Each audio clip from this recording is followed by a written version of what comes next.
Press pause, put the controller down. It's time to talk about the gaming industry. My name is TJ Leo. This is Bale. No, it's not Bailstorm. Bailstorm was unable to make it this week, but filling in for him is one of my oldest friends. Known him for 30 plus years, probably at this point. Known him since I think we met in kindergarten. Kindergarten. Andrew is filling in for him at Ninjas on Twitter/X, whatever you want to call it these days. Hello. How are you, my friend? Pretty good. We could probably just skip the recap of everything we talked about my pre-show. life that we just did pre-show. For sure. Yeah, short version. Child's birthday party that went way later than it should have. It's weird. I didn't fall asleep until 5 a.m. So man. Yeah, so I woke up to messages from you at about 11 saying, because last night I said, oh yeah, let's get this at noon. That'll be fine. Because we couldn't do this because, you asked me, do you want to fill in for Bailstorm? And I was like, I'd love to, but niece's birthday, Yep. So let's do it on Sunday at noon. Sure, great. Wake up an hour before we're supposed to record. Can we maybe delay this a little bit? Sure. Oh, by the way, there's a thunderstorm. There's a severe storm warning. Let's do that. Watched the back of the property flood just a little bit. You saw that. I showed you that. Crazy. It was like a river. Yeah. So, but there's that. Mm-hmm. And as we also mentioned, nothing else going on in the world. Nothing else whatsoever. Not a thing. Nope. Nothing weird or crazy happened yesterday. It was just a normal Saturday. Totally fine. For those who don't know when we're recording on July 14th, Sunday. So I'm sure you're all aware of the nothing. Of the Absolutely nothing. Nothing gaming related, at least. Nothing that we'll be talking about. No. Definitely not. Definitely not. In terms of gaming, besides what we're going to be talking about for the majority of the show, what games have you been playing recently? What games have I been playing recently? So, I've been playing a lot. A little while ago, not quite recently, but I watched the Fallout show with my mom. Oh, okay. She liked it. My dad also watched it on his own, completely unprompted. He liked it. I liked it a lot too. You know what weirdly was my favorite thing about it? That I didn't need to have subtitles on. The audio mixing made it so that everybody's dialogue was nice and clear and understandable. Same with Invincible. Watched that with my mom. She really liked it. Also didn't need subtitles, but obviously Fallout is the video game related one. So I said, you know what? I never finished Fallout 1 or 2. So I booted up Fallout 1, and then I was promptly killed by like a giant rat in the cave at the beginning of the game. And I said, you know what? Maybe I'll play Fallout 2. And then I proceeded to play, but ironically, ultimately not actually beat Fallout 2. I will have to go back and finish that, but I'm pretty close to the end. I never played them, but I heard that Fallout 1 is incredibly difficult because it's really difficult, and apparently you can start with selections about through your character creator process that just completely screws you, and you can't play the game because you can't beat anything. There are some balancing issues. Fallout 2 almost feels like, hey, it's Fallout again, but we figured it out mostly this time. Right. Which is why everybody remembers Fallout 2. Right. Fallout 1 is there, but everybody talks about Fallout 2. Did they remaster those games at all? Or they should. Yeah. They should. They do weird. Run on modern systems, but they are like mid-90s 640 by 480 Windows games. Yeah. So on modern displays, they look a little chunky. Just a little bit. Just a little. I'm surprised that they haven't been remastered. That seems like one of those weird classics. Thing. And considering, the popularity, the success of the Fallout show, you would think they would want to follow that up with here's Fallout 1 and 2 remastered, maybe even Fallout Tactics. I actually really like Fallout Tactics. Mm-hmm. That was a spin-off that was like licensed out to another studio. So Mhm. it's one of those things where they, might not pay it as much attention. But hey, Fallout Yeah. 1 and 2, just those would be fine. Really good games, Yep. really, really Classic. fun. So I was playing that for a while. And then I moved on to Sulaco, which is awesome. That is what they are broadly calling the boomer shooter Oh, okay. genre. Yeah. So this Yeah. is a game that's, I'm hesitant to say that it's built on the Doom engine because it's kind of like saying that Half-Life Alyx is built on the Quake engine, which is Yeah. a statement that is technically true because the Source engine is a vastly improved version of the Quake engine, but Yeah. it's kind of like saying that humans are the direct descendants of monkeys. It's Yeah. technically true, but there have been a There's a lot of number leaps. of evolutionary steps in the way. So Exactly. Sulaco is a game that is based on GZ Doom, which is a massively enhanced version of the Doom engine because they released the source code like Right. 25 years ago. So it's got all sorts of crazy features that you could never do in the original Doom. And aside from it, graphically having, sort of cardboard cutout enemies like you would see in Doom or Wolfenstein or Duke 3D, they're just raster sprites that rotate to follow you. Oh Aside from yeah. that, I mean, you'd be hard pressed to tell that this ever had anything in common with Doom. Huh. It is really, really good. It is a sci-fi futuristic spin on the Fear formula. I don't know if you ever played those games. Fear. I assume you probably had because I they played seem Fear 1 and 2. they seem like they're up your alley. It's Yeah. very similar to that, where you mostly fight enemies that are human or at least humanoid, and they have AI that is really good at either actually cooperating with each other or making it seem like they're cooperating with each other because it Yeah. seems like they're cooperating with each other. They are really good at sneaking around you, ambushing you, flanking you from behind, Hmm. all sorts of stuff. It is crazy. It also has elements of System Shock. There's Oh. you got to find passcodes to open up door. There's the key card thing, of course. Doom, you would get key cards, you get your Right. red key card, yellow key card, and so on and so forth. So there's that as well, of course. But there's also finding numeric keys to open up, locked doors. Um, Although the game does specifically reject the 451 code from System Shock, which is referenced in almost every game. Yeah. It actually shocks you. It gives you damage if you try to put that in to any of the numeric keypads. Just be like, no, not this time. Yeah. But there's, you're finding data logs with like emails between people on this spaceship / station, whatever it is. So we got some story. You got some story. There's just a little bit of dead space in there, just a Okay. little. Some horror There, elements. Yeah. there's some kind of conspiracy, and these human enemies actually quite human, which is actually Mm. pretty evident when you kill the first one and it bleeds bright purple blood. That Um, doesn't seem human to me. but it's just a little touch of dead space in there, just a little bit. One of the best Um, horror games of all time. it is. It is so good. It is fast paced. It is very intense. Huh. It has a pretty standard selection of weapons: pistol, rifle, shotgun, grenade launcher, that sort of stuff. But they all feel pretty good for the most part. And this is Um, on Steam? yeah, this is on PC. It's I believe also available or going to be available on other platforms. See, the funniest thing about this is that Sulaco is in early access, but you would never know it from playing it because it Yeah. feels like a 100% full game. Took me about 10, 12-ish hours, I think, to complete. That's pretty long Um, for a game like that. yeah.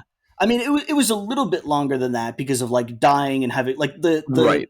The time played difficulty. on my Steam page is different from the time on my save file. But Yeah. it was actually probably going back for secrets. It was probably about 15 hours to play because you can That's pretty revisit good. old areas. Yeah. You can go all the way back to the beginning of the game if you want. There's even like a metro system that is your fast travel. It's not super fast because it's in real time. It doesn't fade out the screen, but it So is. it's not level based. It's like an almost open world or like linearly. It's like Half-Life, where you'll go Okay, yeah, to yeah. another area, you'll have a brief like loading box pop up, and then you're just in the next area. Gotcha. It handles it very elegantly. Very 2000s. Yes, yes, it's a throwback to sort of multiple eras of gaming, while also kind of doing its own thing, mixing in some other games. There's also a little bit, I guess, of Resident Evil 4 in there with like weapon upgrades, um, because Gotta that have those light RPG elements. yeah, yeah, and it's cool because it there's there's like your you get these weapon parts, and that's your currency for upgrades, and so you can spend 200 parts to increase the damage that your pistol does, sure, but there's also like this upgrade will give your pistol fragmenting rounds so that it does a little bit of splash damage. So if there's two enemies near each other, pistol shot will hurt both of them, the one that you hit and the one next to them, Mm. and the one next to them will get less damage, but they'll take a hit. Hmm. And this is probably my favorite part of the upgrade system, you can disable the upgrades if you don't like them. Because Oh. sometimes you'll want to have that splash damage on your gun, Mhm. but sometimes you'll go into an area where you fight enemies who like to get in your face, and then you don't want the splash damage because it's going to hurt you. You. So you Yep. go to an upgrade station and you click disable or enable on the each individual upgrade that you have for each weapon, and you can custom, like, once you've unlocked them, you can customize those guns to your heart's content. That's smart. It Not a is lot of games have that sort of incredibly smart. on-off And feature. again, still in early access. There's Hmm. 2 more chapters coming. Can you put that in our chat and Sure, link out there? I want to check that out I after. will navigate. First, it would be great if I could spell it correctly. Oh my god. Yeah, that was my concern. I was like, I could try, but Yeah, I will drop the Steam page yeah, in that the would be great. chat for you. Sweet, Boom. awesome. Celico. Yes. Cool. I am going to check Yeah, that out. it is. I definitely recommend it to Yeah, people who are into shooters. for sure. Whether it's old school shooters, which I'm into because Yeah, I grew up playing them, but even if you're not, this game is modern enough that people who like modern shooters will probably enjoy it, and old school enough that people who like old school shooters will probably enjoy it. It's literally got something for everyone, yeah. including people who like mobile games, because there's a cookie clicker parody game in it called Burger Flipper that you can find. Because Burger flipper. Solanco is like, I think it's supposed to be, the story isn't complete. That's like the one thing that lets you know it's Right. early access, because the game literally ends on a cliffhanger. So there's an entire, like, Solanco is like an entire city in space. Okay. And so everybody's there, including there's a game development studio, and they're working on their newest mobile game, Burger Flipper, which you That's can awesome. I find love when they have a mini game in a and game like that. install on your Doom 3 style PDA. That's another game it also takes influence from. Surprise, surprise. Yeah, Going back to the early to mid 2000s influences. very cool. Um, the only problem Uh-oh. that I have with the game, and Okay. look, this is a nitpick, okay? Yeah. This is a very minor nitpick. The only reason that I even think of it is because when something is otherwise flawless, the It stands out. flaws that are there, yeah, they stand out. Yeah. Some enemies might have a little bit too much health, slash some of the later weapons might not be powerful enough. Damage sponge type So enemies. yeah, now there's not a lot of enemy variety in this game. Like I said, it's mostly humanoid-ish enemies, very much like Fear. Yeah. But their wide variety of behaviors absolutely makes up for that. But there's a sniper rifle that you get at around the 75% mark, which That's pretty is far. which is a point where you think, okay, well, if this is a late game sniper rifle, this had better be a pretty butch sniper rifle. This should be right? a one-shot kill, headshot Yeah, type the thing. starter enemies go down in 2 shots, which seems the sniper enemies go down in 1 shot, but the starter enemies, just the guys with the standard assault rifles, they That take 2 seems shots. That seems maybe a weak. little too much health, slash a Yeah. little too less not enough damage for a. But that is something in early access that they can But fix that is with something in early balancing access and they can fix. So absolutely. Yeah. How yeah, long has it been early access, do you know? it came out just before the Elden Ring DLC. Let's see here. It came out on May Oh. 31st. Oh, so So it's super new. Okay. very recent. And that's actually what I was playing before the Elden Ring DLC, which we will get Gotcha. to. But Yep. yeah, the second and third chapters are apparently not going to be as long as the first chapter, but the first chapter is the length of like a full game. I was So gonna say if the first chapter is 10 hours long, then that's yeah, gonna be like a 30, so 40 hour so type game. you know what? If chapters 2 and 3 aren't as long, I don't care. I feel like I got basically a full game out of it, Yeah. outside of the little tease of an ending there. So if the next 2 pieces of the game are shorter, like even if they're only like 2 or 3 levels, I Yeah. mean, that's just a cherry on top if you ask me. What was the cost? The cost, let's see here. 32.50 Canadian. Okay, that's not bad. Not bad. Yeah. Not bad at all. Yeah. Absolutely. Really good game. I because like I said, I'm really into these retro shooters. So these past few years have been really good to me. Yeah. Um, I would put it up there with Ion Maiden / Ion Fury. It's officially called Ion Fury because Fury. of Yeah. a threat of a lawsuit. But that threat of a lawsuit doesn't affect me, so I can keep calling it Ion You can Maiden call whatever you want. all I They want. can't, but you can. Just like I can call Nightmare Cart Bloodborne Cart, and so Yes, you can. which I also played, and I'll get to that in a second. Yeah. But I would rank it up there. In fact, I would actually put it a little bit higher than Ion Maiden and Head On, which is another lower profile retro throwback shooter, but also very good one. So I've been eating well, I tell you that. Yeah. Let me ask you this because I don't know if you know about our review scale. Um, we have a 10-point scale. Ah, yes.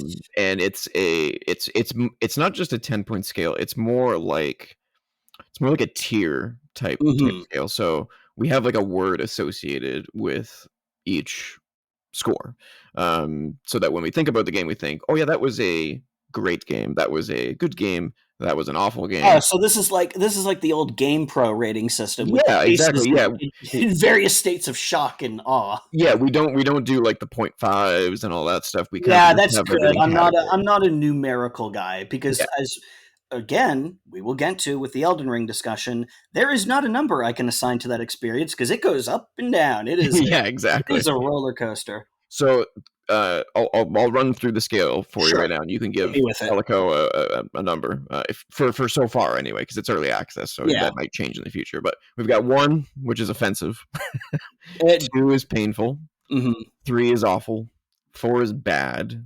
5 is meh.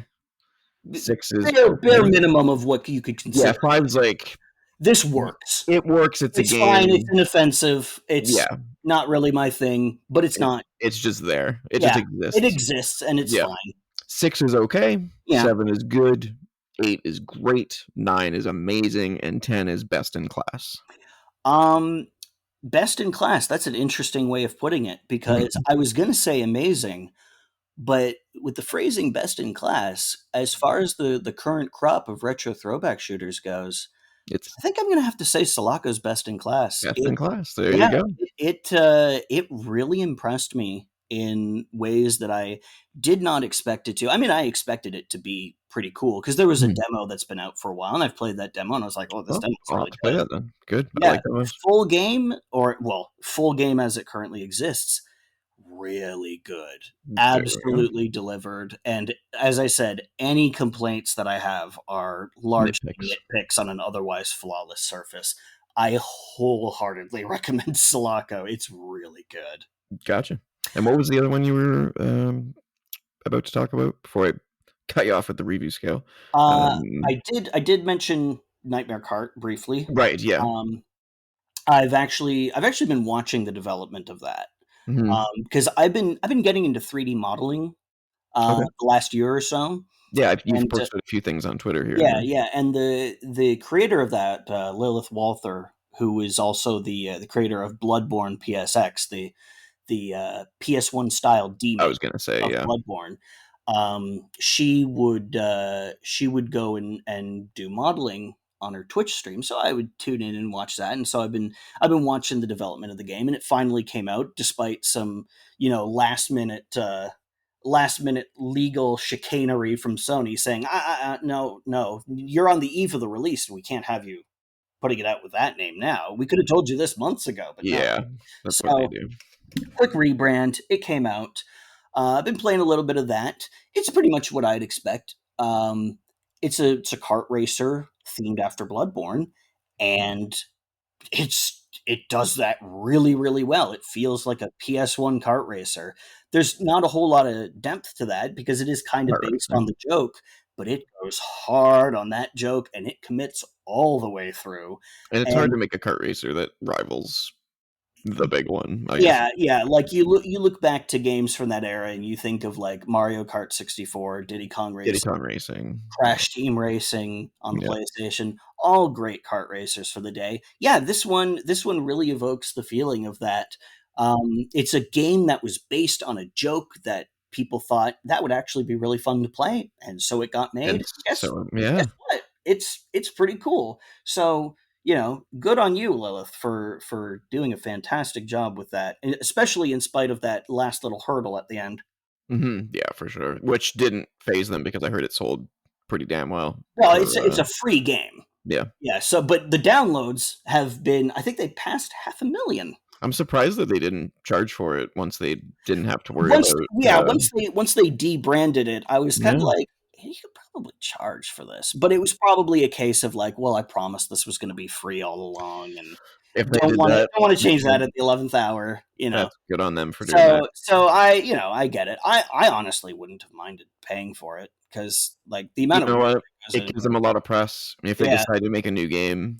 Yeah, she is actually going to be moving on to another game that will be a commercial game. She's talked I was gonna about it say, during her streams. there you go. Um, Hey, so free advertising. yeah, really good free advertising. She's got her name out there, Yep, big time.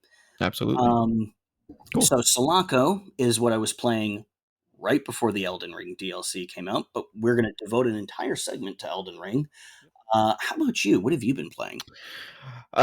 So over the last several weeks, on the show, I've been talking about how I've been kind of replaying Assassin's Creed Valhalla. Mhm. I'm a big fan of that series, I and I I watched some of the last one, and you were talking about that.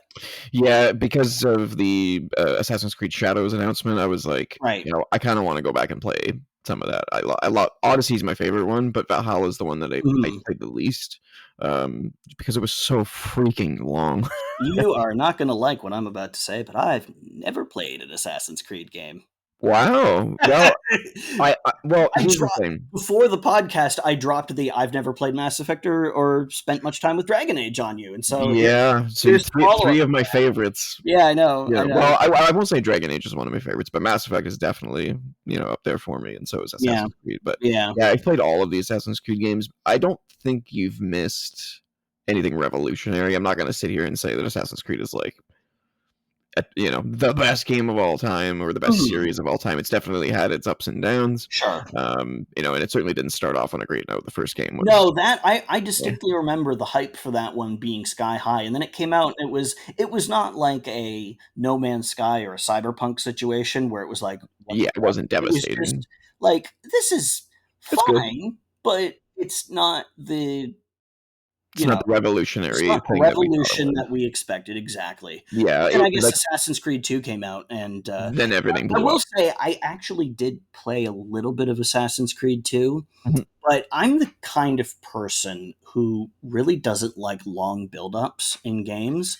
The I'm Yeah, gonna I'm gonna say another thing that's gonna bother people. I also didn't like this about Okami, um, I don't blame you. I completely agree with you. The which also intros has a to both of long, those, long buildup. But way too long. Yeah. Assassin's Creed 2, I start off as some dude in the future, which I knew was a thing in the story, and I'm like, okay, I I can forgot about that part of the game. yeah, okay, I'll walk around slowly and get taken out of this facility and go to another facility and jump into the Animus, sure. But once I do that, I'm gonna be stabbing people with my finger knives, right? Yeah. No, I gotta be born and then I got to grow up to be some like Italian dude, and then I got to get Italian a great Gigolo. fight, and then you know what? At that point, I was like, I've been sitting here for 20 minutes and I haven't stabbed a single person in the game that is famous for having the stabbing hand.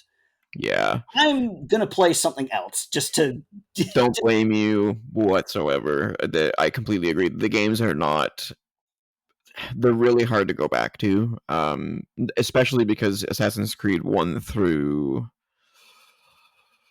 I want to say 5 or 6 are a very different style of game than the last 3 games have been. The last Mhm. 4, if you include the one that just came out, the smaller game, Mirage.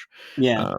The classic Assassin's Creed games were very linear. They are open world, but they Yeah. were very linear in how Story to play wise, it. very linear. Yeah. Yeah, I may and the not have gameplay played was the simple. games, but I've absorbed them through the Yeah, culture. So I'm familiar, even though I haven't really spent much time with them. By yeah, the way, since we're talking about long intros, here's a free bit of advice for any game developers who might be thinking about putting a long intro in your game. Have an option to skip it, because 100%. that Fallout 3 intro where you start out again, literally just born and go through key moments of your childhood, super impactful, incredibly good at building a relationship between you and your father, Liam Neeson, who honestly you probably don't need to, because again, he's Liam Neeson, but hey, Yeah, it helps.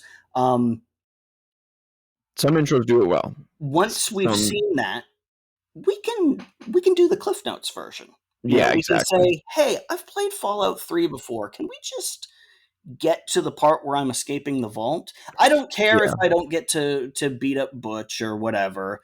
I just want to start just want to playing get out the there game. and I start don't want to playing. be here for a for a short movie, because I know what happens, and Yeah, I'd like to get to the part where I actually control the game. So yeah, yeah. just skip the long ass character creation. Maybe even not until you've done it once, but once you've done that, Yeah, exactly. Once you've done it once, that's the biggest problem with those games is that if you've played them already, you're not playing them for the story anymore. You're playing them for the gameplay. right, So and you having want to to get go into through all it that is right just away. yeah, and they did learn from that. Luckily, if you if you do want to play an Assassin's Creed game and want to see what it's best, um, At doing. not even that, but just like the best version of it, I Okay. guess you could say, because there's been so many of Oh, them, there's right? been tons. Play Odyssey Okay. because you get into the game within 3 minutes. You can play That's the like one in Greece, right? yeah, My sister has that. it's one of the I'll best. hit It's her up my for that. personal favorite, and it's Yeah. probably in my top 10 games of all time. Like it's Okay. really good. Okay. But yeah, the rest of the games are man. Unity was I've heard that's horrible for that's that. the French Revolution one, Yeah, right? Yeah, I've heard gorgeous they were. game. Don't get me wrong, gorgeous. Yeah, sure. Of But course. damn that intro, Yeah. I've fall heard asleep. I've heard that there were issues with Unity. So, Oh yeah, that's. I don't want to say it's the worst Assassin's Creed game, but mm, it's definitely up there. mhm. Or But yeah, down like the there. last 3 games are like open world RPGs. So like the previous iteration of Assassin's Creed are very much simple and the same. Yeah. Once you get to Origins and then Odyssey and Valhalla, those are Mhm. like the big, huge open world type experiences that just suck the time away from your life. Oh yeah. Yeah, and God, I lose myself in those games Yep, yep, so hard, because I love to explore, you absolutely. And know. Valhalla is great for that, Yeah, but it's too big. And it's too big. Yeah. I'm replaying it. I'm still finding that you get to a point where you've unlocked everything that you Mhm. want to unlock, and everything else is just kind of a bonus. Yeah. And then the game just feels the same for the rest of the game, Yeah. and you still have like 60 hours left, and Yeah, you're I like, know that okay, all feeling. right, you know. Yeah. But that being said, character's great, voice acting's great, visuals are Mhm. great. Still Mhm. Assassin's Creed, but it's definitely not my favorite Assassin's Creed Okay. game. But I've been playing it less, and I've Mhm. been looking for something else to play, and I played 2 games today actually, Okay. to try and just to play something else because I need something else other than Assassin's Creed Right, in my right. gaming repertoire. So I played and I have no idea how you pronounce the name, but Go for it. Nehelbux Dungeon Master. I'm It not is familiar with this. a Can you I only send me played a about an hour, Can you so it's send me not a link to it in the chat so I can yeah. have a look at what it's about? Let's see, Nehelbux.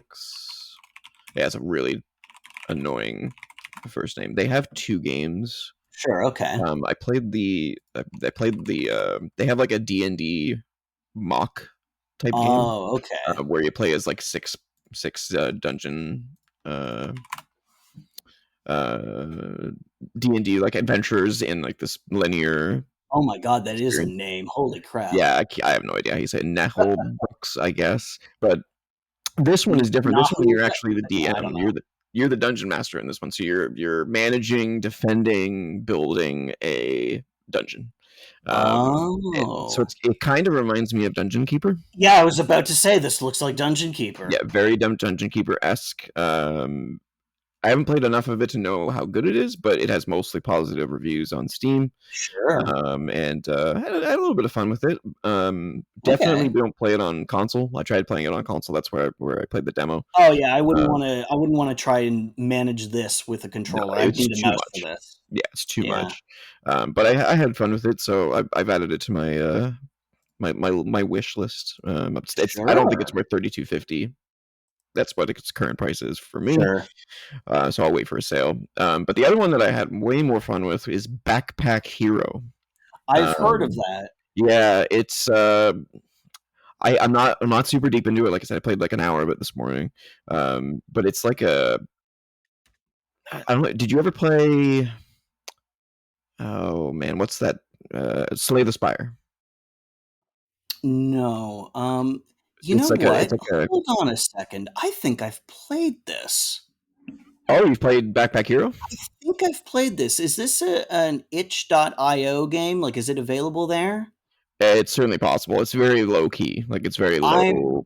let Yeah, me look that up real quick because I think I did play this. Yes, yes, yeah. I have played this. Yes, Yeah, okay, you make your way through like randomly generated dungeons. You have a backpack that you have to put items into, and right. you have to use them in battle and stuff. And Yes, like I said, I played about an hour of it and had a lot of fun. So I'm yeah. I'm gonna be picking that one up. That actually reminds me of a game that I played Yeah.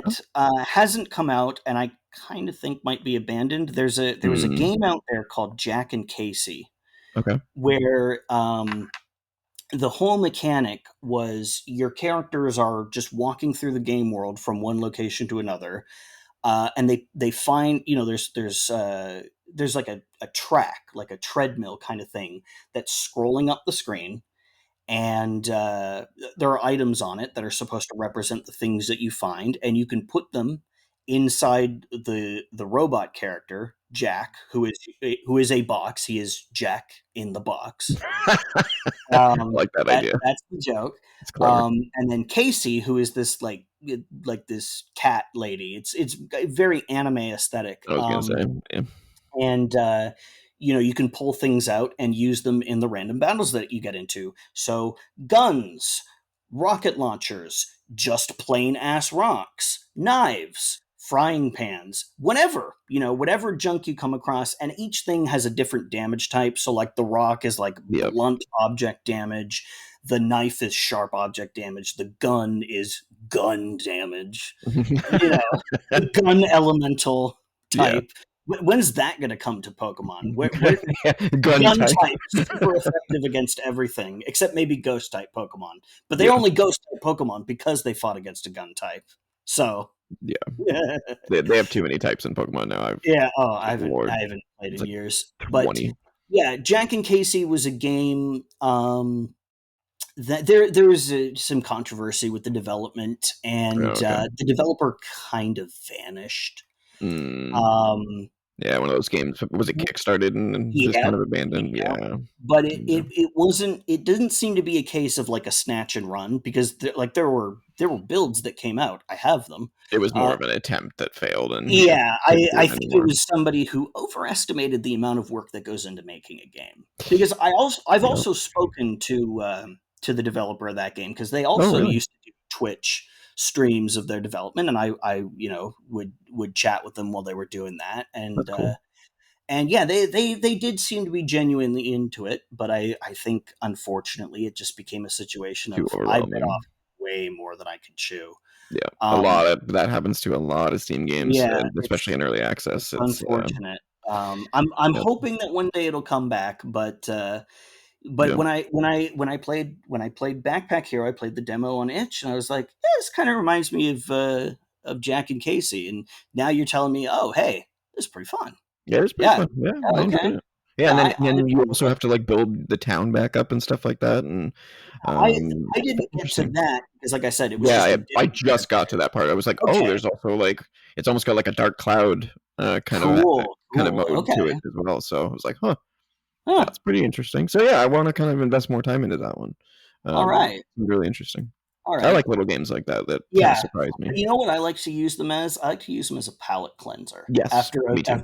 huge game. Yeah, when you're You playing know, a AAA type game, you yeah, need that palate especially cleanser. after something like Elden Ring, which Yep. I swear we will get to, but Yep. you play something for 100, 200 hours. It's like I need something that just is going to take me like a dozen because I Yep. don't like. I just got this hole in me where my life went as I vanished into this massive game world. I need something a little more chill. That's what happened with me with Assassin's Creed. Yeah, Yeah. I'm at like 80 hours, and I'm just like, yeah, I mean, I've been playing. Oh, speaking of which, I've mentioned this on previous shows as well, but I've also been playing Helldivers 2 Oh, of with my course. buddy, and yeah, great game.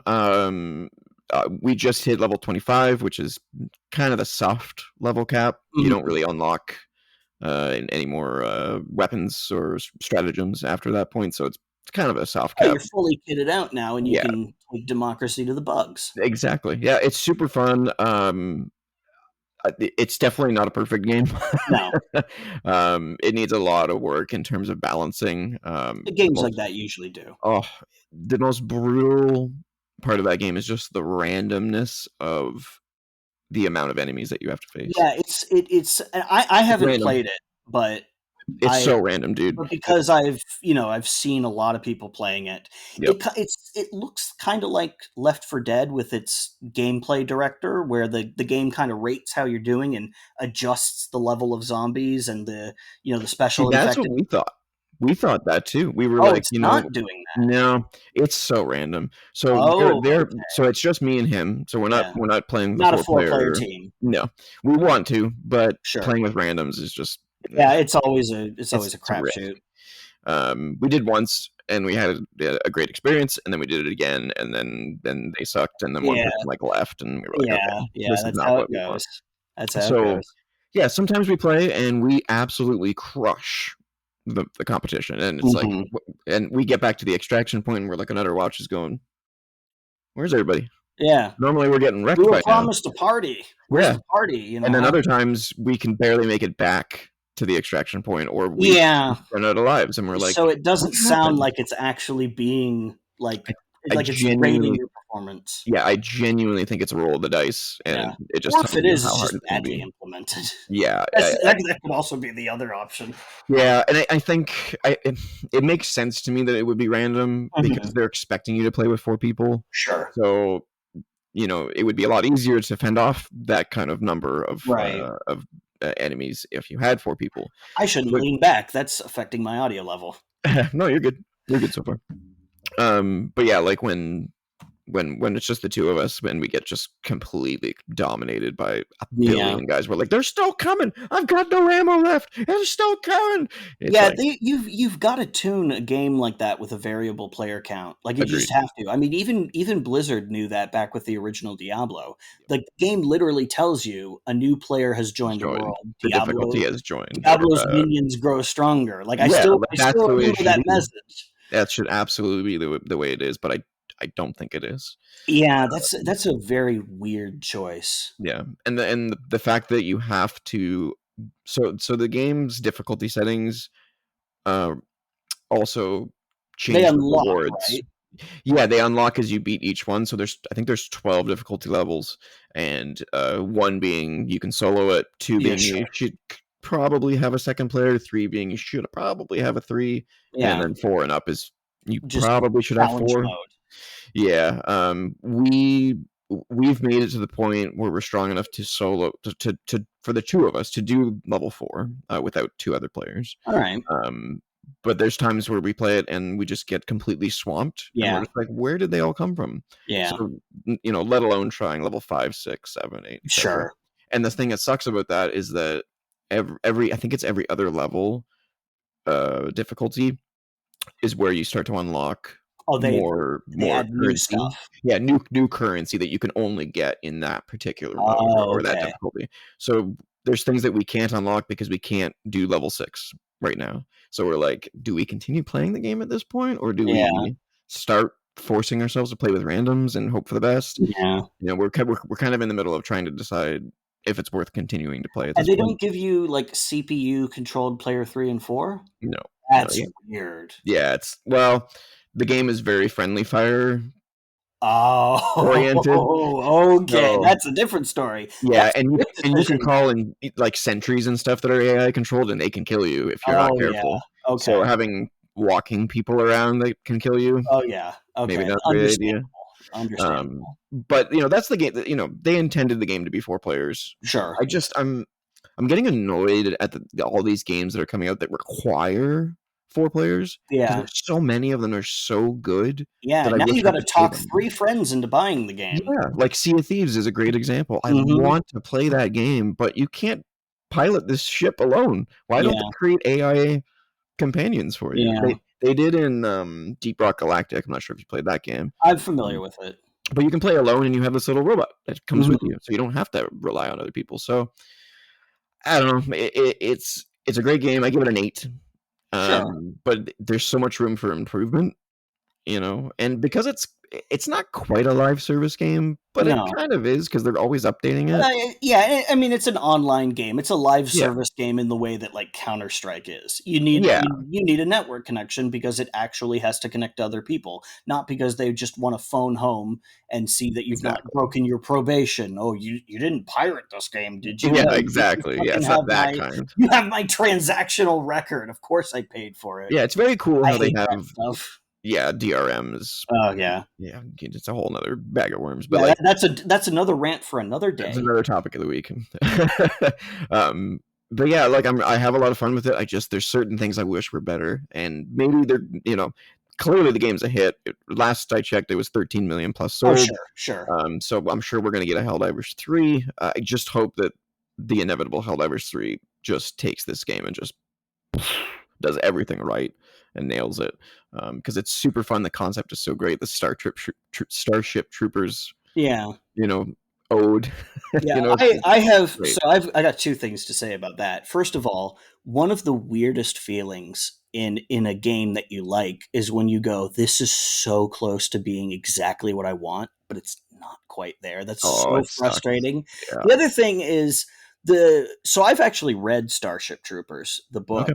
and, I have well, I don't need to say a lot about it. It is taking from the movie and Oh not yeah. from the book because Yeah. the movie is a satire of jingoism, of propaganda. The book has a much more serious tone. Okay.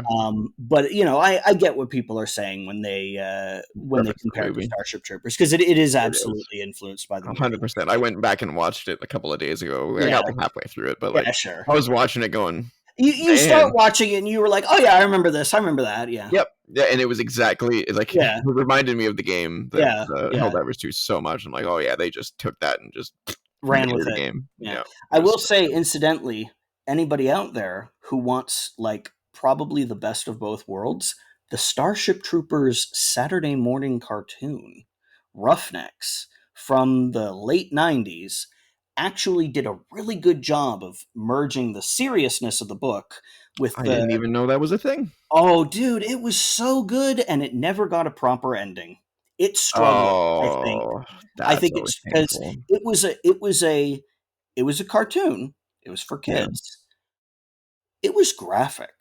I was gonna say, like, Starship Troopers is not aimed at kids. It's not aimed at kids, and they were like, No. "Can we thread this needle with, like, CGI?" Because it was from that era where, CGI cartoons had moved past reboot, but Oh, hadn't yeah. got to, like, the level that they are today. So Yeah. it looks okay. It's a little bit dated, but it looks okay.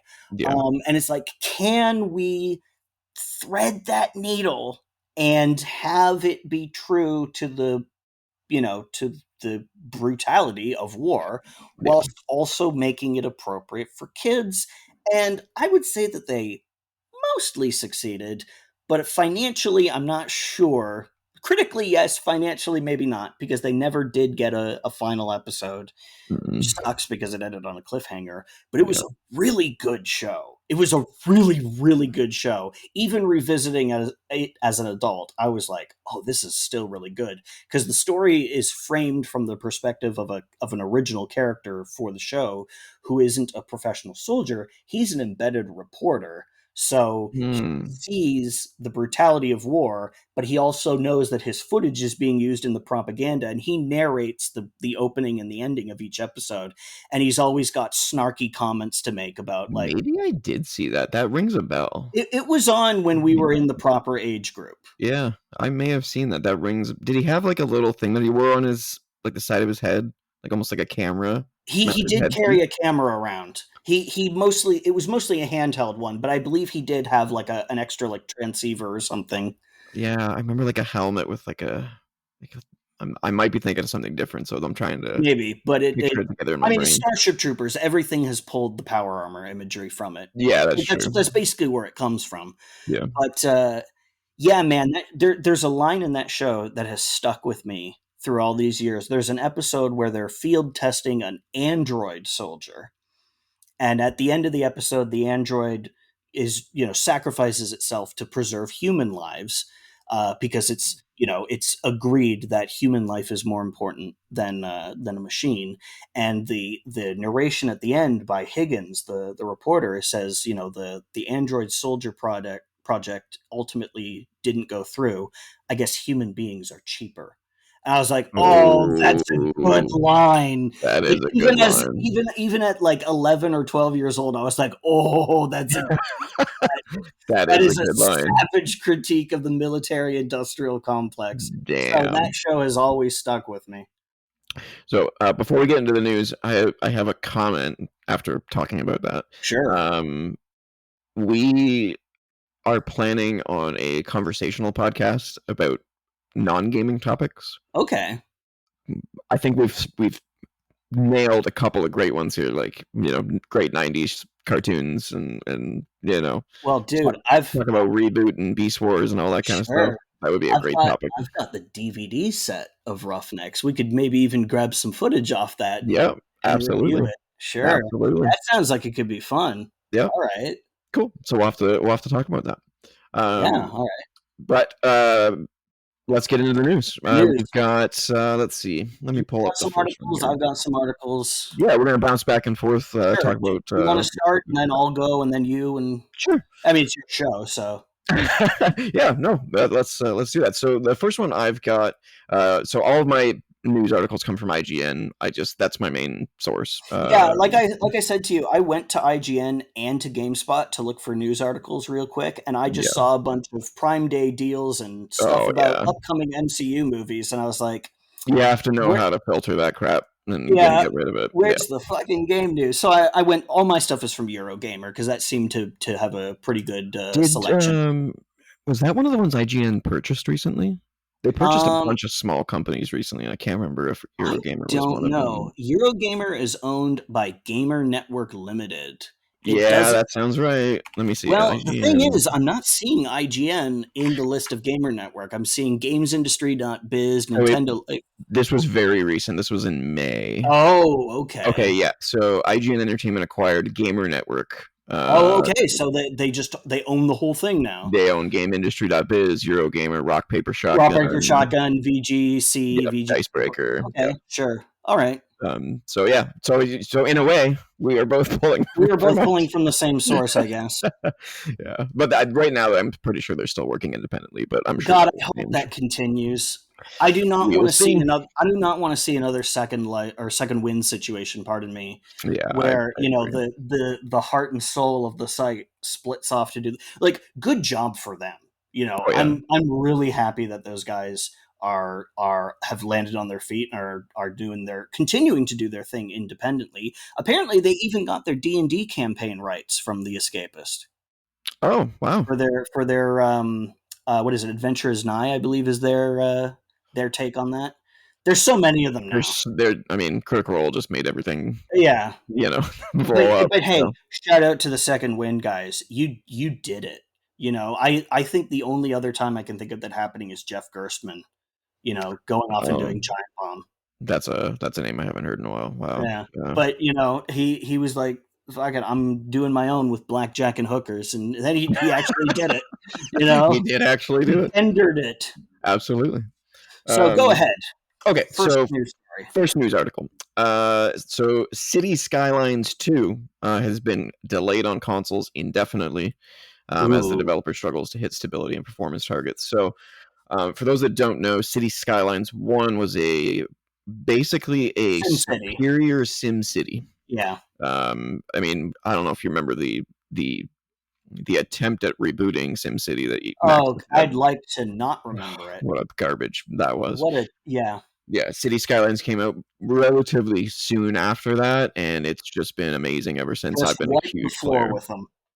Amazing game. If you guys Uh, aren't going to do it right, we will. yeah, that's I love exactly that what happened. attitude, by the way. Absolutely love it. Absolutely, Love and to that see game more of it. has, like, 40 expansion packs at this point, like, Sure. that game's massive. Yeah.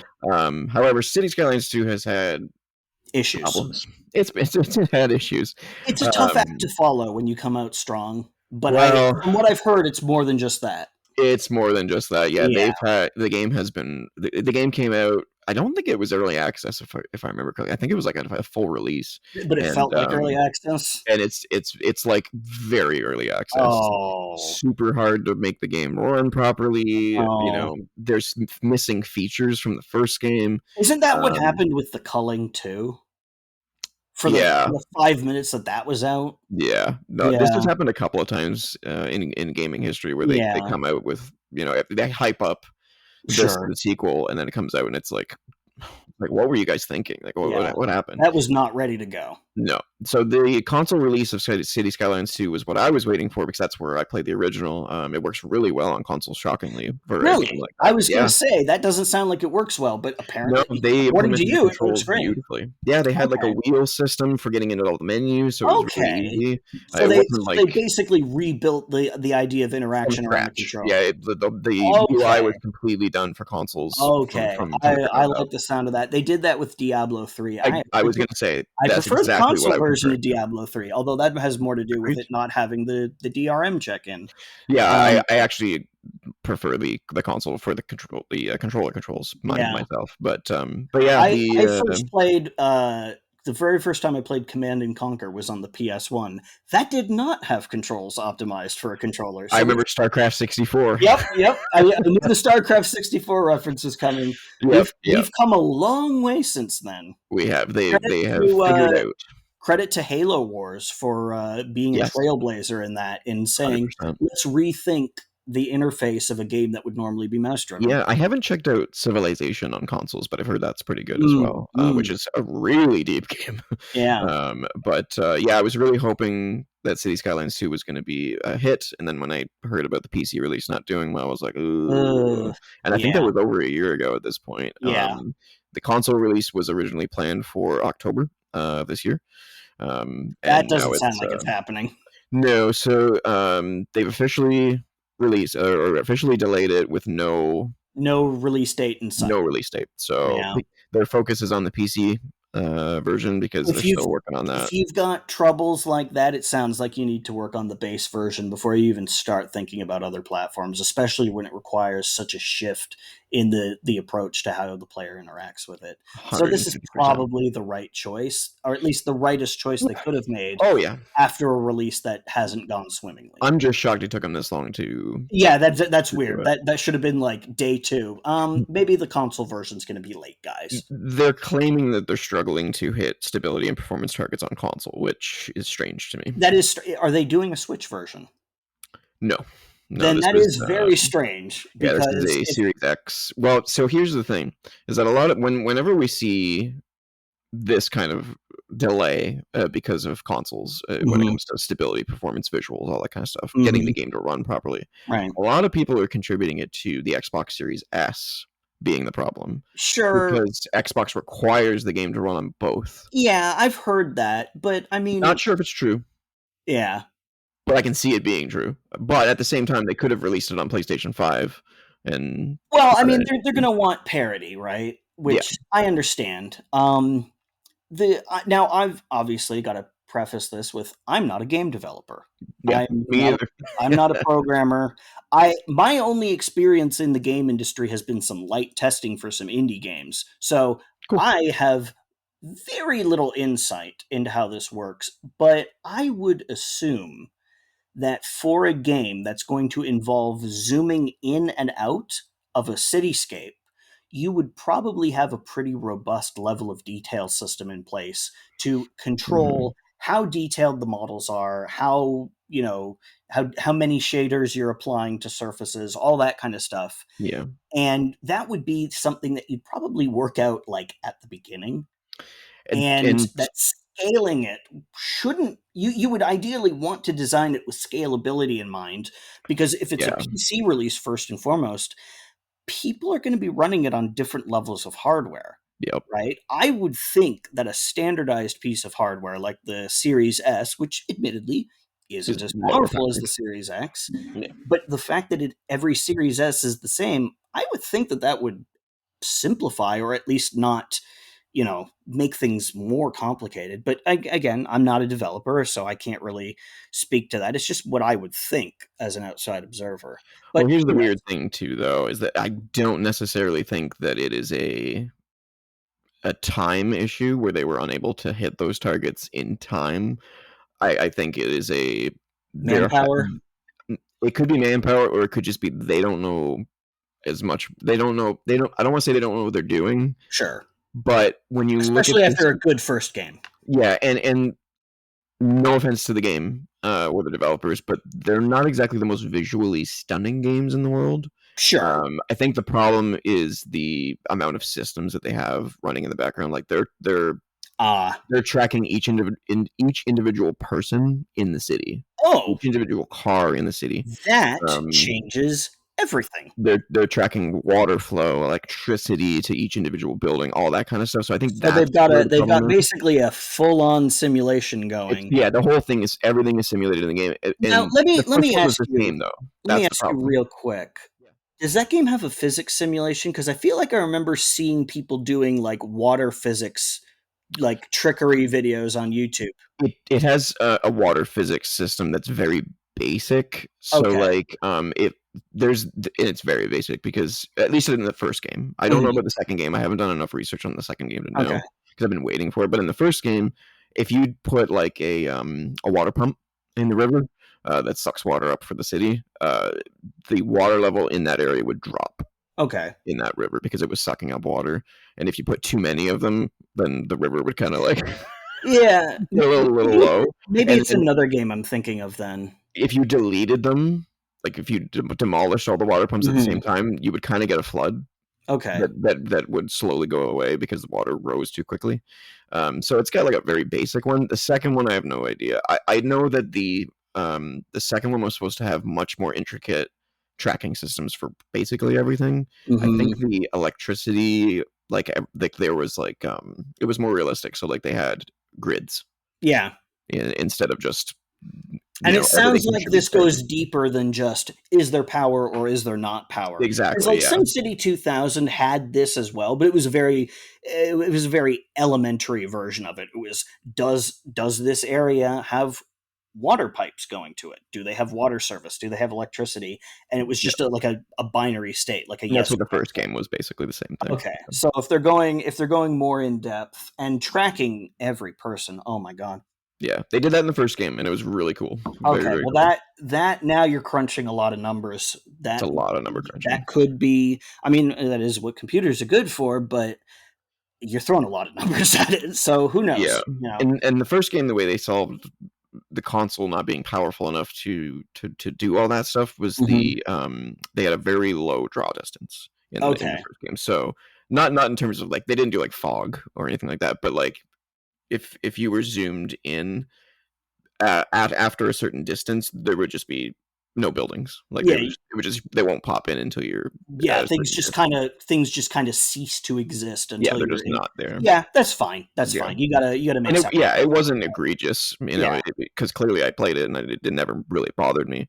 Yeah, it's Um, just like, oh, that popped in. Okay, whatever, it's there now. yeah, Not a big deal. yeah, but the second game. maybe it's just I don't think it's too much. I think they might have some problems with trying to optimize Mm, how the resources of the consoles and even the PC apparently yeah. how to optimize that. But I mean, at this point, it may be the solution is to look at how real cities handle that data. You right, know, like yeah, go to city hall and say, how do your people like, what is the system that tracks the state of the electrical grid look like? Can we learn from that? Like, I don't know. Maybe those be the people to talk to. I'm not a civic engineer, in addition to not being a programmer, so yeah, yeah. just spitballing here. Yeah, I'm just reading up on the article here. Nothing I haven't really mentioned, but yeah, it's super disappointing. Because like I said, the first game is one of my favorite. It's the best SimCity game of all time, and it's not even SimCity, Yeah, but it's the best SimCity game of all time. And I was really hoping the follow up would be just that much better, yeah. and it's just not even a year after it came out. So it's a Mm. little disappointing, but hopefully they get to a place where that game's mwah, like the first game. So All right. So, like I said, I've got some news articles here as well. Um, I'd actually like to go through two of them because one of them is so fast that it's not even worth sure. throwing back to you. So there's a thing here: The Legend of Zelda: Echoes of Wisdom. This is from Eurogamer.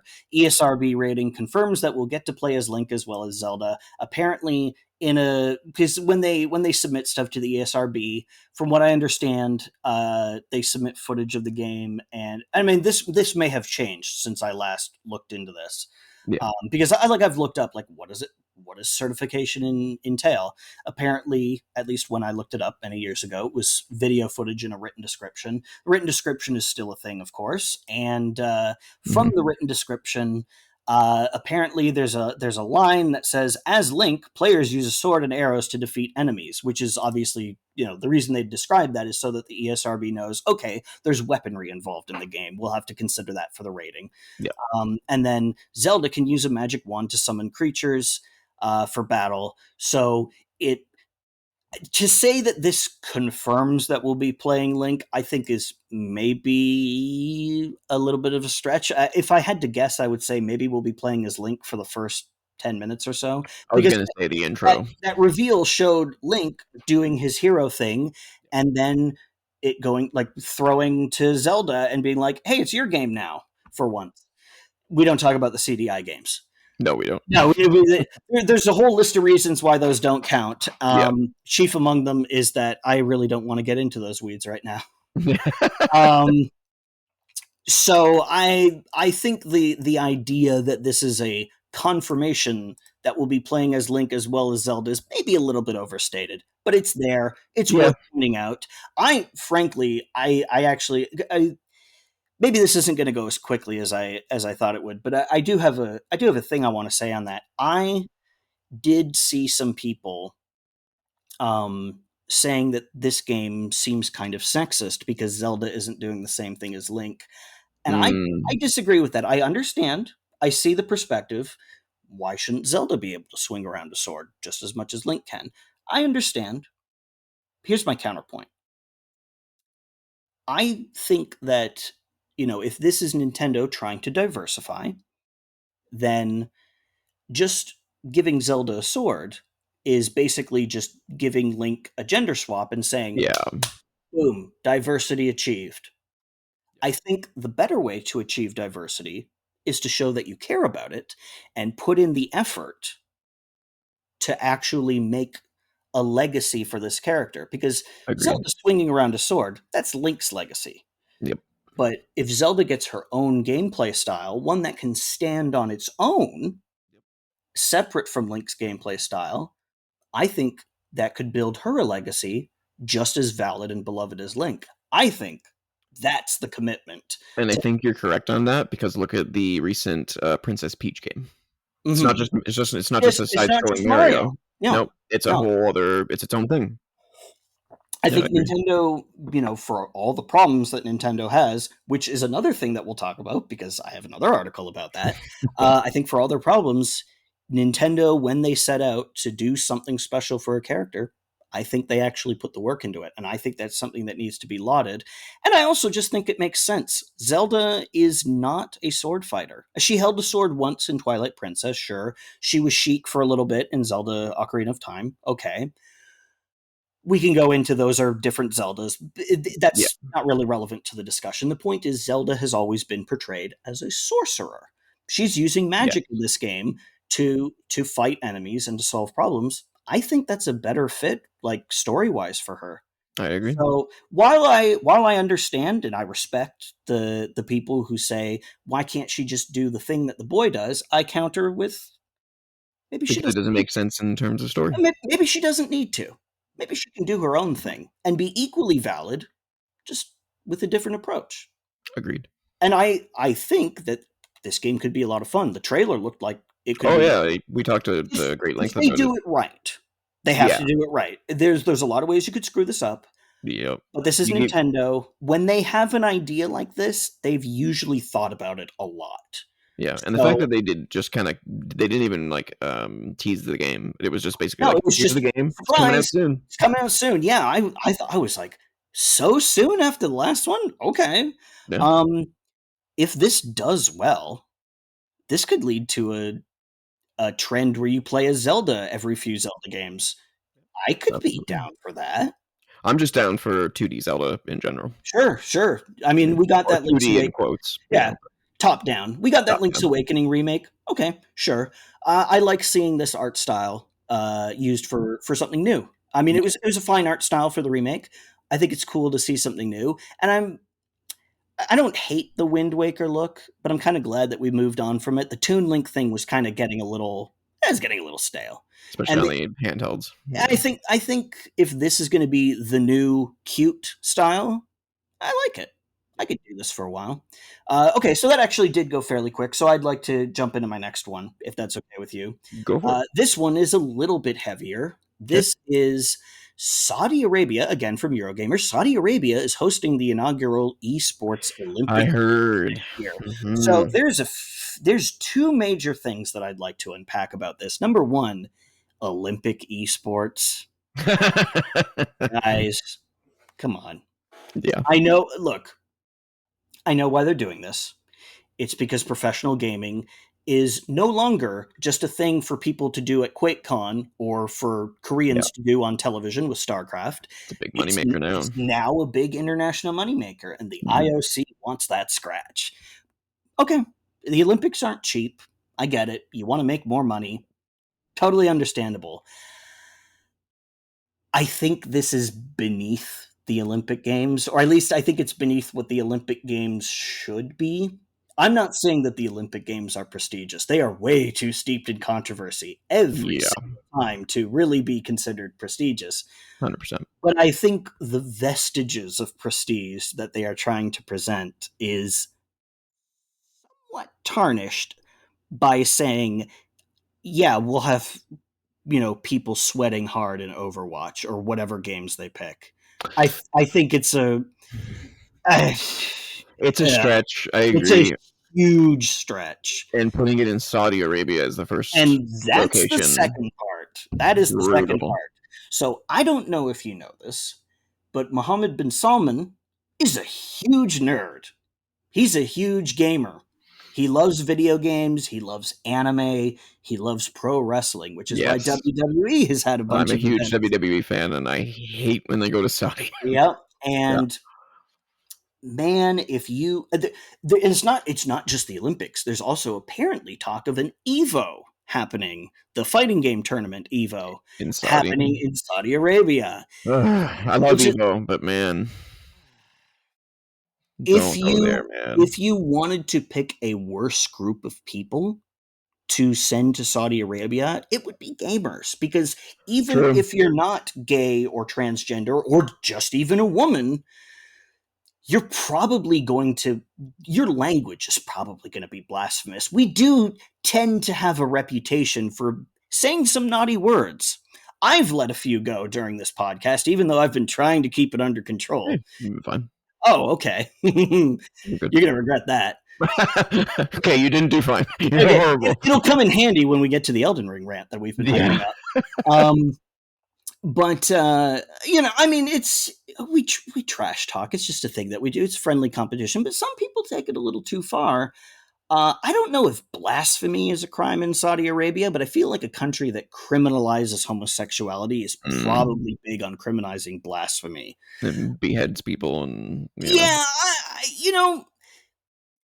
I'm not sure this is a good look, even though they say in the article, in fact, even the byline is a quote, "We have ensured that the Olympic values are respected," says the IOC.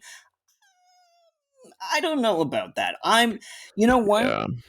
I'm going to need more proof than your word for it that a country that assassinated a journalist critical of it is going to be cool with your not necessarily, quote unquote, normal, straight, you know, Hmm. standard gender configuration individuals coming into the country and playing video games.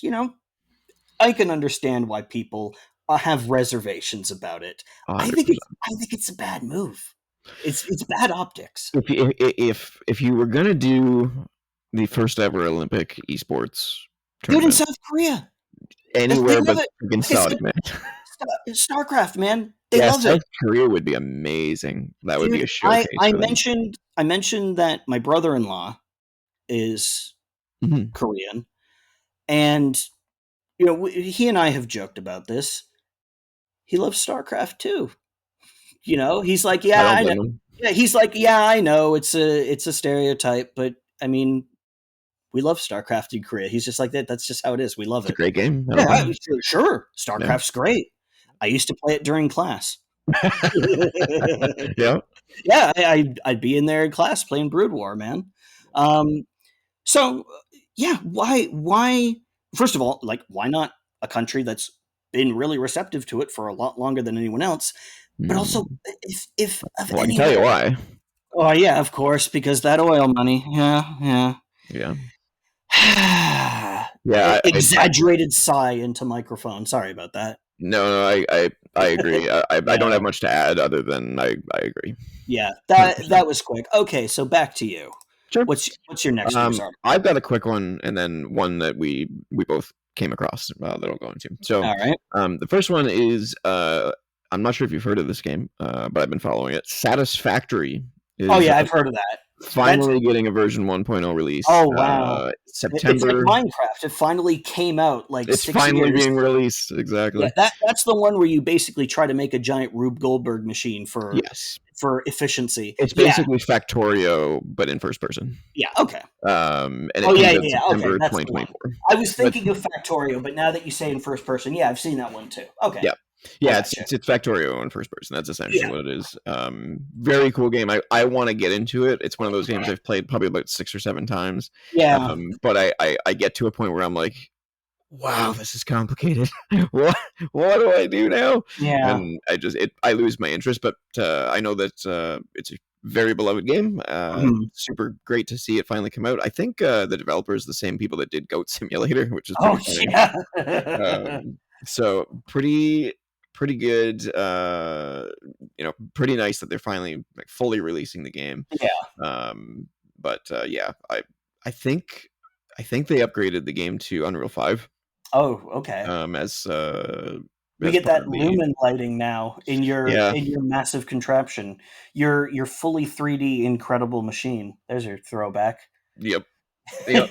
I'm yeah. I want to.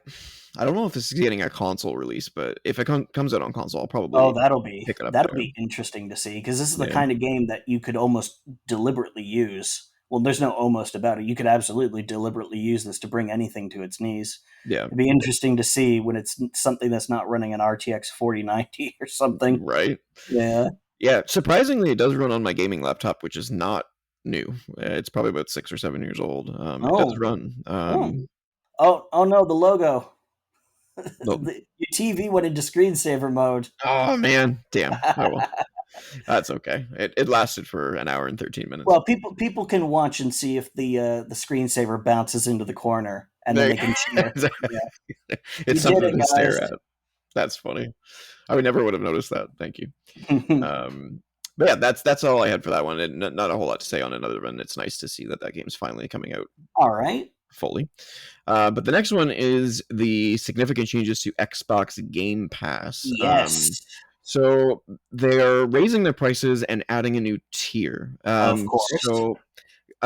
These are US prices, just as an FYI. I don't have the Right, Canadian conversion, but you know. right. So Microsoft is raising the price of Xbox Game Pass Ultimate, something I have, from Hmm. $16.99 to $19.99. Not a huge jump, but it's noteworthy. Yep. And it's also replacing the Xbox Game Pass Basic, I guess is what Hmm. it's just called Xbox Game Pass. Standard tier. Yeah, standard fare is going from $10.99, and it's being changed to literally it's going to be called Xbox Game Pass Standard to $14.99. Of course. However, that does not include day one Nope. releases. And the enshittification begins. Are you familiar with the So term? yeah, It, very interesting decision. mm-hmm. It's like a $6 difference to get the day one releases. Mm-hmm. The one thing that's a little strange to me about this, I mean, I get having tiers. Yeah. PlayStation Plus has tiers, which we'll talk about a little bit later. Yeah. But I think right now, so now they have Xbox Game Mm. Pass Core, which is basically it's how you get your online multiplayer, and you get a select Oh, group so of games. it's not even branded Xbox Live anymore? No, yeah, Oh wow. I've that been out of the ecosystem for a while then. this was a recent change. I want to say it Oh, was in the okay. last 6 months. Okay. So it's Xbox Game Pass Core that gets you Xbox Live and a select group of games I from remember when this was games with gold. yeah, that's been gone as well. Yeah, Yeah. although they still support anyone who got those games Oh, through that's Gold. unexpectedly cool of them. Yeah, so all those games that you've unlocked through Gold, they're still there. You can't go back and get them if you haven't already No, of claimed course them, not. But but they're there. Um, there was one other thing as well. The Xbox Game Pass Standard also does not allow you access to EA Play, Xbox Cloud Gaming. You don't get perks, quests, or discounts on the Game Pass library as well. Um, there was also no mention of how long it's going to take for the day one games to come to Game Pass right, Standard. right. So that is a That's little probably strange. going to be on a publisher or even title by title basis. My guess would be that as well. Although Yeah, most of their day one releases I find are first party, yeah. um, but not always. Oh, but this happens right after they bought Activision. Hmm. I wonder if Yeah, that has anything to do with it. 100%. This is definitely the Blizzard and putting Call of Duty Black Ops 6 on Oops, Game we Pass. realized that we cannibalized one of our biggest franchises.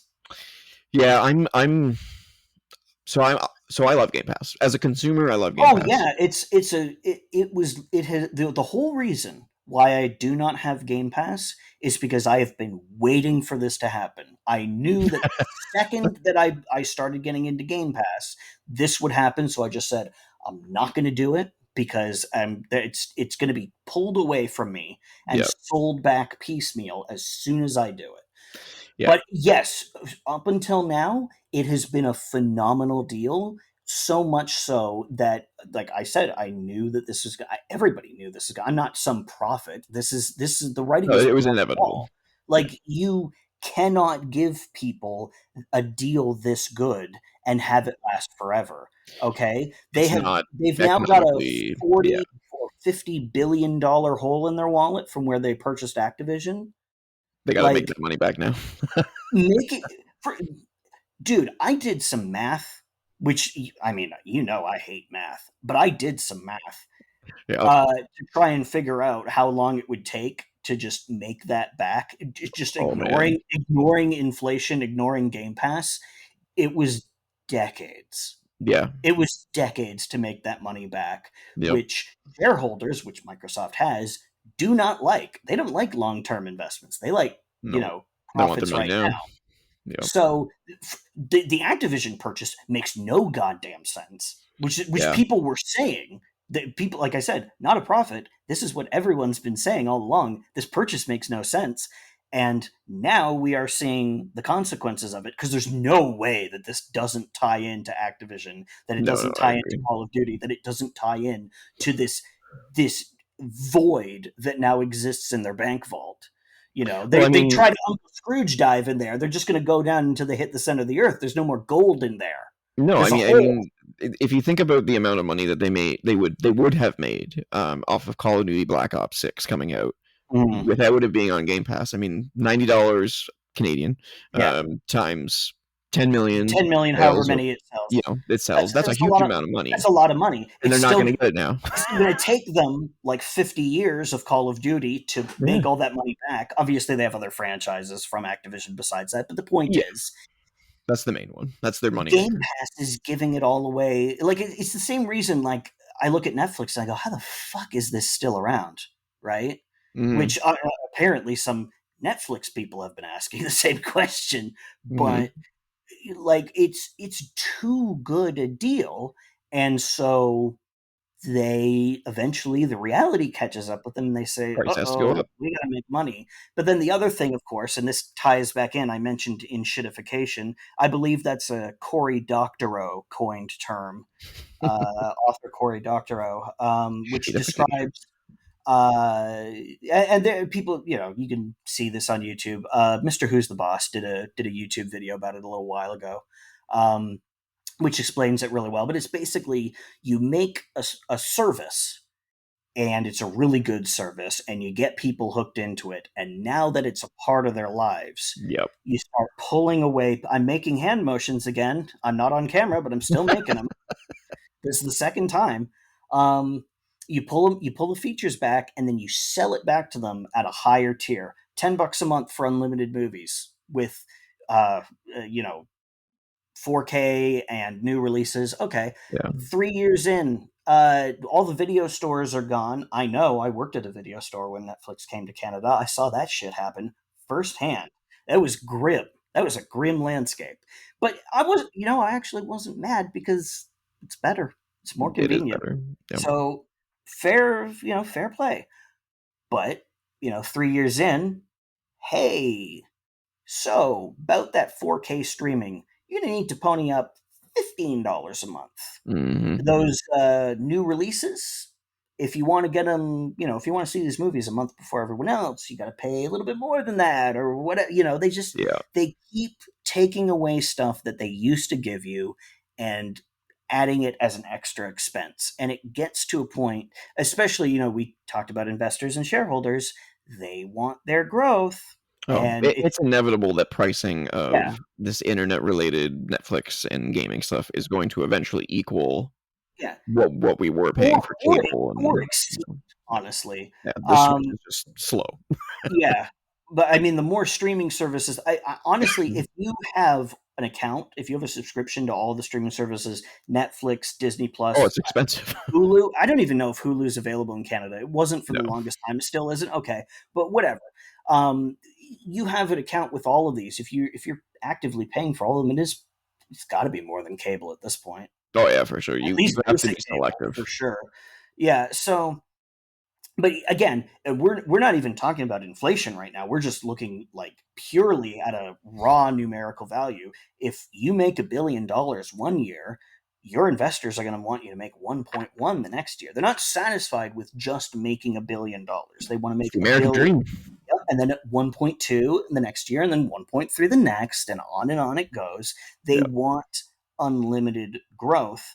And once we add inflation back into that equation, it's just not possible. And we are seeing that because all of these companies, and by all of these companies, I mean chiefly Warner Brothers, have been slashing things left and right to get a fucking tax write off. Of course, it's not just Warner Brothers. Embracer you know, just shut down a bunch of shit. Microsoft just shut down some studios Hmm. who had some critically acclaimed games. Oh, Tokyo but Game Works. Yep. they weren't the best sellers in our library. And again, we've got that gaping hole from the Activision purchase. Somebody's, we gotta ditch something to lighten our load, make our shareholders have that line on the graph that we show at our Yep. stockholder meeting. that line's got to go up a little bit more. Yeah, the industry right now is definitely at a it's changing. It's Definitely. Something's changing and changing. not in a well, I was gonna say not in a great way. The traditional, the AAA industry, the let's spend $500 million making a game industry, that's in a bad place. Very But bad I place. mean, Yeah. indie developers, they have their struggles, but I mean they've been the source of a lot of the innovation. So I'm not really worried Well, about the health of the it's industry. because the double A left. The Mhm. double A got pushed out from our, there back in our day, there was so many double A games where you would Yeah, get like, Darksiders and like, just these middle tier games that kind of filled the void between all the triple A releases. yeah. And then once those went away, and I don't remember why they went away. I think it was just a quality issue where their quality was starting to dip. Like with Um, Darksiders specifically, or with just that kind of tier of that game tier development? of yeah, that I, tier I of think game. I think it was a combination of like expectations of everything. Well, I mean, look at what Yeah. happened in No Man's Sky, right? That was Mm, an indie game that got catapulted into the forefront yeah. because Sony featured it, and they had a team that just couldn't deliver on those promises that they shouldn't have made. I'm not No, no, absolving no. them Yeah, of oh that, yeah, for sure. Yeah. but the the being put in the spotlight was probably the worst thing that ever happened to that game. To their Right. credit, they They came have back. they have been working hard, Yep. and they have been making good on their promises, and they've been delivering even more beyond that. So Hello Games, they are absolved, Yep. but that's a rare occurrence. And is Xbox going to be absolved of the crimes that I mean, they've already committed one by Yeah, closing an amazing studio like Tango they're gonna Gameworks. have to do something pretty spectacular. Like, those people they better get new jobs under Microsoft. That's what it's Yeah. gonna take, or I else this is think gonna be hanging on them for years to come. It should be. Sony's having the same issue though with but I mean it's their own fault for investing in these studios that are making live service games. Yeah. They did like they invested in like 3 or 4, I think Everybody's been 5, snapping up and everybody. that the live service I don't want to say sector, I guess is the best way of putting it, is Mhm. definitely shrinking. There's just not Um, enough people, you there's not know? enough people to play all these games, so Yeah. your game's if you're going to make a live service game, it's either going to be a hit or it's going to be an absolute zero, and we Yeah, saw that with Suicide Squad. yeah, well, we like you look at like Overwatch, right? The hero shooter genre, which is really big for a few years. Mhm. Overwatch emerged as the top one, and there's not really any others. There's a few Yeah, stragglers. Paladins is kind of in there It still. exists, but Yeah, it is not. it's not dominant. There's not enough. That is such a neat, because it's not just a genre like first person shooter, which is very broad. It is a specific niche that caters to a specific demographic, and they're gonna coalesce around a single game, Yep. right? Battle Same. royals are Battle that Royale is same thing. exactly what I was going to next. Yep. There you had a bunch of them, and two rose to the top. First it was PUBG, then it was Fortnite, which is funny because Fortnite was trying to catch an entirely different trend. It was Tower trying defense, right? well, Fortnite was trying tower defense, yes, but also the mining. It was doing Minecraft. You Yeah, I would was doing crafting stuff. build That's right. stuff, Yeah. right? And then they said, "Fuck, we missed that boat," Yep. and They let's recovered like nobody's business. let's rebuild our game. And within a year, they had knocked PUBG off the top spot, Yep. which has got to be awkward for them because Yeah, that sucks. PUBG not only uses their engine, they are owned by the same company. They're both owned by Oh, Tencent. that yeah, Um, yeah.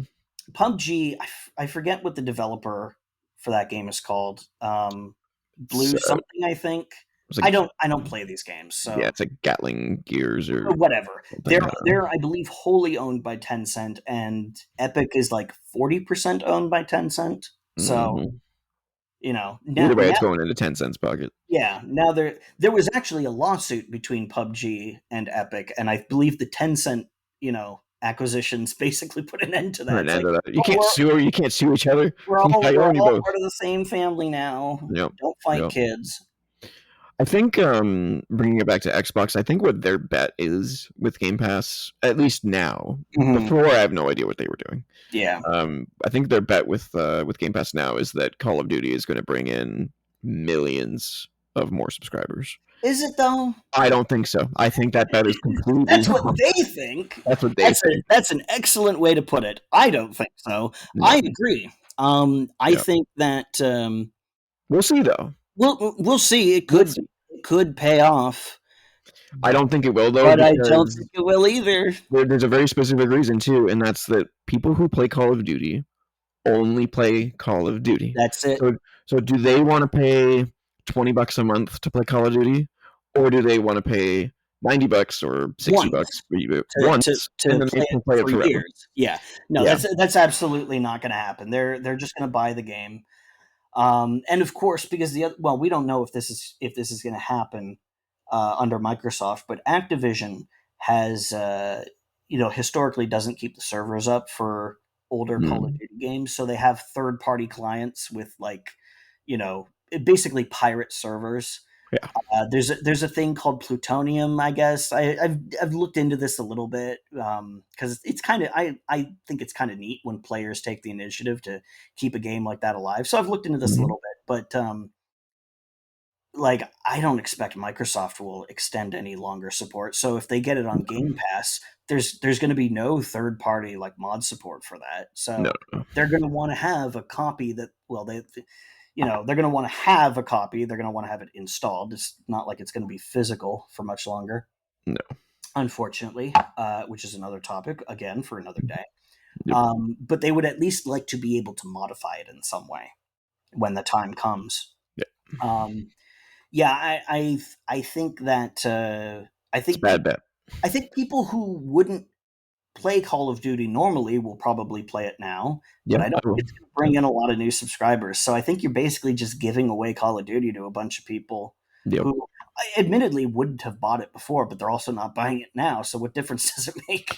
Yeah, I think they're hoping that it will bring in a new crowd of Call of Yeah, Duty players that will say, "Oh, look at all these other games I can play," but I don't think it will. I no, just doesn't. unlikely. Yeah, You nailed it perfectly. People who play Call of Duty they play Call of Duty largely play Call of Duty. It's like people who play Madden. or They've got Destiny, every World of Madden. Warcraft. Yeah, yeah. Yep. They've got their game and they play it and they have fun and good for them. But that's not really what Game Pass No, offers. Or at least that's not the best way to use it, and it's not the most profitable way for it to be used. nope. So it is. It's a bad situation. Yep. We'll see how it all We'll shakes see out. how it goes. So What's your next one? my next one, I've got another two small ones. Okay. So first one is an article about translators working for outside firms being contracted by Nintendo, not getting credited in their games. Nintendo Mhm. has a policy, in fact, on the books of not crediting people who the translation work is outsourced to. This isn't even that new, but it's just kind of back in the news again because a stink is being raised about it again. And Yeah. this is less of a I have a hot take on it and more of a I just want to give a shout out to the translators who work real damn hard and don't get the credit that they deserve, that Yeah, they they're like should ghostwriters. have for like financially, because you put this stuff on your resume and you say, hey man, I translated or I helped on the translation of Legend of Zelda. Oh, but we checked the credits, your name's not in it. Yeah, that So sucks. how do you prove it then? You Yeah. don't. Like a huge part of this industry is getting your name on shit. Yep. And it is so easy to credit people. I mentioned earlier that I have had very small experience in the game industry. I tested two indie games, and this was not like a corporate testing situation. I wasn't in an office from 9 to 5. This was test on your own time. Mhm. It was a volunteer position. I will say I didn't get paid, which normally I would not advocate working for free, but I got the game that I was going to buy for free to test Mhm. it, and I was gonna like it was basically this is release candidates. The game is effectively ready to go. We just need some extra eyes for last minute bug catching. Can So I it was ask what games they were? yes, they were Avernum 3 and Queen's Wish the Conqueror, which is by a small Seattle-based studio called Spiderweb Software. They make role-playing games, very old school, sort of classic Ultima style games. And these were games that I was going to buy and play to completion anyway. Yeah. So if I Why can get not? them for free and make them a little bit better by, looking for bugs, sure. Mhm. So that's why I did it. I have credits on those games. I was gonna ask you, is your My name name in is there? my Yeah. name is in there. I even have a Moby Games page. Somebody made a Moby Games page for No me way. when they were going through That's cool. and listing. I didn't think they would build a page because you can just have text in the credits. You don't have to have it linked to a Yeah, developer page. I have a developer page on Moby Games.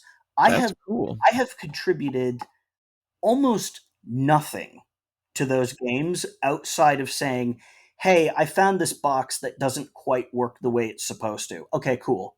Or, "Hey, this there's a lot of delay when you load this area." Or, "Hey, this."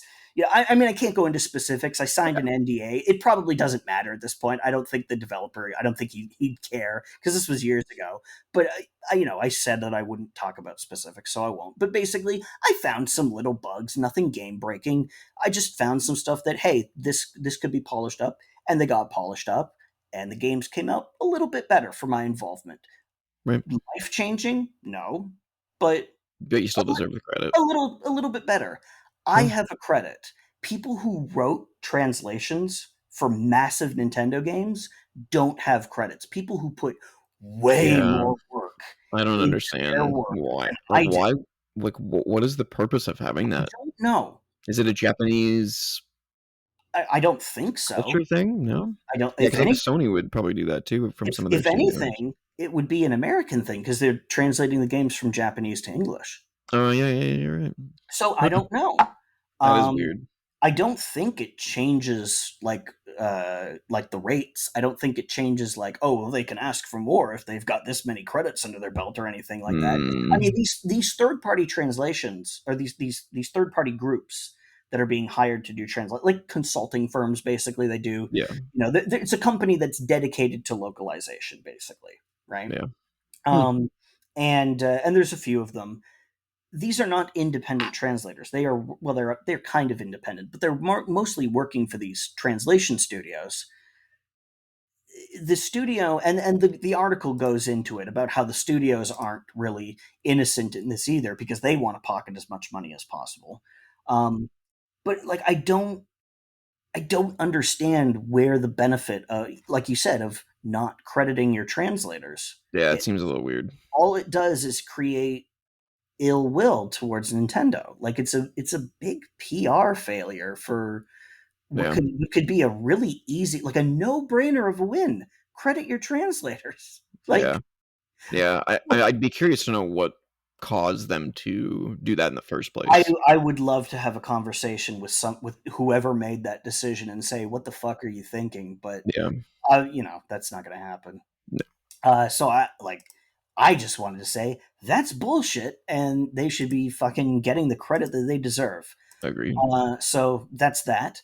The other one, and this is my last one, is apparently there's a new Bioshock.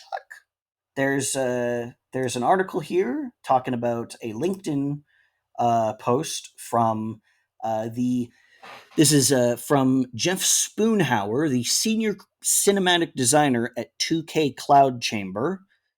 I'm not familiar with it, but apparently No. it's a thing. And it's a job listing on LinkedIn for Bioshock development. It literally says the Bioshock team at 2K Cloud Chamber is hiring, and they have a link Hmm. to their jobs page. So new Bioshock, I guess. Did it? How many jobs were listed? How Did you? many Did you jobs were listed? That's an excellent or like question. what were they? I'm just kind of curious just to see if because if you see like director or producer, that's early as hell. I'm just kind of curious to see if they're just like replacing people that apply. Oh, there's a bunch here. Oh, okay. Oh, apparently this is I guess this is in Quebec because these are almost all positions listed for Montreal. Huh. There's a few. It's either Montreal or a place called Novato in California. I'm not familiar with it, but I'm also not from Okay. California. So we've got several art jobs. We've got 1, 2, 3, 4, 5, 6, 7, 8, 9, 10, 11, 12 art jobs. Senior character artist, two cinematic lighting artists, cinematic VFX artist, senior environment modeler, lighting artist, materials artists. There's several of those. Um, Rendering engineer, rendering programmer, tool support specialists. So that would be for the internal development tools that they create, I guess. Game design and scripting, co-development lead level designer. So this all sounds very early. Here's the weird part. I just Googled, or I went to 2K's website to look up Cloud Chamber. Mhm.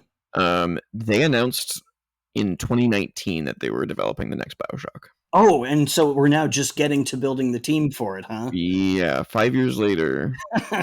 That sounds, going back to investors, that sounds like a thing for the stock value. That Hey, is, BioShock, remember that? We'll make one of those eventually. Ooh, look yeah. at that. Stock price goes up. The only thing I can think of is that was in December of 2019, which was right before Right the before pandemic. COVID, Yeah, yeah, so I wonder if that shut down probably. that whole project. Yeah. It's very easy to be cynical, but yeah, COVID It did screwed up a lot of things. yeah, and I mean I can almost guarantee you that's why 2023 had such a deluge of titles. Yep, There's just a so big much gap. that year Yep, because everything got delayed, yep, and it got delayed a few extra years, and that's fucking why everything came out in 2023. It's crazy. yep, Great yep. year for games, terrible year for developers. Wallets. Well, yeah, wallets as well, but lots of layoffs. Incidentally, we've already had just as many layoffs in 2024. Yeah, I was 10,000 seeing that. jobs. Yeah, it's crazy. This is a bad year. But here's a bunch of jobs for people to apply to. It looks like there's about 20-ish.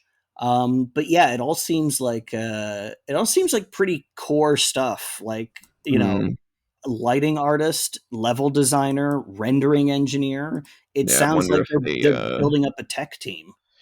Yeah, so either they maybe. I mean, it's possible also that they've been working on it for several years and they've scrapped it or have rebooted it because it wasn't Yeah. working. That's always possible as well because they That never even mentioned the name of it yeah. or like. That's what happened with Metroid Prime 4. Yep, And completely scrapped. it seems to have been paid off because that trailer was good and it was received well. Be- Um, be- Before we go to the next news article, question about that. yeah. I want to get your take on it. Do you find it weird that Retro Studios is not referenced at all in the Metroid Prime 4 stuff? Yes, I That is do. weird. They're Very just weird. not referenced. Yeah. When the game was initially announced like 5 years ago, Yeah, there was whenever. no studio attached to it. I'm like, okay, Yeah. who's making it? And then when they had the re-reveal, a month ago now, I think, Yeah. or so, they still didn't have like a studio attached to it. And I went online, and there was somebody on Twitter, responding to all the people that were hyped up about the trailer. Mhm. And he turns out he was a developer, and he's like, "Thanks for all the praise. We're working really hard on it." And I'm like, "Who Mhm. the hell do you work for?" And I inquired with him, and yeah, he works for Retro. And I'm like, "So Retro's making this game?" But have they just been fully absorbed and are no longer a distinct, like are they Good just like question. R&D 6 now or something? Like they're Yeah, maybe Nintendo got sick and tired of them getting their own like side hype. yeah, maybe.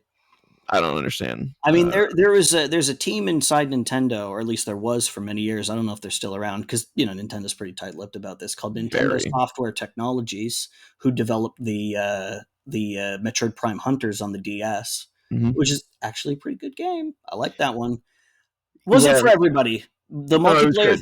The multiplayer thing was a little weird, but I liked it. No, I liked it as well. It was really good. But Better than Federation Force. oh fuck, we don't talk about that. Let's not talk about that. Yeah, yeah. Maybe they got rolled into NST or some other internal team that's not really like given their own name or something. It Um, is.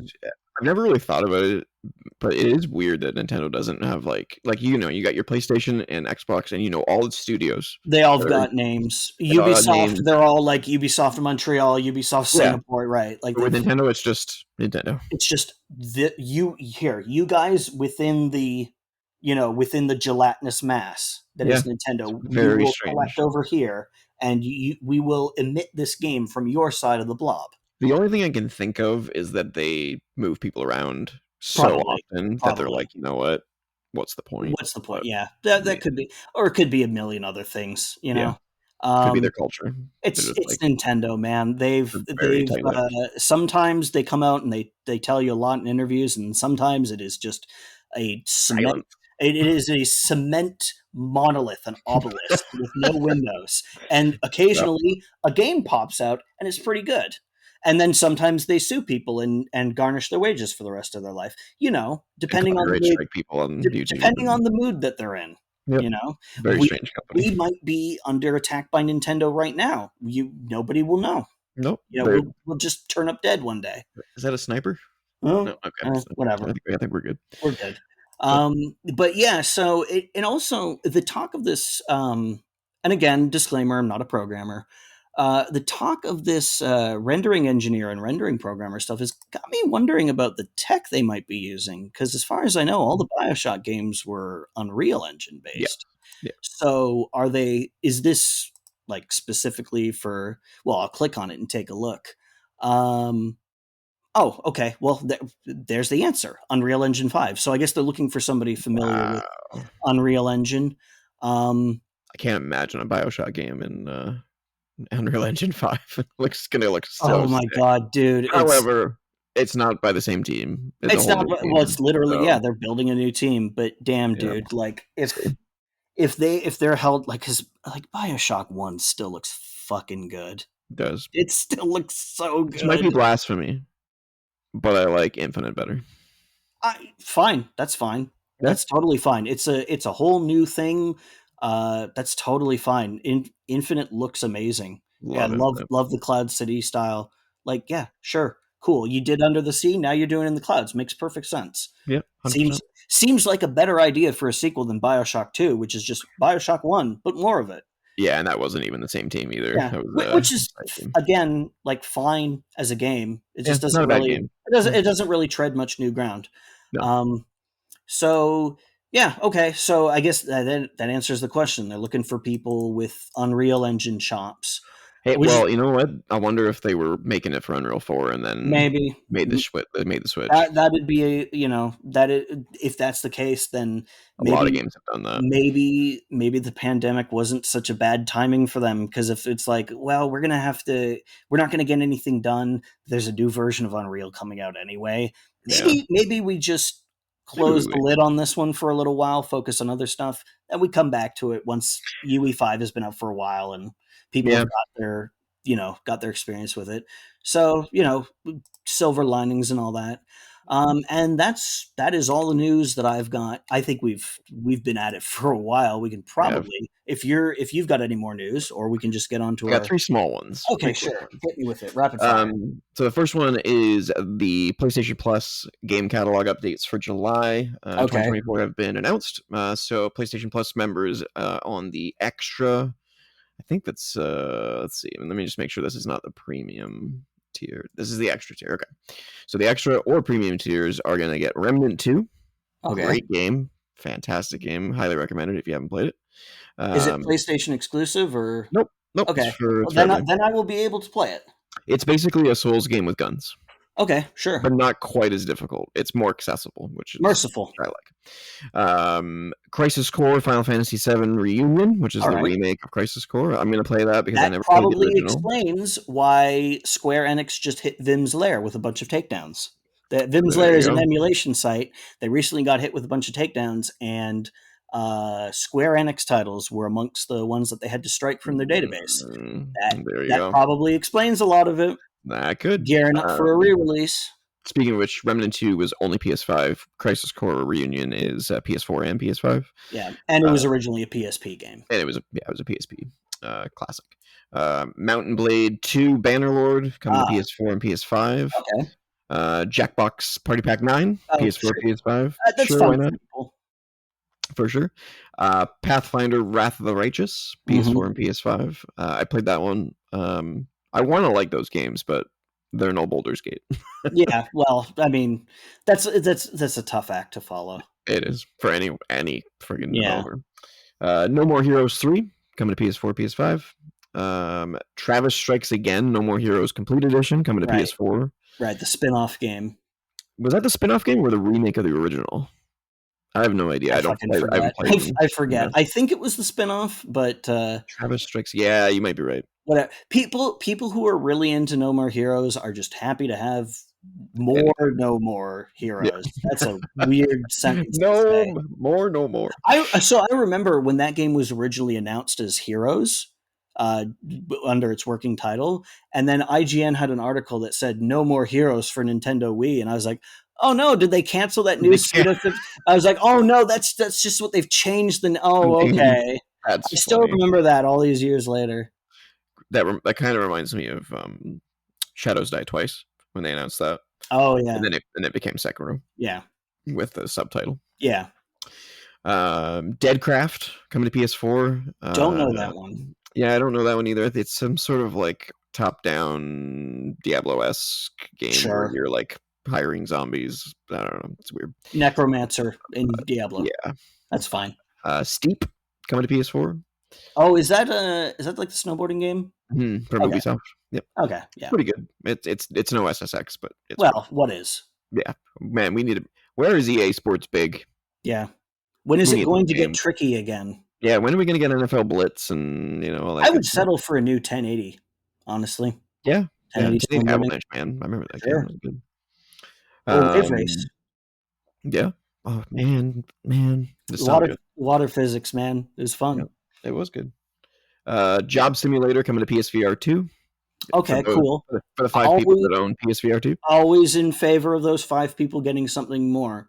Yeah, It sucks because the PSVR yeah. 2 is apparently like a really good It's a headset. mind blowing It's got eye system. tracking and it'll even like render like it's got I forget what they call it, but there's some kind of rendering technique that they use to render the area where the eye is looking at the highest detail and then low resolution everywhere else so that they Yeah, can focus the processing power yeah. So it on looks that really good. specific area because they got to render 2 screens. Yeah, That is so great system. clever. So And what else is new? Sony making a platform and then not supporting it. yeah, hey, I've got a great idea, and then let's toss it away. PSP, Put it in Vita, the grave with the PSVR Vita, 2. which it's not PlayStation. What's the Latin word for death? PlayStation Mort. I don't know. Exactly. Yeah. Just brutal. Dude, we are lining up topics for future podcasts. Oh, absolutely. I I'm could. writing them down as we go. Oh God, I could lay into Sony so hard for how dirty they did the Vita. Oh yeah, That was a crime. That was absolutely. a And crime. VR2 is even worse. I mean, the thing's been out for a year Yeah. and it's just dead. It's Now dead in the water. apparently it is getting PC support. Yes, so they've released a PC adapter port for it. However, because the PSVR 2 was designed to work with the PlayStation 5, you do not get all those extra features like you just mentioned. You do not get eye Oh, tracking. You do not get oh. yeah, Well, still, I mean, that thing costs like $600. $600, which is about the cost of the PS5 itself. Yeah, That's still less than the Valve Index. true. If you're looking for I would love to have a direct comparison between dude, the. I would love to be able to afford a direct comparison. Yeah, me too. But I did own a PSVR 1, and it was mhm. great, but man, is it Not blurry. enough support. And that. You got that Until Dawn spinoff, I guess, with Yeah, Rush Peter of Blood Stormare was on the great. roller coaster. Yeah, it Cool. was fantastic. Yeah, Yeah, and then King that was Valkyrie was amazing. Yeah, it. And then there was there was and nothing then there else. was nothing. Yeah, But I that's mean, Sony. if they could repurpose it as a PC VR headset. They might be able to semi salvage it. But like as you said, like this Sony has a long track record of putting out cool tech and then failing it. Just Mini crapping disc, all over it. another great example. The mini disc. Yeah. They're oh god. I think someone confirmed that there's 2 PSVR 2 titles in development from Sony. Okay, let's hope they both make it out and don't Yeah. get strangled in the crib. Yeah. Yeah. Uh, One of them is probably from the people who made was it Heart of the Mountain? okay. The Horizon team. Oh, okay, When okay, they made yeah. the original game that came out on Oh, PSVR like 2. now Yeah. would that be Gorilla or would that be some other team within Sony? No, I think it's like Firesprite, I think Okay, is their name. okay. Yeah. They did From what I the understand, that Horizon VR demo was apparently fine. it So was gorgeous. yeah, Yeah. sure. Yeah. Yeah. Okay. What else? Summoner It's coming to PS4, PS5, which I Summoner. think was a PS2 Summoner. game. Yeah, Yeah. Yeah, that was one of the that in fact that was the first big fully 3D RPG that I ever played that wasn't it was a Quest launch title on 64. PS2. But we don't talk about Quest 64 either. One of the worst games of all time. Uh, I oh remember man, picking that game up in freaking Ottawa. I was like, "Oh, this game looks so oh, cool." dude, there was so much cut out of that game. Oh god, It was gonna have a party. It was gonna have multiple characters. It was gonna be good. And and it then wasn't. it was too big. I guess they got it. We need to do. We I should don't do think it. there was a single RPG besides Paper Mario on. And Iden Chronicles: The First Mage, which was Yeah, okay, it but it was was okay. no Summoner. Was Bait and Kados? No, that was That was GameCube. GameCube. Okay, And there was also a Summoner. I think it was a sequel or a spinoff on Summoner GameCube. 2. Yeah. Yep. But then of course, GameCube also had Tales of Symphonia, a great game. Yeah, there's some good Um, RPG and Skies of Arcadia. Skies of Arcadia, which is a Dreamcast port, but a decent one. I forget, did they do Evolution on GameCube, or was that only on the Dreamcast? I think that was a Dreamcast I game. think that was only on Dreamcast. Yeah, Well, Phantasy Star Online isn't exactly the kind of RPG that we're talking about. The GameCube isn't exactly much of an online console aside from PSO, but it was there. I it like PS. existed. I like PSO, so I'll take Yeah, any opportunity to talk about it. I played that on Dreamcast as well. Yeah, I played it on Dreamcast too, but Yeah. yeah, great game. Um, Um, so yeah, where were you in your only two left. two left? Ratchet and Clank Size Matters, which I Okay, think was a PSP game. yes, I believe it was. Yeah, and then Jonah Dark, Jean Dark, Jonah Joan of Arc, the French way of saying it, the proper French way of saying it. Jeannne Yeah, Darc. yeah, Jeanne d'Arc. Yeah, Jean Darc. Joan of Yeah, Arc. Yeah, I have no idea what that game is, but yeah. it. I've heard of it, but I don't know much about it either. Yeah. Oh, the article shows me the games. Let's see. Oh well, excellent. I've seen most of these. No More Hero. Oh, yeah, you were right. Travis Strikes Again is the spinoff. Okay. It got like a 6 out of 10 from IGN. Yeah, people. I think they were waiting for No More Heroes, like a proper sequel, and they got one. So Yeah, right. But then IGN also gave God Hand what, a 3? I'm yeah, still salty about that. I will never not be. yeah. Look, I get reviews from a multitude of places to yeah, kind of my look. opinion, I will say God Hand is by no means a perfect game, but it's not a 3. but it's not a 3. Come No. on, you could spank Um, enemies into the stratosphere. That's got to be worth at least a 4. Okay. confirmed that the summoner that they mentioned in the article is the PS2 RPG. Is Size it matters. is it just like the PS2 game, or is it like a remake? Yeah, Or it's just a port okay, because well that's they finally started porting oh like actual emulation on the oh console. okay. It would be nice if you could just put in a disc and play them, but that No, assumes you have a PlayStation 5 with a disc drive. I do. Oh, Very, great. I think very few people have the digital version because I don't think they sold very many of them Yeah. on Oh, purpose. did they get that wake up call that people actually still like to own their games to some degree? No, I think it sold out like lightning, and they were afraid of selling too many and alienating like EB Games and all Oh, that kind of stuff. They're okay. gonna do it eventually, but Yeah, if they the did want to pull the PlayStation plug. 6 has discs, I will be very surprised. I would be shocked if the Yeah, next generation has unfortunately, discs. but Yeah, because like this is a separate side rant, but I think that for game consoles to survive, they're going to need to be more than just game systems. It would oh be yeah, great for them to be entertainment hubs, but between the rise of mobile gaming and how much relatively cheaper it is to have one PC instead of two game consoles, yeah.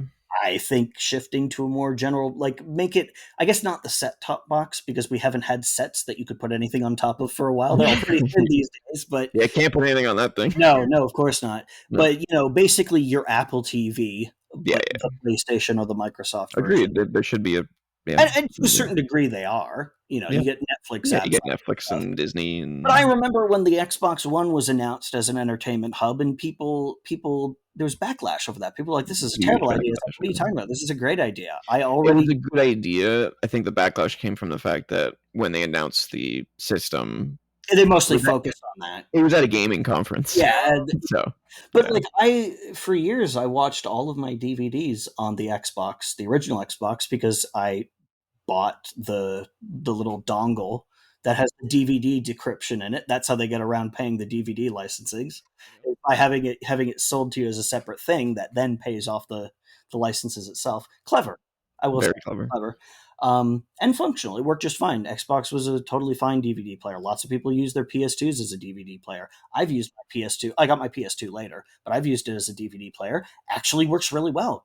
Yeah, Really good DVD player. yeah. So I wish that the new consoles would have the 4K Blu-ray God, I know. player, but they don't. Dude, I bought a Blu-ray within the last month, and getting it to run on my computer has been like pulling Oh, teeth. okay, And just I know how difficult that is because I've had dental work recently. So when I say it's like pulling teeth, I mean it was it's exactly as well. literally like pulling teeth. Yeah, and unlike my dental work, I still haven't come up with a solution. So, Yeah, no, yeah. and my PS3 doesn't like Blu-rays. I have to put in a Blu-ray like 20 times for it to recognize it. So, Oh, you know what it might be? I had this problem with my PS3. There's a you have to open up the PS3 to fix it. sure. I mean, it's well There's beyond the there's warranty. like a yeah, there's like a drop, and all you have to do is like pull this pin, Oh, and okay. it works fine. Okay. It's really dumb. I I'll remember having to do look up that. how to do that, and then I I'll. think it was the PS3 anyway. It was either the PS3. Was it the slim one, like the second model that they released? I think so. It was either the Fat Boy grill, George Foreman grill, George or Foreman the grill, of second one. course. Yeah, because I only had those two. Yeah, because So I have the second model one that has, where they actually went to the PS3 branding. When they started putting the PS3 label at the top of games instead of along the side. When they relaunched the system, basically rebranded it. That's the one I yeah. have. So yeah, okay, I can probably find a tutorial to do that if it's that easy to fix. I also looked up Jeanne d'Arc, Yeah. and it is a PSP game. Oh, okay. It is a strategy RPG from Level 5. Oh, okay. So the people So who made White Knight Chronicles, a game that I burned out hard on. Ooh, I hard think on. uh, I think they made a lot of. They made Dark Cloud. They made a bunch of stuff. The Why am I professor thinking they were bigger than that? But I guess they not. made Eh? Professor Layton. Oh, they did Neo Kuni. Ni That's no where I Kuni. know That them was from. the next one I Yeah. was going to go to. Yeah, they've Yokai. Oh, they do the Yokai. Yokai Watch games. Yep, Yeah. yep. Wow, they do a lot of They games. do a Holy lot of yeah. games. They do a hell of a lot of games, Professor and some of Layton. them are pretty good, and some of them are they're It fine. looks like there's a lot of shovelware type stuff that no one's heard of. You know, There's like they keep busy over there.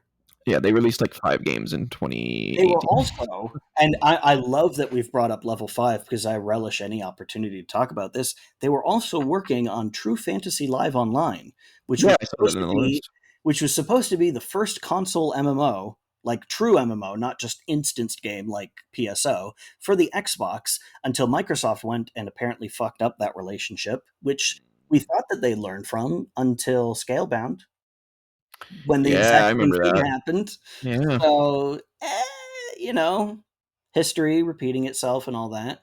But I will bring up True Fantasy Live Online at any opportunity I get because number one, I was carrying a torch for that game. I thought, oh, a console MMO, that'll be cool. And I still resent them for specifically Microsoft for botching that. So I spite grudges. I hold them both. They empower me. Hey, They course through my veins. they empower you. I'm like, you remember when they introduced Lord Zed on Power Rangers? We're showing our age here. But remember when they introduced Lord Zed and they had that big scary shot of him with like the fluid pumping through his tubing? Yeah, that's for me, that's spite. That's what the spite makes me. Makes me a big muscle, like literally That's bare funny. muscle metal monster sorcerer man. Yep. With the throbbing brain and everything. I can't believe they put that in a kids show. Yeah, that was pretty freaky. That By was a the good way, one. I sad note. Unfortunately, the guy who voiced him actually passed I away saw that. recently. Yeah, Yeah, that sucks. yeah. Yeah. Great show though. Shame Great show. about that guy. He a very prolific actor. I actually saw him and the actress who voiced Rita Repulsa at a convention once, and he was in. I mean, he was in rough shape. He was on two canes, but man, the dude was dedicated. He was going to conventions even in his, Good you on know, ill health. So he was a real one, man. you, man. Speaking of Power Rangers, did you see the reveal of that Yes, 2D yes, I did. beat 'em I up? did. That I looks did so good. actually. My niece is very excited because Rita's Rebound. she's a big Power Rangers fan. We got her into Power Rangers, OG Power Rangers, of course. Yes. Yep. Um, and we also played that Ninja Turtles game, the Shredder's Revenge. Shredder's Revenge. Great Yeah, game too. Yeah. that was basically her introduction to Ninja Turtles, which is Ah. cool because they had a bunch of the 80s show voice cast come back. Not James Avery, of course, again, RIP. But she was really into that game. Actually, more into it than I was because I was noticing the bugs. There weren't many, but there were a few. Also, it kind of sucks to play the game with the Joy Cons like turned on their side. Yeah, they're not That's how comfortable. we had to do it. Yeah. But dude, she was having a blast, and it It's a great game. it was pretty fun. Yeah. Bugs aside, overall, very good game. It's Now, not quite Turtles in Time, but it's no, great. but I mean, Turtles in Time, man. That's like It's the best beat 'em up of all time. how are you gonna? You have to work real hard to top that. You'd have to do it exactly the same. Yeah, even the remake of Turtles in Time Not wasn't good. not it wasn't the same. Wasn't good. But yeah, so she's into Power Rangers. She likes that beat 'em up game. As soon as I saw that trailer, I was like, dude, Day one purchase. I gotta show this to her. She's gonna flip, and she Yeah, did. it looks great. The art in that trailer was very strange. The Yeah, the character art of the Power Rangers, but the actual gameplay looks great though. they looked very strange, but the gameplay looks great. Looks Uh, Super Nintendo to the yeah, max. Looks good. no Tommy, it seems, which is weird. But Well, maybe not that they've shown. not that they've shown there. I did notice there is some. There's like a. They briefly show some stuff on a roller coaster. There's six cars. They're all colored like the Rangers, and there's a green one. So Yeah, maybe you you unlock gotta him. know he's in there. They You've might even do a White Ranger. maybe, but you've got to be able to unlock him. Like either Oh yeah. after you face him in the game or after you beat. You got it. You got it. I mean, when they were announcing Shredder's Revenge, they initially announced just the four turtles, and then they And then you can revealed finish Casey Splinter and and yeah, Casey and Splinter. April. Yeah, so Yeah, I'm sure that'll there's got to be Green Ranger. maybe they'll even do my favorite Power Ranger, the Gold Ranger. Oh, the Gold Ranger when Love the Jason Gold came Ranger. back Yeah, for like 10 Jason. episodes. Yeah, you get. Yeah, it was a It was very short stint. very brief. Yeah, but my favorite. So Incidentally, awesome. Oh, have you seen what that guy is up to? What that actor's up to? Jason. Yeah, I think I saw him in an interview, but there's been it's been a some while. shit. So this is getting way off topic, but it's too much fun.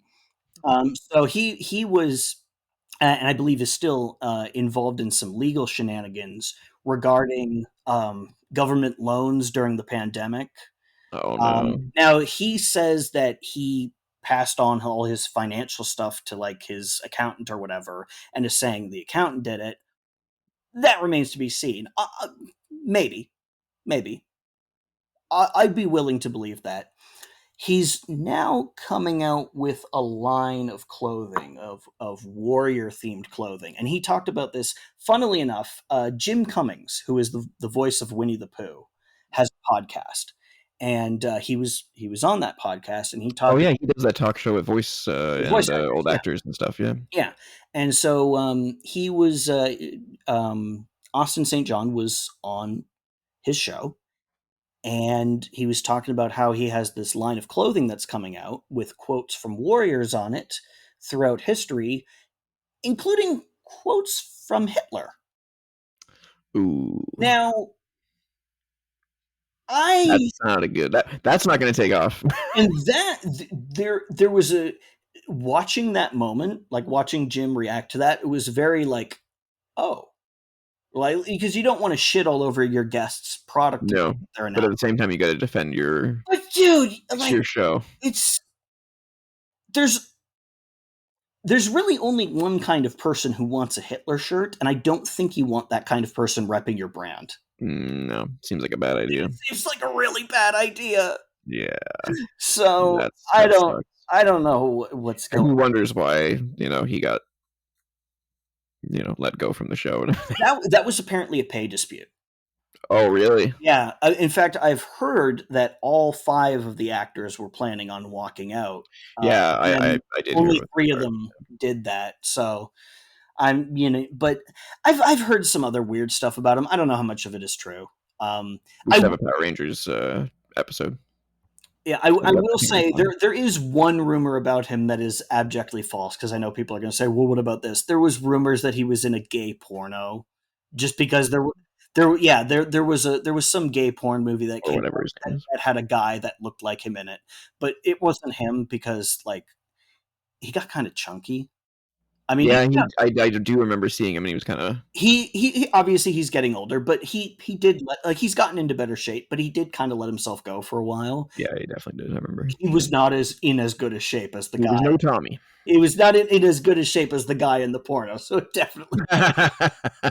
definitely wasn't him. I just needed to address that in case people were thinking that was the weird thing I was talking about. No, there's but I mean, there's you hear weird stuff about people all the time, right? Oh I don't yeah, know how much of it is, especially celebrities. but the Hitler thing is just the Hitler shirt thing, dude. Not a good look for him, No, literally and figuratively. do not put Hitler on a shirt. No. Just don't do it. Not unless it's got a bullet through his head, or Yeah, I mean Yeah. that was actually, funnily enough, that was the first modification to any game I ever did was vandalizing pictures of Hitler in There you Wolfenstein. go. I had a piece of software that came on a shareware compilation disc that let you edit the wall textures in Wolfenstein, and I went Oh, and vandalized all the paintings of Hitler in the game. That was fun. So killing Nazis is I never literally not fun. literally drew over the painting of Hitler with a bullet wound in his head, dripping blood down. I was like, I think do you post that on Twitter? I feel like I may have seen. no, that was from decades ago. Oh, I okay, have gotcha. no idea where that installation of Wolfenstein. Like it's long gone. It's long, Gotcha. long, long gone. But I mean, I've continued to vandalize games Yeah, ever since. So I always enjoy when you post pieces of art yeah, on yeah, Twitter. It's fun. it's fun. I have fun. Yep. But Um. I think we may have danced around our Oh, main. I still got two quick Oh, news you articles. still Yeah, have still got more. two Oh small ones. man, we are packed today. Yeah, we have, normally we don't have this much news, but I think we had a little bit of a lull because of Summer Games Summer Fest. Game Once Fest that kind of was over, there's sucked just this the air gap. out of the room, right? Yeah. These ones are pretty small, but Sure. cool. So the first one is Nintendo Switch has officially become the longest running Nintendo home I did console of see that. all time. I did see that. Yep. I was actually thinking about that like a week and a half It's ago, old, man. and I was thinking, has it outlasted the Famicom? Because in Japan it was released in '83, but apparently by days it has now crossed. I believe that article was posted like 2 days ago, so it has now officially been the current Nintendo console for just over 2 days longer than the Famicom was. Yep, the NES was 2,686 days, and the Switch crossed over and is now at 2,688, probably 90 now. Yep. And Um, it's on track to old. become Nintendo's best-selling piece of hardware ever. It's already at 141 million units, I think, confirmed. Yep. The Yeah, the DS, 150 Wii is in sight. I think yeah. So is the number. The Wii, I believe, was 101 million. The DS, I believe, was 154. Oh, it was the DS. And then the God. PS2, I think, was like the PS2 number is a little bit fuzzier, but I think it was like 156-ish. So DS and PS2 are almost neck and neck. Now the Switch sales have slowed down, although the fact that it took this long is pretty telling. Crazy. Yeah, I mean, Insane. who's been buying the Switch over the last Yeah. 2 years? I don't know. Like I have this, no you idea. would think that this would be like an Xbox 360 situation where they were red rigging and people were just saying "fuck it" and buying an arcade that doesn't have the hard drive in it because I it's mean, $100 cheaper. But with no, it being a handheld, it could be that people are just replacing them it because they're just could hanging on be, to but them for too I mean, long. it's a Nintendo handheld. Those tend to be fairly robust. And I've used mine mostly in handheld mode, and I carry it around in my bag, and it's done just fine. Joy-Con drift aside, but that's I think more of a Yeah, design issue than a longevity one. and I think they fixed that with the The second the generation of OLED Switches. or the Yeah, Switch Lite or whatever. Yeah, I don't know. But I never yeah. had that issue, by the way. Oh yeah. Some people get it, some people don't. I've only ever had it in left Joy Cons, never in the right Joy Con. The only console I've ever had a controller problem with, what I think was, it was a it was a stick drift problem where it Yeah, wasn't centering, and yeah. I'm trying to remember. I can't remember which console it was for Was it now. the N64? Because those just wear the fuck out. They, they It was definitely later than that. It was like a the N64, that's a different issue. That's just the plastic grinding until there's no more yeah resistance. Yeah.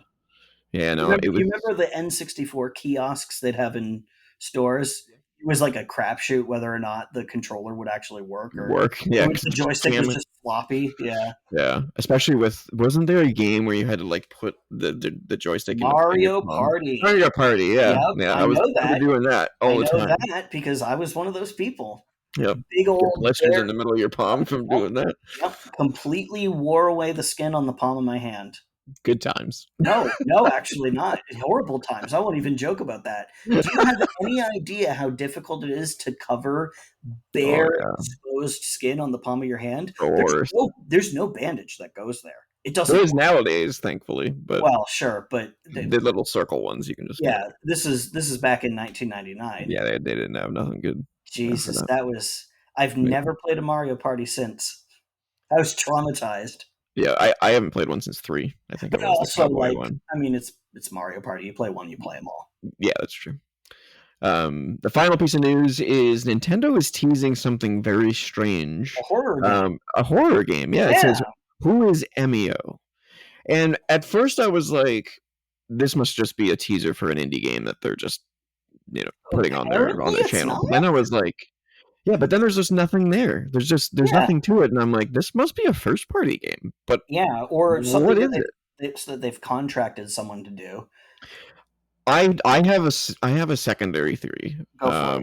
Hit me that with I haven't seen anywhere online, and it. that's Mhm. that I'm starting to wonder if this is going to be a very lengthy campaign, and it's actually the Switch 2 starting the hype train. I mean, maybe Like maybe this guy ends up having it in his pocket or something. He's gonna pull that, it that, out, that and could be a fun, goofy you know, reveal. yeah. Yeah, it's not But very usually weird. it's not usually Nintendo's style to do It something is like that. not. But I mean, you know, Keeping in mind though that this is going to be the first console generation without a Wata. yeah. I mean, So you got new leadership. I was gonna say they've had a change in leadership. Maybe they're trying something new, and that's fine. Trying something new is usually worked out well for the Nintendo, Virtual Boy notwithstanding. Yeah. Um, Whether or not it's a horror game or a Switch 2 teaser, either way, it's abnormal for Nintendo sure, to do something like this. sure. So They traditionally they've had a very hands off relationship with horror games. Like the only standout ones that I can think of are, of course, Eternal Darkness, I was gonna say, fantastic yeah, one of video my game, favorite games. Yeah, absolute classic. There was also Dementium on the DS, which I got quite a lot of hype back in the day, um, because it was a really good looking. It had a fucking flashlight, a working flashlight in a DS game. That's weird. That's yeah, weird. lighting. You don't usually see that kind of thing in a game. Um, Really more remarkable for its graphics tech than its gameplay. It's a first person horror game. It's slow paced. It's got some combat. It's a fine game, but it was really a big deal for its tech. But I mean, other than that, like I don't really think of any horror games that are associated with Nintendo. No, absolutely not. I mean, the Resident Evil reboot, but I mean that's not developed by Nintendo. And So it's not developed by Nintendo. yeah, I mean, technically, neither was Eternal Darkness or Dementium, but they did promote them heavily. And I believe Nintendo does actually own the Eternal Darkness property. I believe they publish yeah, it. I'm pretty sure they do. But yeah, man, it's just not really been a big thing for them. So it's an interesting approach. Yeah, I'm gonna keep my eye on this one. They actually have an official Nintendo or the game, whatever it is, Whatever has it an is. official Nintendo website. And it's just that creepy dude from the video just standing there. And I think Emio translated means like laughing man or smiling man. Oh, okay. Um, but that's basically all we know. We know nothing else about this. It's just a Mm, weird thing. They tweeted about it at the same Nintendo tweeted it out at the yeah, same time I did see that. on US, Europe, Japanese, like Yeah, just like the whole thing. So what is this? Very, very, very Fatal Frame. interesting. That's the other thing Nintendo has. Oh, Fatal Frame. Yeah, yeah, That yeah. that was after it had been on the PlayStation. Yeah, yeah, it kind of came on to Nintendo. But okay, sure. yeah. Um, who But maybe I want to know what this is. maybe 'Cause Emio is Hideo Kojima and they're rebooting Silent Hills.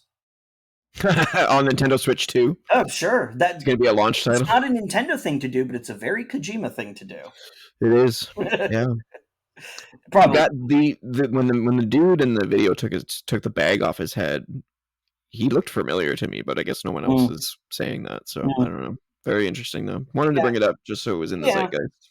sure, sure. We'll see more of that, I'm sure. Oh yeah, yeah. And I have to assume it's not going to take long. Probably not. Not if they're Um, announcing it globally.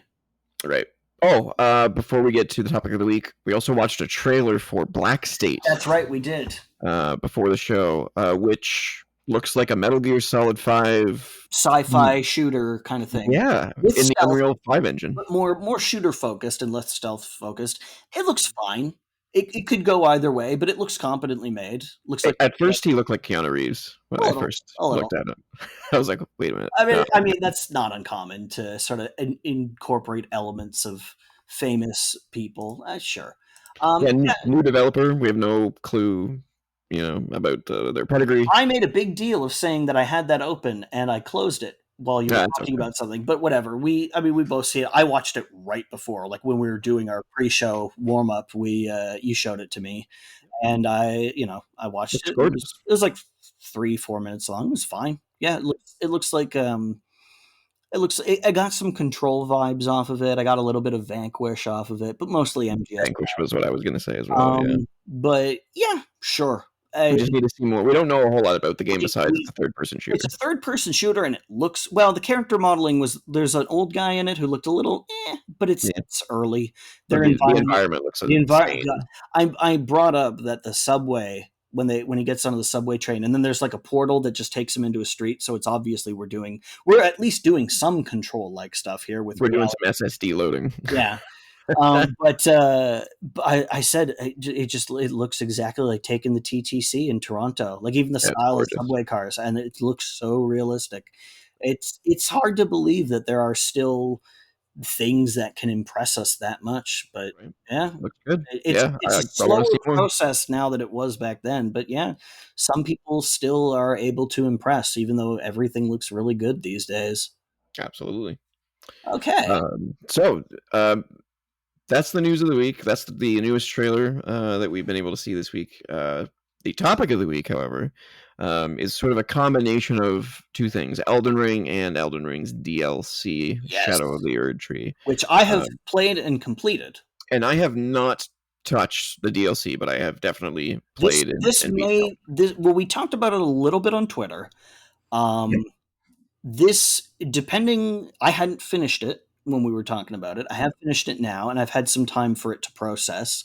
I've been working through the trauma, and maybe you'll change your mind on whether or not you'll play it. Maybe you won't. But I mentioned that I'd been doing something special, and you asked me what games I'd been playing recently. I omitted one because I wanted to talk about it here. I beat Shadow of the Erd Tree, and I said Dark Souls 3 was not this fucking hard. And it wasn't this unfair either. Like, I expect some bullshit. I don't expect wall to wall bullshit, right? And I was like, there's no way that Dark Souls 3 was this hard, was it? So I've been working my way through Dark Souls 3 the last week. Okay. And you know what? I was right. Dark Souls 3 is not that fucking hard. Mm. It's challenging, Oh yeah, sure, but it's not insane. it's not Shadow of the Erd Tree. It's not torturous. It is achievable. I've absolutely had roadblocks, but I've overcome them. Um, I never felt like the important takeaway from the comparison that I've been doing with Shadow of the Erd Tree very fresh in my mind, which is good because I was kind of fuzzy on Elden Ring because it was 2 years ago, right? I've been playing other stuff. I've just been living my life, right? I'm not going to remember every single moment in a game that took me 150 hours to complete. It's a big game. Um, but so Shadow of the Erd Tree just kind of retreads that ground for better and for worse.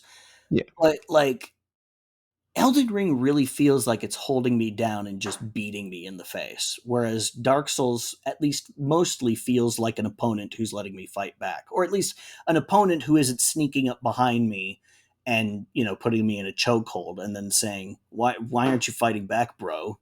Yeah. You know. It's only reinforced my feeling that, and just to kind of recap the conversation, sort of scattered conversation we were having over multiple days on Twitter, is that the Elden Ring bosses are just, they're just built for the highest echelon of players. And if you're not willing to spend a million hours on that game, the thing you always hear with these games is get good, right? But it feels like getting good isn't enough anymore. I've just been working my way through Dark Souls 3 at a record pace. I'm on track to finish it in less time than it took me to finish Shadow of the Erd Tree, which I'll give him full credit for. That is a game length expansion. Oh That's yeah, it's a huge that's expansion. like Yeah, 50 to 60 hours of play on top of a game that already took me 150 hours. yeah, That it's a is huge. that is a full Dark Souls game in and of itself. Absolutely. What was the cost of Shadow of the Erd Tree? It was about 50 Canadian dollars. It's not cheap, but you No, fucking get your money's you worth. get your money's worth. Better Okay. believe it. They do not skimp on the content. Um, but with Elden Ring, it just feels like every boss is balanced for the people who put up the YouTube videos showing them beating the bosses in their underwear because they can just go and not get hit and they make it look easy. And I Yeah, think From Software looks at that and says, well, we better up the challenge, forgetting that 99% of their player base is not made up of completely insane people. We're slightly crazy because we've basically been playing the same game for 15 years. I started with Demon Souls way back in the day, and I've been playing these games ever since. Um, so we are gluttons for punishment to a certain degree, but it comes with the condition that the punishment must be overcomable, right? And yeah, it just doesn't feel like that in Elden Ring. It feels like you've either got to be one of these perfect let me solo her type players, which I actually watched a video. Apparently that person is now let me solo them because spoilers, the final boss of Elden Ring is two. not just a single person. Um, and I watched them beat the final boss of Elden Ring just before we started our pre-show talk, and I watched them do it without taking a single fucking hit, and they made it look easy. And if this is the kind of people that From Software is looking at and saying, "Oh, we need to make the game harder because people are having such an easy time with it," you need to bring yourselves back down to earth because that is not how most people play. Most people have neither the time nor the inclination to go beyond getting good. This is get God is more like it. These people they're insane. Oh, yeah. These are the people who you know This is all they play. it's all they play. They just make it their life's mission to style on the bosses, which, okay, cool, like, well done. That's not a way to develop a game for the rest of us. And I when I first played Demon Souls, it was because of word of mouth, which is how that game got around. Um, and I heard, oh, it's a game that doesn't hold your hand and do everything for you. And I was like, sure, I'd be down to play a game that doesn't have quest markers showing me every single spot I need to go or anything like that. And that's what I got. I got a pretty old school, like, dungeon crawler inspired game, which makes sense because it's From Software's very first series of games was the series called Kingsfield. It was actually a launch title for the PlayStation in Japan. Um, and you can absolutely see the roots of Demon Souls in it because it's got a lot of the same ideas, PS1 graphics, but I mean, fully 3D PS1 graphics, fully 3D environments, fully 3D enemies, even the items you pick up off the ground are fully 3D. It's in 1994. That This was is the same, impressive. this is the same year Doom came out. King's Field didn't get released in North America. The later games did. The original didn't. But I mean, when you're looking at the history of video game graphics, you would be doing a disservice to leave it out, because it's the first game from what was then a new studio on a new piece of unproven hardware from a company that had never worked in the game industry before, and it's really visually impressive for the day. It looks boxy and shit by today's standards. It looks bad. It looks flat out amateur hour by today's standards. Like, I could model in my, rookie 3D modeling career, I could model the stuff from that game. But I mean, keep in mind I'm working with 2024 software, and they were working with like fucking Power Animator on a SGI workstation, which would have been a way less intuitive package than like modern Blender, for all the complaints I have about Blender. That's beyond the scope of this discussion. But all of this is to say that this company has a long history of making this kind of game. And when I played Demon Souls, even though I wasn't familiar with King's Field, I could absolutely feel the influence of games of that type, because there's also stuff like Eye of the Beholder, um, uh, fucking Dungeon Hack, all those old first person dungeon crawlers, right? And then of course the original Elder Scrolls games like Arena and Daggerfall. You can chart the evolution of this Yeah. very, very clearly. And it really appealed to me because it was a modern game with sort of old school sensibilities. I mean, I spent like 20 minutes talking about Sulaco, right? It was a very similar idea. Modern game, old school sensibilities. I like that.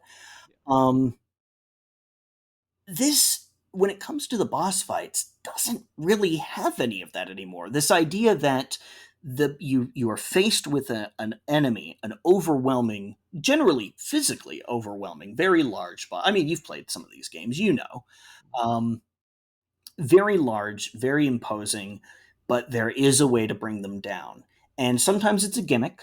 There's a boss fight in Demon Souls where you have to use a special sword that does a magic like shockwave to bring down a giant flying manta ray. Cool boss fight. It's a gimmick, but it's cool. Um, there's gimmick boss fights, sure, but then there's just, you got to figure out what this boss's weakness is. You got to Yeah. figure out the pattern. You got to figure out how to read their attacks, and you can prevail by just kind of chipping away at their massive health bar Mhm. until they go down. And you're probably going to die a few times. That's fine. I don't mind dying to a boss. I don't mind dying repeatedly, as long as I feel like I'm learning something. A game Right. does this better than almost any game I've ever played was Metroid Dread, where Yeah. Great I, game. I repeatedly died against those bosses, but every single time I got to the next phase on my next attempt, I would, Especially the final boss. yeah, oh yeah, I would get through the first phase and then die on the second one, but I'd learned enough from the first phase to survive it without taking too much damage. Exactly. I'd get Yep. through the second, but die in the third, and I just, you know, Rinse, repeat.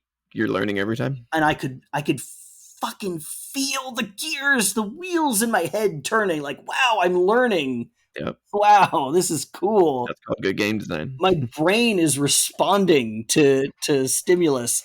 God, this is great. A game is actually making me think. And I used to get that.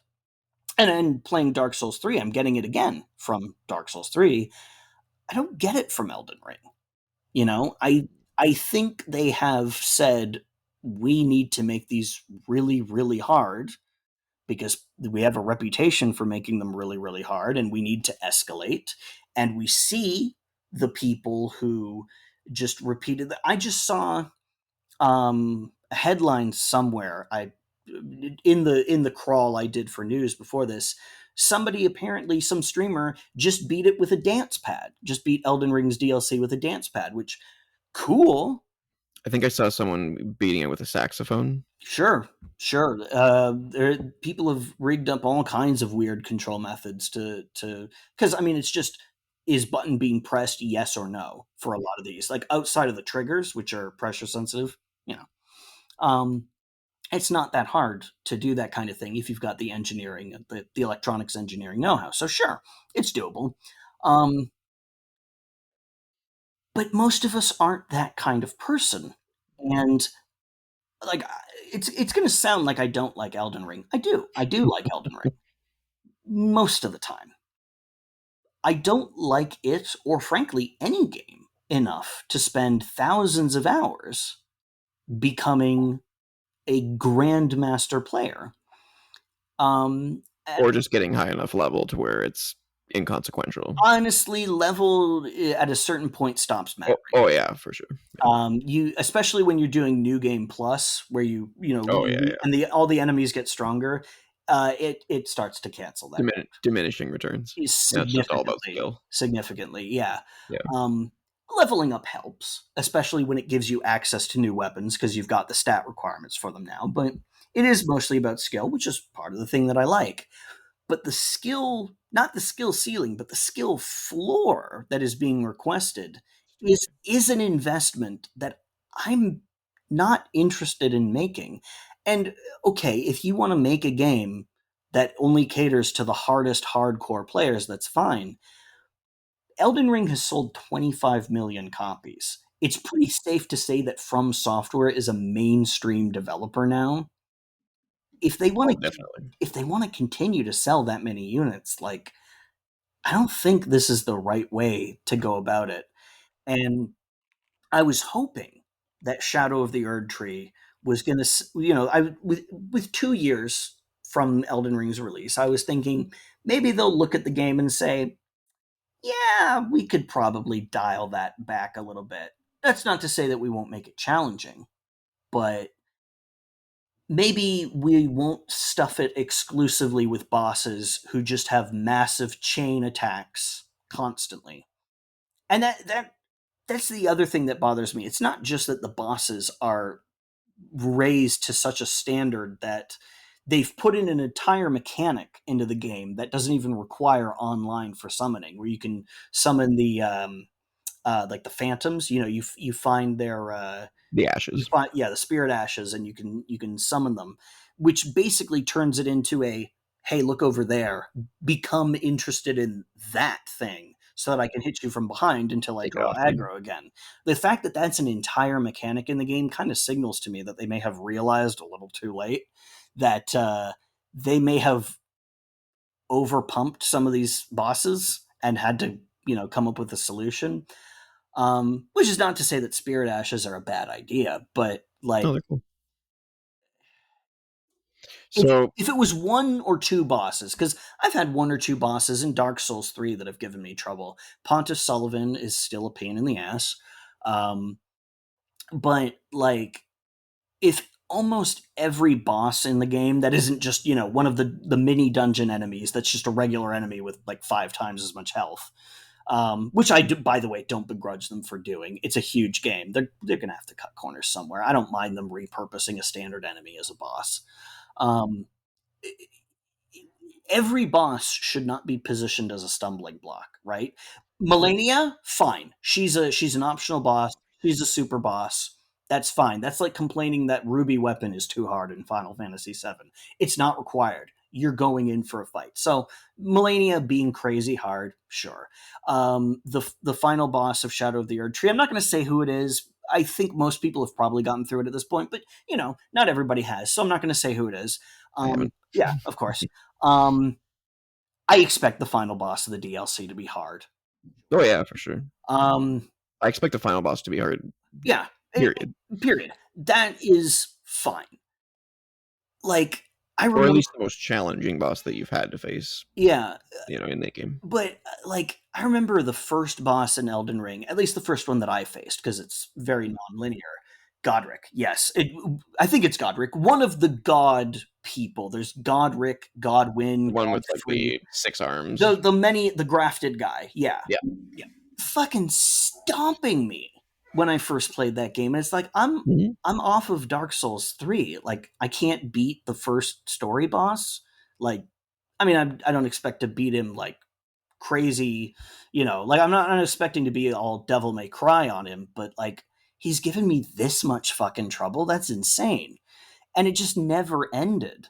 And it doesn't end in Shadow of the Erd Tree as well. It's like they've decided to give every boss the most hardest to predict pattern, and also massive sweeping attacks or ground stomps or what. And I'm not the only person. You can go through Twitter, you can see tons and tons of people saying the same kind of stuff. So it's obviously not just me. Like I can't be that crazy. I'll accept that I may be a little bit crazy, but I'm not. This isn't like an Always Sunny situation. I'm not looking for Pepe Sylvia trying to get the guy his mail.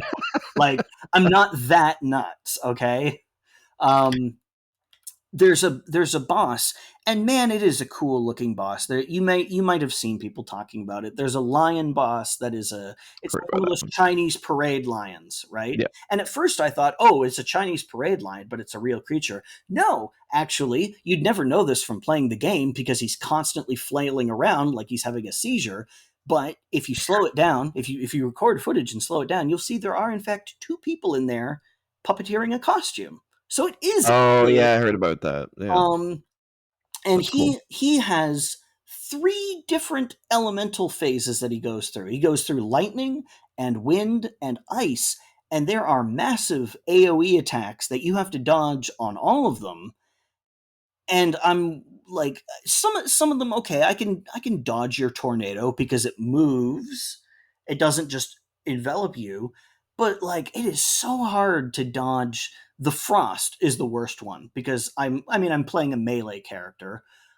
If I was more of a sorcery character, maybe it wouldn't be as much of a problem. But if you're going to allow for multiple builds, you should probably make most of them viable. Yeah, And exactly. I'm wondering, what do I do as a melee character in this fight? I can't go anywhere near him during the ice phase. The lightning phase is a little bit better, but still, it has like lightning that tracks you. So you have to do that thing where you run because it paints a target on the ground, and Yeah, that, dodge, yeah, and then come back. Yeah, yeah. Like, and it goes through the phases at random. Like I think it always goes to the lightning phase first, and then switches through them at random. But like it's a lot for the first story boss in the DLC. That's a midway boss, right?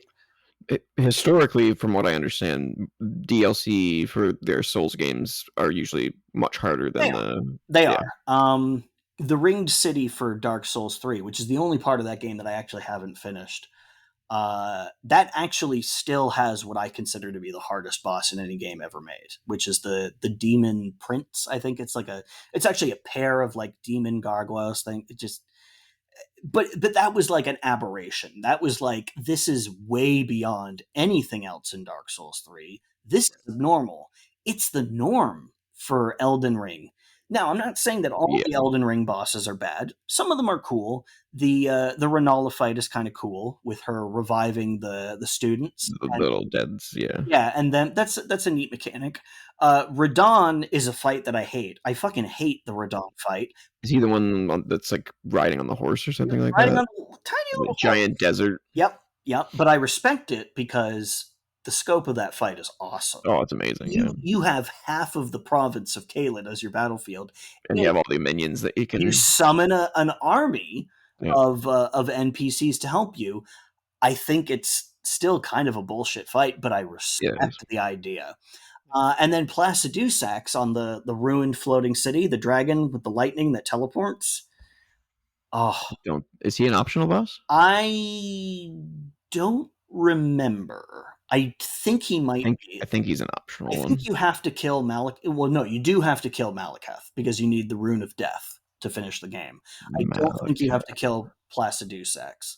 I fucking love the Placidusax boss fight. That's an you're. It's one of the few fights where you get to ride around on your horse, Mm. and you get to ride around. There's a massive storm in this floating, crumbling city with a teleporting dragon that shoots lightning at you. It's Oh yeah, yeah, the city that's like up in the clouds. yeah, Yeah, with yeah, the storm that's swirling pretty around. deep into the game. Yeah, yeah. Um, it's an awesome fight. It's tough, but it's fun. It's doable. It's doable, right? And I like so many of these other fights just aren't. And even if they were, I would still have complaints about them because they're all very similar. Yeah, That's the other problem I have is every boss is just some kind of crazy combo fiend. I mean, sure, have a few of those, but where's the boss who's really slow, but if you get hit, they fuck you up, right? Yeah. You always have those in games. Like you've got it's usually like your giant rock golem kind of boss. Dark Souls 1 had an iron golem boss. That was this. It's slow, but if it hits you, it hits hard. And you might not survive a single hit. So don't get hit, but don't worry, it's pretty easy to dodge because it's slow. Why not mix a few of those in? You know? Yeah. So for those that don't know, I am not a Souls person. No. I played Demon's Souls, the remake. I did not. I played the original, I think, for like half an hour, and I was like, "What the hell is this game?" Yeah. Which is pretty much most people back then. Yeah. But People didn't get it back then. That's why it was word of mouth that got around. Also, zero exactly. marketing in North America. Yeah, it was just kind of came out and was just Came a thing. out and people found it and was like, "What is this? This is cool and And hard." then Sony stupidly let it go, and then Dark Souls became a huge thing. Well, no, the Sony held on to it. That was the problem. Oh, they didn't want to They didn't want share the wealth. They didn't want to put it elsewhere. That's why Dark Souls came out on everything, because it wasn't published by Sony and is, for all intents and purposes, Demon Souls 2. It is the blood-stained ritual of the night to Castlevania Symphony of the Night. Right. Same in every way except technically the name. Yeah. And then, of course, Dark Souls was massively successful as a multi-platform title, and Sony said, "Hey, let's get Bluepoint," which, hey, good choice. They did the Shadow of the Colossus remake. Shadow of the Colossus. Yes, I was like, Last Guardian. No, that's not the one they did. Shadow of the Colossus. They did the Shadow of the Colossus. No, they did the good one. Yeah, but I mean, and some people have varying opinions on the Shadow of the Colossus remake. Fair enough. People have varying opinions on the Demon Souls remake. Fair enough. I have varying opinions. I think the UI is a little too modern. I don't think it quite meshes with the rest of the game, but that's a minor. The Demon's Souls remake. Yeah, the Demon Souls. I wasn't even aware they changed the UI. Oh yeah, they changed the UI. It's styled a little more medievally, I guess. Oh, okay. And the new one looks a little bit too. It looks like something I would see in like Nier Automata, like very clean, very sterile. It's not bad. I just don't feel like it's quite the thematic fit with the game. But that's a minor complaint, and that's coming from a graphic designer. Like I'm gonna have quibbles about that kind of stuff. I've got all sorts of hot takes about interfaces that are not really relevant most of the time. And if that's my only complaint about the game, then again, for sure, like that game is one of the most gorgeous games I've ever seen. Yeah, the remake looks fantastic, and Demon Souls is a good game. So like, no problems there.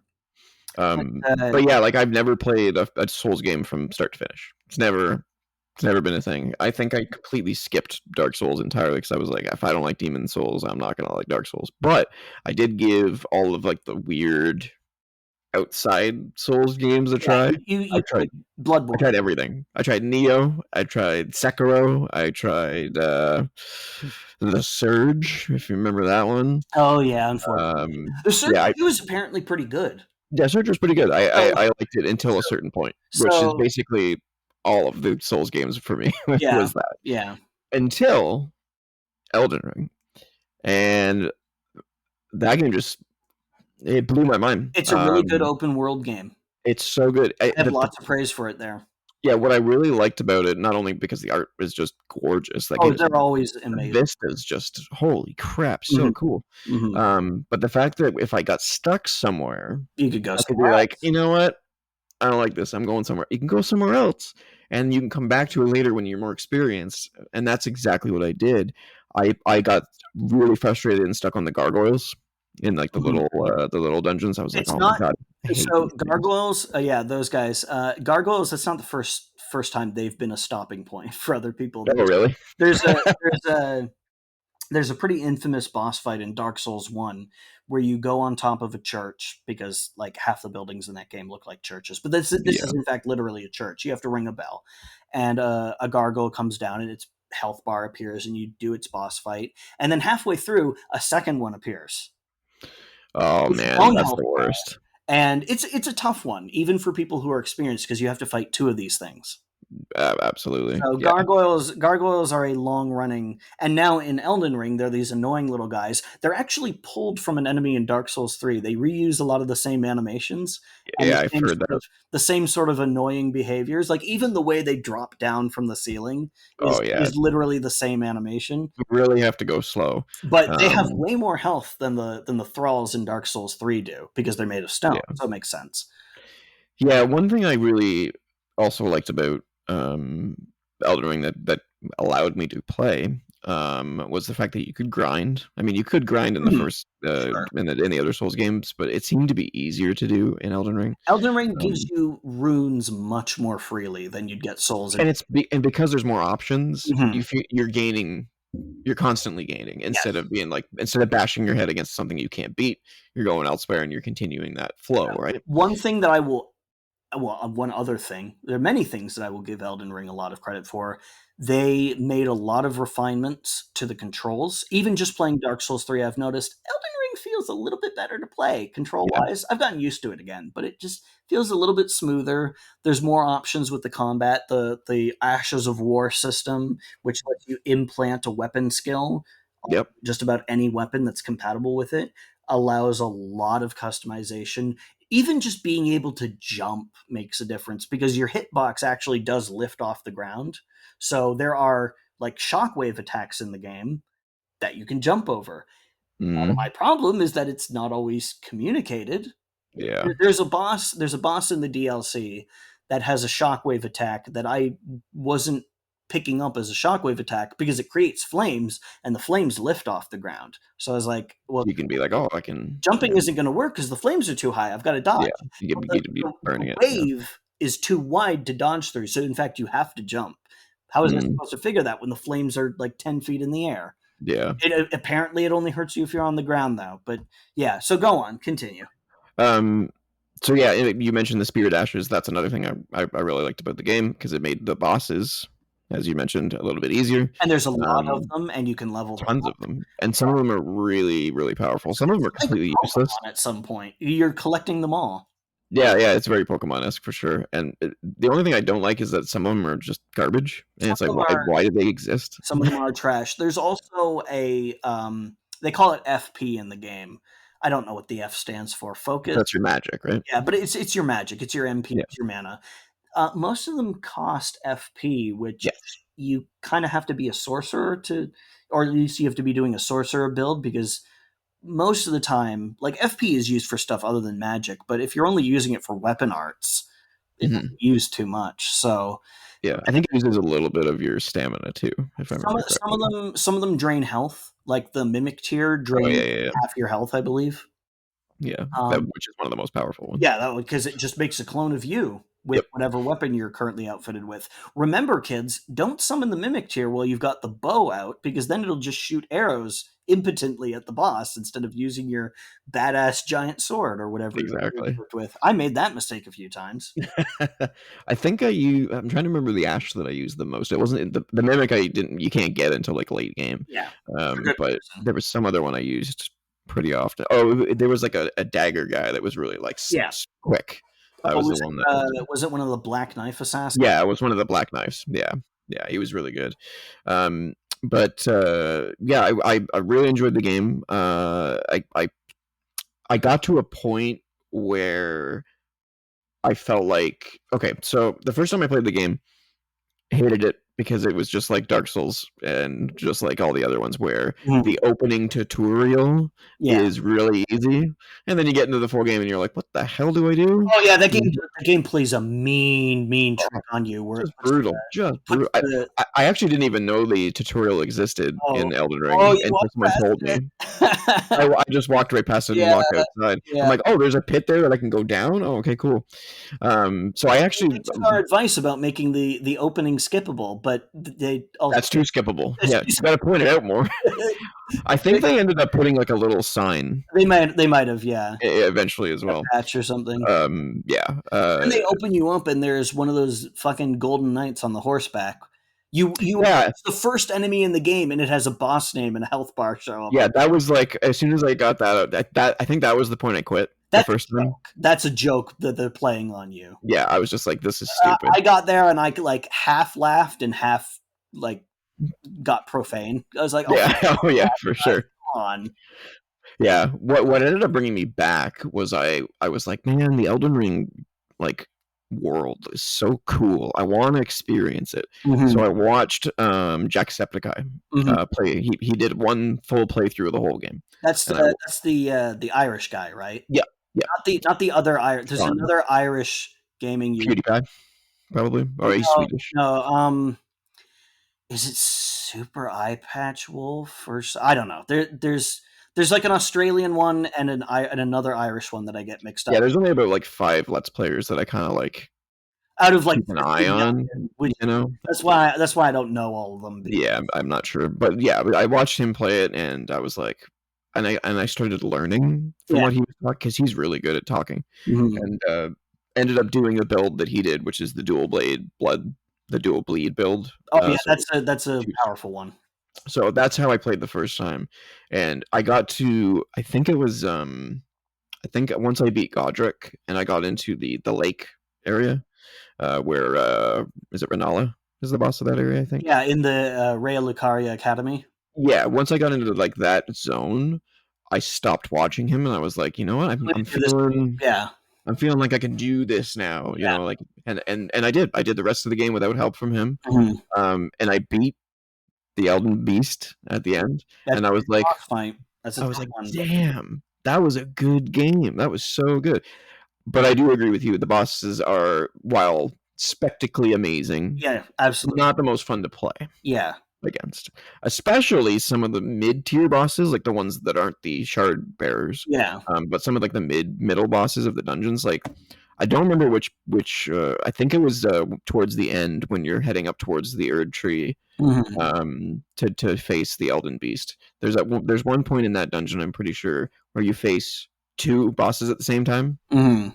in this like little arena, and it's bash your head against the wall brutal, Yeah, and I that anytime they hit you with almost got me bosses to quit. is a pain in the ass. It's That's the game is not made to fight more than one enemy at a no, time. It no. just I mean, isn't. it's built around locking on and Yeah, it's built around playing one-on-one one fights. on one. And when they like, even with regular enemies, if they bring like three in, even low tier enemies, and this has happened to me plenty It's of tough. times, they just back you into a corner, and Yeah, it's all about positioning and backing up, and I'm fine with that. But when you bring in a boss, it's too much. ideally a boss is supposed to be the final exam for everything that this section of the game has taught you. Yeah, which I'm not applying anything I've learned here. no, the game does not teach you how to defeat two bosses at the same time But at any point previously. boss is just I'm big and I have AoE stomps and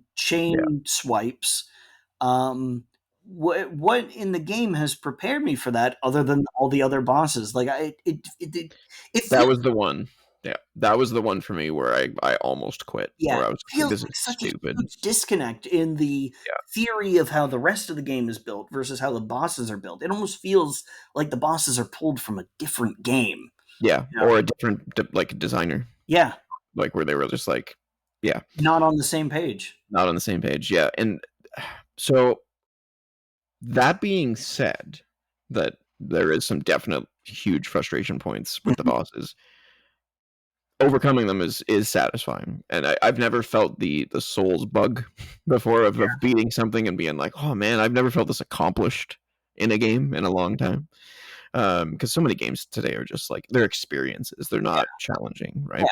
Yeah. Um, but it was so cool to take down. I think I'm trying to remember the specific boss It's that I. pretty incredible when you get a message that says "God slay." Oh yeah, the feeling you get from that is just Yeah. it's phenomenal. And part of the problem with that is that I would do some of these bosses so many times that I didn't feel any accomplishment after it was done, other than, oh, good, it's over. I can go back to having fun with the parts of the game that I like. True as well. I I get don't. the I accomplishment agree. in Dark Souls 3. I fucking beat Aldrich the Devourer, which I mean, if you haven't played Dark Souls 3, you're not going to be familiar with. It was kind of a draw because he did an attack that persisted after he died, and it killed Mhm. me after the fact. But it didn't kill me until after I'd gotten the message that the boss was dead. So you defeated So it him. registered as a win, and I did that as well on I one get boss to in come Elden Ring. back after I die, and he doesn't. So I'm counting that as a win. I've I mean, I've had that before as well. Yeah. the game won't let me fight him again. The game says he's dead, so Yeah, he's dead. I beat him. I It's all good. win. You know, Yeah, and I love that. I That's had awesome. never beaten when I originally I've played Dark Souls 3 like 3 times before, right? So I've got a lot of experience with this game. I'd never beaten Aldrich solo before, but I was like, this time I'm going to try and do it solo, and I fucking did it on my first attempt, and I was like, wow, I feel accomplished. Yep, I felt that at no point during in Shadow of Elden the Ring. Erd Tree. This is Oh, what it's yeah. supposed to feel like. It's not just frustration at spending an hour doing this thing and just wanting to be done with it. I have I don't I have never come closer to downloading hacks, not actually doing it, than I have with Wow. Shadow of the Erd Tree, because it was like, I'm not trying to dupe items, I'm not trying to cheat online. I just want to get to see the rest of the game that I paid for. And that was kind of my thought with that dual boss that I was talking Yeah, about, where I was like, I could just go watch Jacksepticeye beat the rest of the game. yeah. I don't. I probably it's only 20 minutes left. Probably. Like, do I really care? I just But I want to see the persisted. rest of it, at this point. Like, I've invested so much into it. Like, Yeah, the first time I saw what's the city that's right next to the tree? oh, Lane Doll. Yeah, the first time I like walked in and saw like the huge dead frozen dragon or Oh whatever you yeah, want to call that, I was like just in awe. yeah. Just in awe. What a game. There's an even bigger dragon in the DLC. It's so big Oh, it cool. shows up on the map. There's even a video Oh, on YouTube. There's a bunch of channels devoted to Dark Souls stuff, right? There's a bunch of YouTubers who make this their bread oh, and butter. There's one in particular who is a hacker. The channel is called Zuli the Witch, and this person, they make their, oh, there's the cat. Is that a cat? Yeah. he's awake. Yeah, this person does a lot of data mining into the games and stuff like that. And they've one of the things that they've done is they've put out videos comparing the sizes of things in these games, and including some of the stuff from Armored Core 6 because it runs on the same engine, so I was gonna they can say. hack it into to Elden Ring, or they can bring Elden Ring's assets into Armored Core. So they've compared like the size of. Did you play Armored Core 6? No, I played the original Armored Oh yeah, Core 1 and 2. that was my first From Software game. Was the original Armored Core? I played Yeah, it. me too. I haven't actually finished it. I need to go back, but fucking story of my life, right? Apparently, story of a lot of people's lives. There's statistics out there that show that most people don't beat games. Speaking of that, when we were talking, or when you were talking about, the developers of Elden Ring making the game for the Twitch streamers, Yeah. I was curious about this. So I was like, man, what percentage of players actually beat the game Mhm. or like beat each boss? Because like it's a hard freaking game, and Yeah. if 20 million people played it, Hmm. I'm very curious how many of them actually did. So I pulled up PlayStation trophies Right, stats. because there's a trophy for. There's a trophy, Yeah, and they show the the percentage of metrics players make that it beat really them. easy and even public in some cases Yeah. if there's a achievement or a trophy for finishing the game. So I pulled it up. And what's the Uh, percentage? so there isn't. I don't think there's a trophy for beating the Elden Beast. I don't think. Let There's a me. trophy for each ending though. There is. So whether you do the like Ronnie's quest or you do the Frenzied Flame or whatever, you get a trophy for that. So if a player has at least one of those, they've beaten the game. So if I take the highest one of those, Hmm. what would you guess the percentage of players is that I'm beat gonna that? say it's probably less than 25%. This will blow your mind. All right, go with 47. 47. Really, 47%. that high? Yeah, it was the Age of the Stars ending. Right, of course. That's the Rani. That's the one where you get the 1,000 years with your doll wife, queen, goddess Yeah, thing. yeah, that Okay, was the highest okay. one. Color me impressed that that many people snuck it out. And that's the thing that is crazy to me is that I would never have guessed that many people But at the beat same the time, game. that's less than half of the people who bought the game.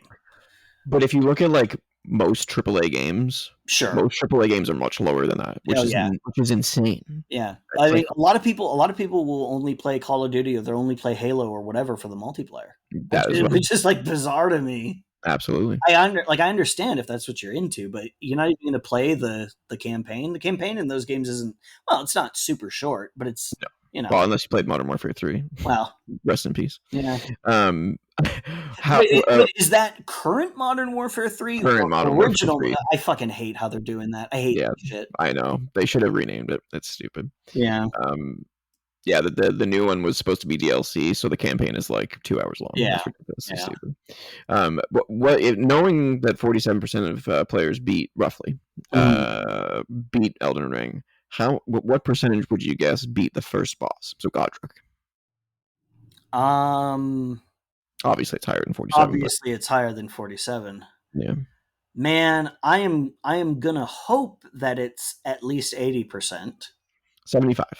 70, okay. Yeah, Okay, that's still pretty early to tap out. But yeah, man, like I mean, here, I get it. City. If you're not accustomed to that particular brand of cruelty, then I'm actually shocked that it's that high. yeah. Yeah. 75% seems insane. Like, because if I hadn't watched Jacksepticeye play it and got those tips, Yeah. Yeah. and it wasn't like I was going to watch it because I wanted tips. Yeah. I went to watch it because I was like, I want to see this game. Yeah. It's so sick. Yeah. It's But awesome. I don't want to play it and bash my head against a wall. Yeah. I just want to have someone beat him. Now, the funny thing about the rest of my story is that I ended up playing the game a second time Mhm. with no help from Jacksepticeye. Mhm. I switched to the sorcerer, like the Mhm. full magic route, and beat that game a second time. I was like, I've beaten Elden Ring twice. Mhm. And so my question is this at the end of all this. Is Elden Ring as hard as Dark Souls?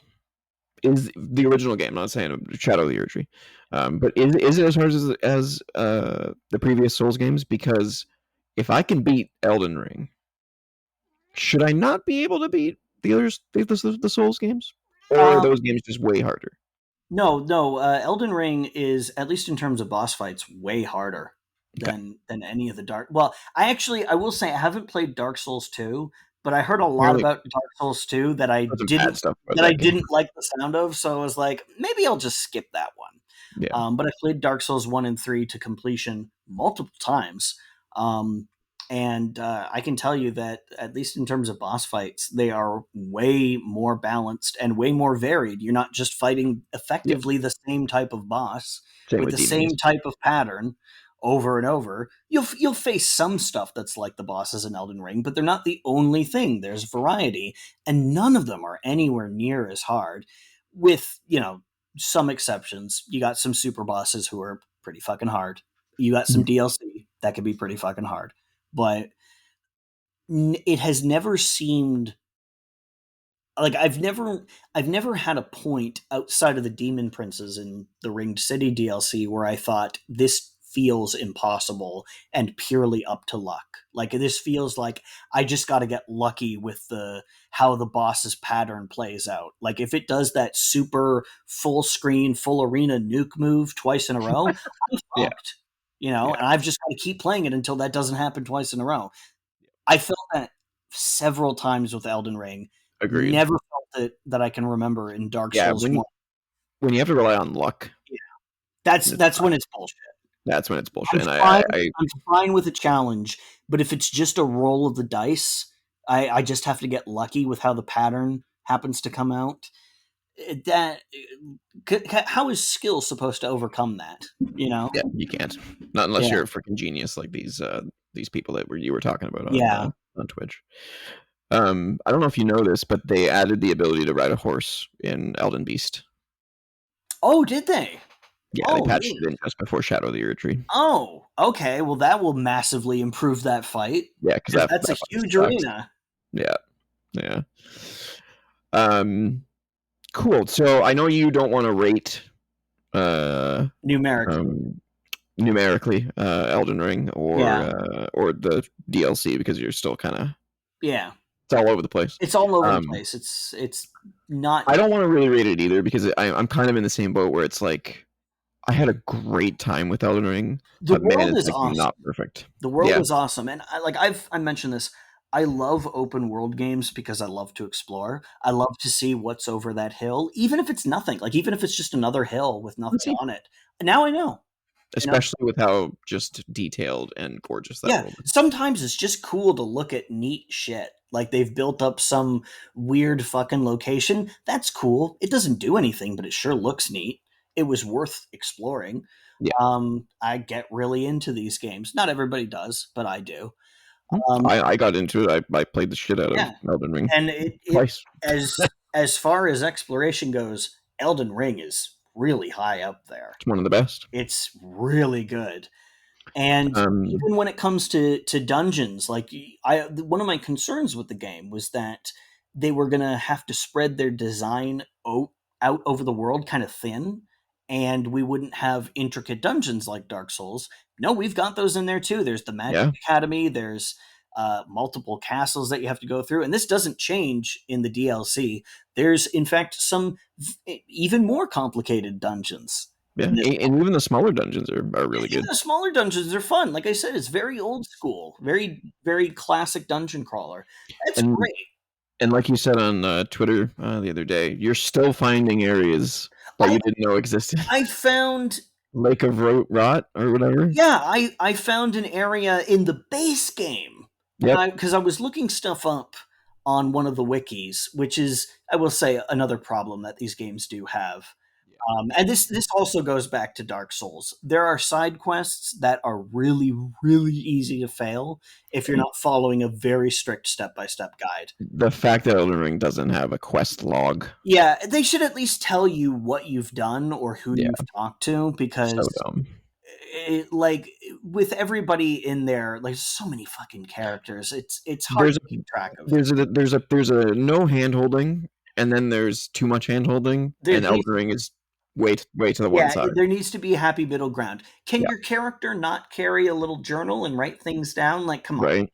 Yeah, it's At pretty least stupid. at least give us like some kind of well they did actually they patched this in. It wasn't in the release, but they did patch a thing in where they tell you where NPCs are on the map.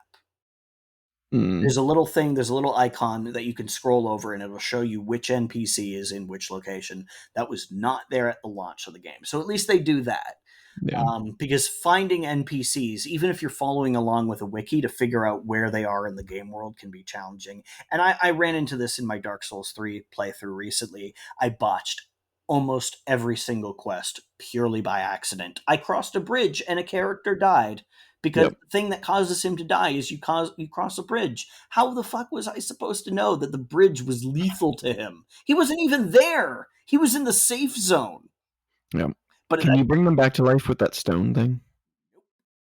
So that's only if you kill them, basically. Is it? there is generally speaking there is no bringing people back to life in Dark Souls. Oh no, sorry, I meant Elden Ring. Yeah, Yeah. there's a mechanic in Dark Souls 2 that kind of lets you do that, but not in Dark Souls 1 or 3. If you piss them off, you can there's a character you can go to who will absolve your sins for a fee, and basically reset their demeanor to you to neutral.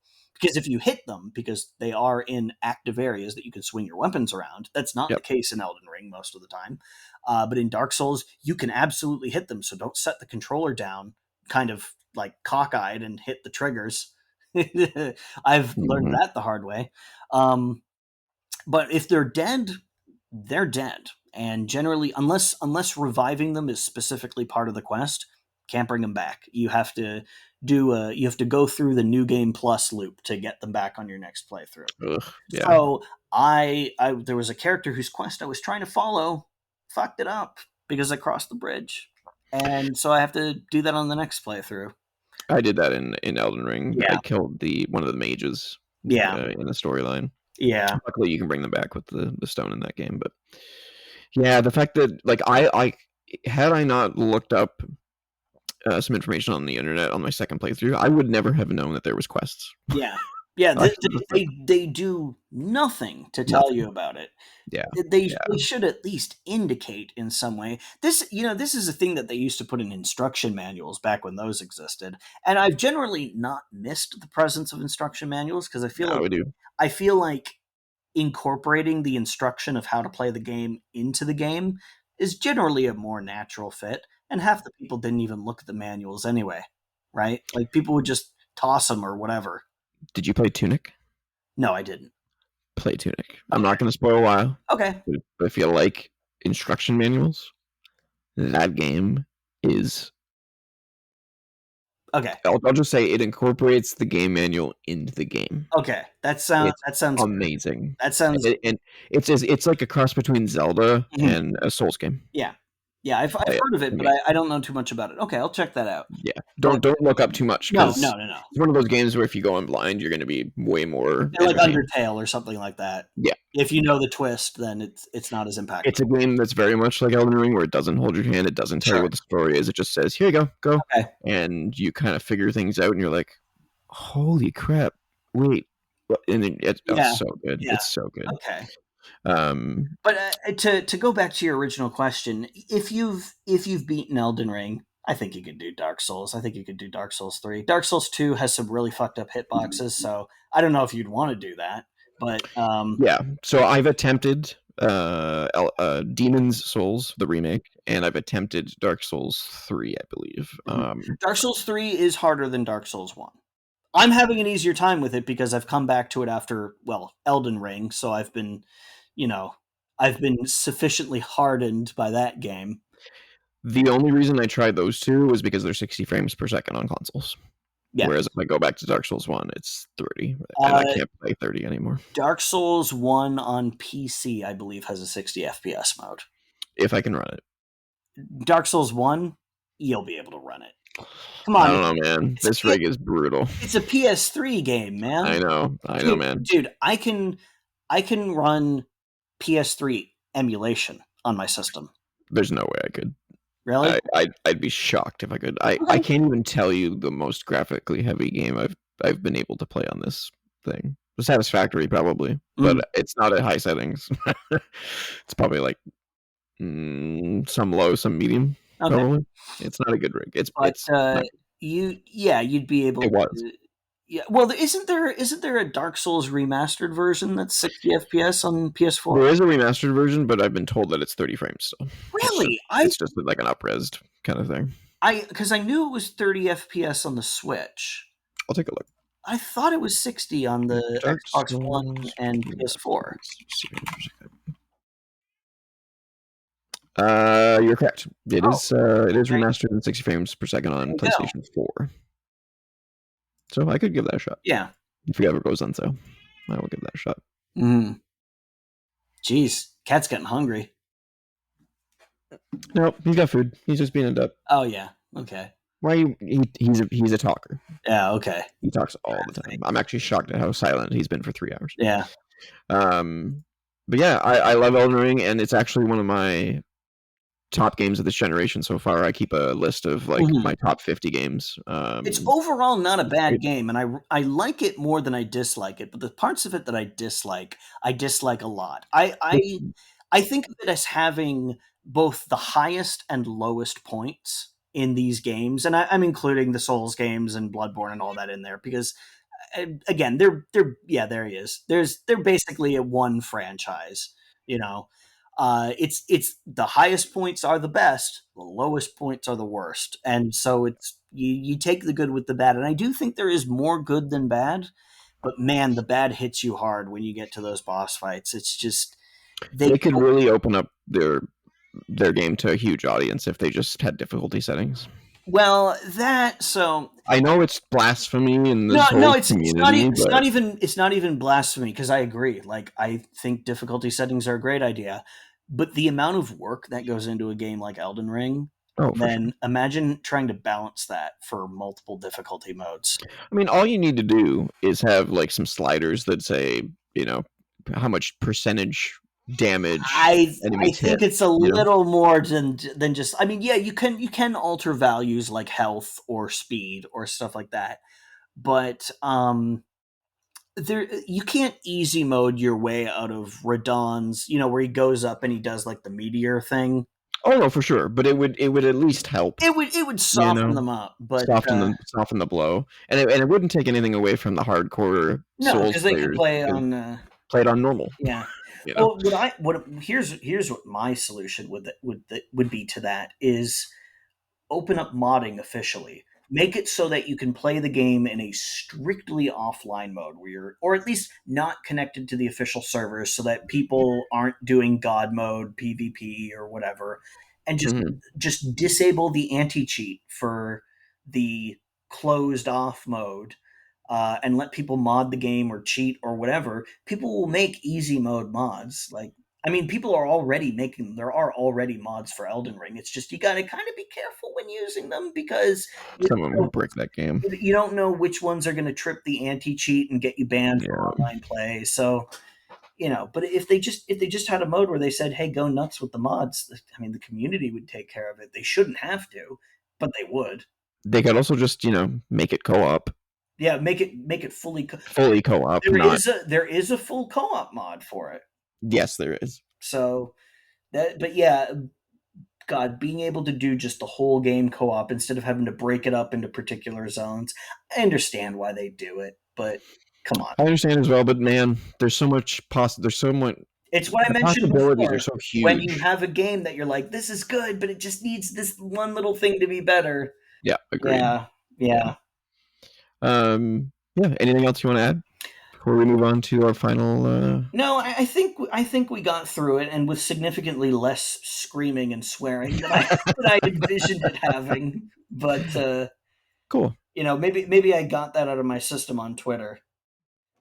Hey, it was a good I discussion. excised most of the salt from my system and managed to come out with more cogent discussion than just angry raving about this boss is fucking bullshit.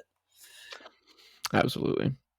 So normally we end the show with the worst game title of the week. We're not doing that anymore because IGN has a 20 questions video game edition on their Also, website, I which is cool. think there's too much negativity with games like, oh, this game is the worst. This game is the That's true. worst. This And is much more it, positive. I it agree. can be a fun gimmick to talk about shitty games, but at a certain Mhm. point, it starts affecting your attitude, and you just start looking It's for the true. shit everywhere. So It's it's true. it's nice to do something positive. So Trust me, though, it's not hard to find them. Just go on no, the no, of course not. Nintendo eShop, and it's just Oh, absolutely. Or shovelware galore. Steam Greenlight when that was a thing. Oh, good lord. But yeah, there's a limit. Like the angry nerd has kind of built a career out of talking about shitty games, and I feel like only so many people can do that before it starts to get really derivative. It did get old for me with him, even. So, Yeah, well, I mean, he's been doing it for 20 years, and he's yeah, been trying to do more than that. He's been trying to branch out, and he has. He's doing very music. successful, man. He's doing music. He's got all his movie reviews. So good for him. Yeah, for sure. A Yeah, legend in the industry. yeah. So 20 questions. Yeah. So, for those that don't know how this game is played, a game is selected by the person running the game. In this case, it's IGN's website. Um, and you have 19 yes or no questions that you can ask in order to narrow down what the game is. And then the 20th question has to be Is it this is game? is it this game? Exactly. So You can now, ask it, is this game, Elden Ring earlier, yeah. but then if you lose, it's over. So it's So how best to do use. I get to this so I can read along? We're gonna co-op this, but how do I So find there's the no way game? to co-op, unfortunately. I will copy and paste the answers Okay. into the chat as we go, Okay. just All to right. make it easier. That's how we're gonna do it. All right. Yeah. Sure. That's fine. So, uh, I will lead things off because I have some experience with this with 20 questions. I play it with my buddies and my friends for movies, games, TV shows, all kinds of stuff. As Um, introduced at the beginning of the podcast, I am well. I haven't done that specifically with you, but I am your friend, so it's and just an we have a lot of extension of gaming that. knowledge. Yes, We we have a have. lot of Oh, gaming knowledge. Jesus Christ, do we We ever? should be able to figure out what this game is. Can you imagine if the answer was the Peacekeepers for Super Nintendo? Oh, We'd know please so do it! fucking fast. Please do it! All right. So, first question I'm going to ask is: did this game release on or after January 1st, 2000? So we can establish Yeah, an an era. era, yes. Yeah. So let's see what we get. Yes. So it is a post January 1st, 2000 game. Okay. That's a lot, but it's still We could narrow it down we narrow it down a to, lot. so, It's not gonna be well, I mean, it could technically still be an N64 game, but unlikely. yeah.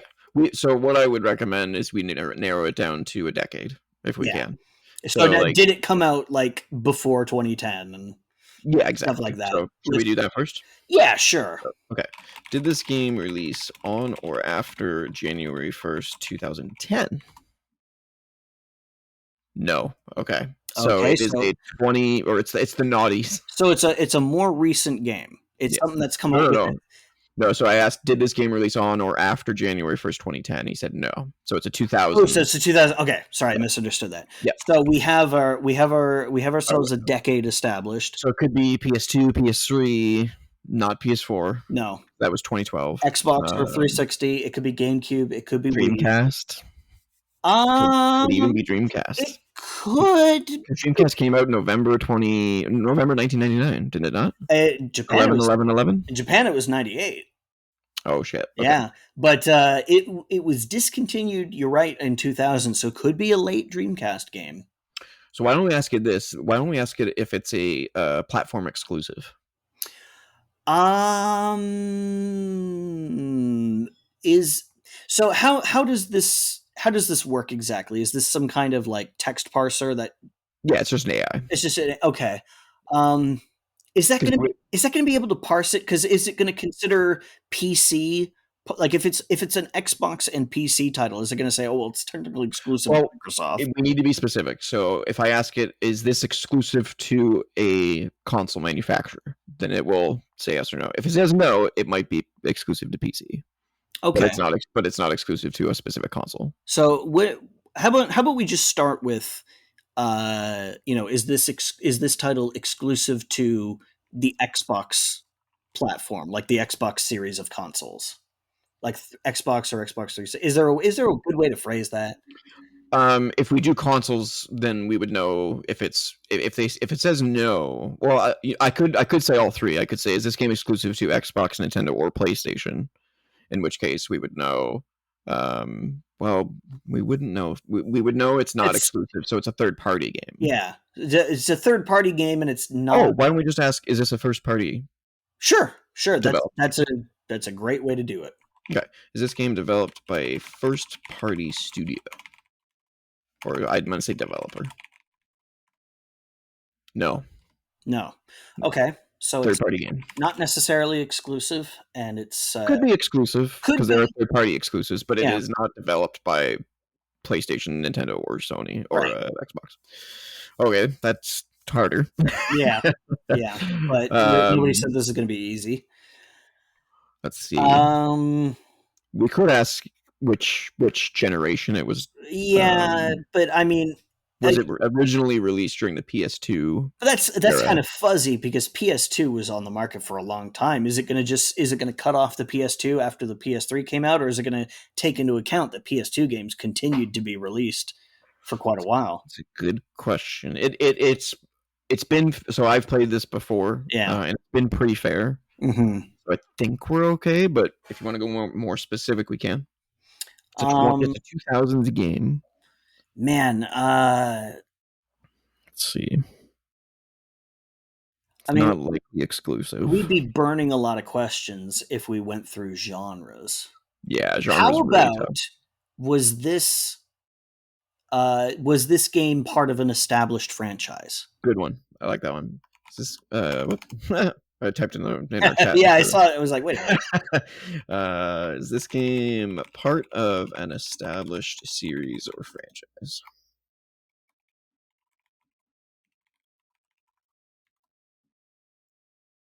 Yes. Okay, so it wasn't anything that was brand new. It was a sequel to something that came It is out. not a solo one-off. Yeah, Yeah, it is a series. Okay. Okay. So a 2000s franchise game. We could ask, is it the first in the series franchise? sure. Did it again? Yep. Is this the first game in the series? No. No. Okay, so it's a sequel to It's a something that was out between 2000 and 2010, and it is not, presumably not an exclusive game. yeah, 2000s game, third party, Narrows part it of the down, but franchise. still pretty broad. Yeah. So it can't be God of War because that's a first party Sony Yeah. game. So even though that was a new franchise that was established, it can't be that, What presumably. if we? Because I'm trying to think of like developers or publishers that have a lot of series in them. What Mhm. if we say like, um, is this game from EA, Ubisoft, or Activision? Let's go with EA because they were pretty active during. No, I mean we can do all three Sure, just to sure, narrow, just to see if we get any of them in the sure, bucket. You sure. know. I think that's worth burning a few questions on. Um, Was this game published by Electronic Arts?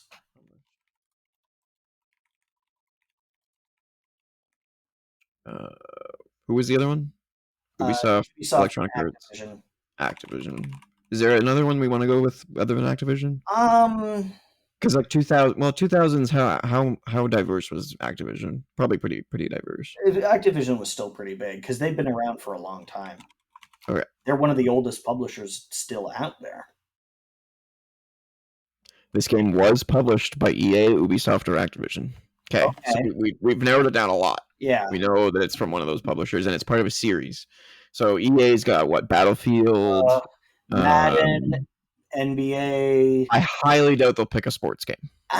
Is it a person picking the game or is it the AI picking a game? I don't know, but Oh, it seems I mean, we could ask if it's a sports game, but it seems unlikely to me that they would make it that difficult. Because I mean, Madden 2001, Madden 2002, Madden 2000, you know what I mean?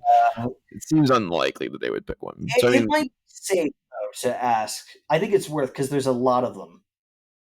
Oh, you're breaking up. Oh, you're back. You were kind of frozen up for a second there, but you're back now. okay. So we got, I mean, I'm trying to think of franchises. So we got Ubisoft's got Assassin's Creed, Prince of Persia, all the Tom Clancy games. Oh man, the Prince of Persia games. Ooh, God, I Electronic miss. Arts got Dragon Age, Mass Effect, um, When did yeah, it would have. Tony Yeah, Hawk. there was a pretty early 360 game, like within the first 2 or 3 years.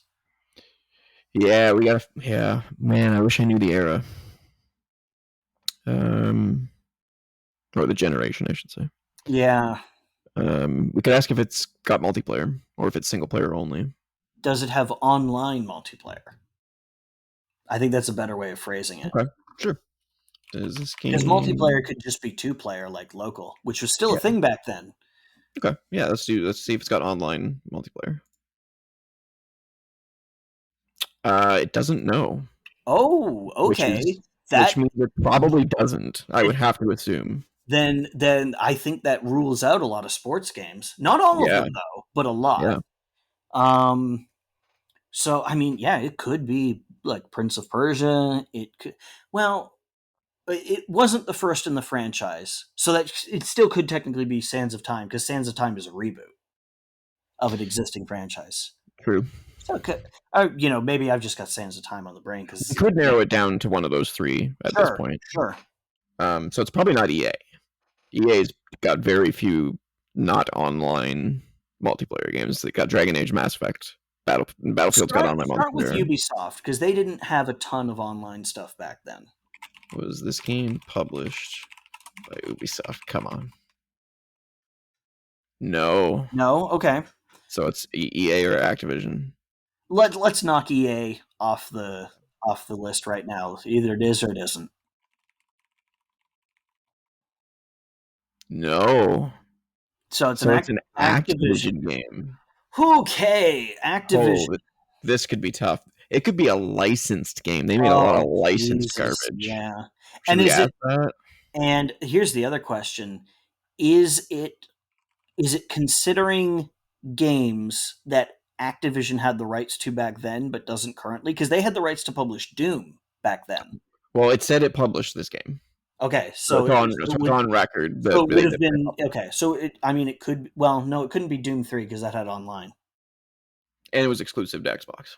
No, it was on PC as well. Oh, true. Um, Activision makes a lot of shooters.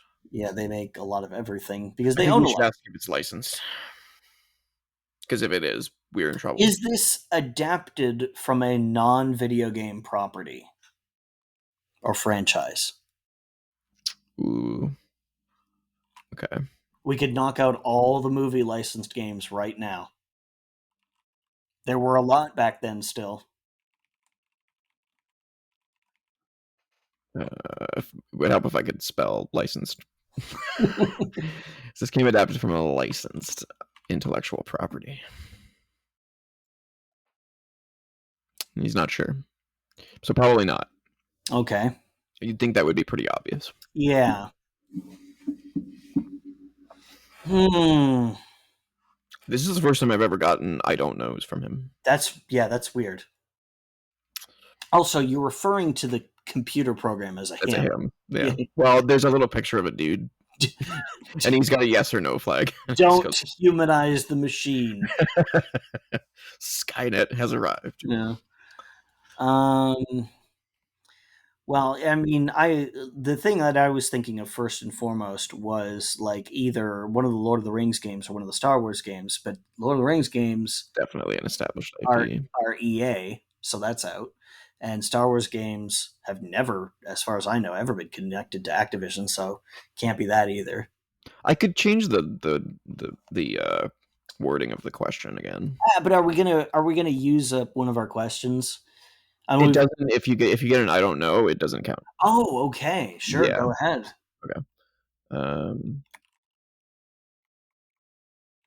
Was this game adapted from a non-video game property, something like that? Yes. So it's from something that wasn't originally a video game. Okay, so what did Activision make that was licensed? Star Wars games galore. You No, said no, no. Lord. Activision never touched Star Wars. That was all Oh, back. that was EA, right? That made like Battlefront and stuff like Well, that. now, but back Yeah. then that was all done through LucasArts when they were still publishing their own games. Oh crap! You know, before they So got this could be a movie, a like movie, or that. wait, it's a series though. Okay, okay, okay. A licensed game. Here's my question right now. Are we saying no Wikipedia? Yeah, this has to be our brains. Okay, Yeah. okay, shit. Because I could start narrowing things down Oh real yeah, fast. me too. Yeah. Nope. This is a brains thing. A licensed property by Activision. That's That was gonna a series. That's see, gonna throw me off. that's a problem because I didn't play a lot of licensed games back then because I learned my lesson on the Super Nintendo. Me too.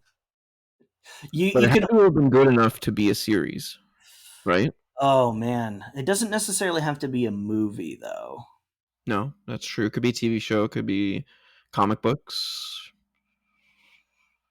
Could be a book, a Did novel. did Activision do the X-Men movie games? Oh, it wouldn't surprise me. We could ask if this is based on a Marvel property. Sure, go for it.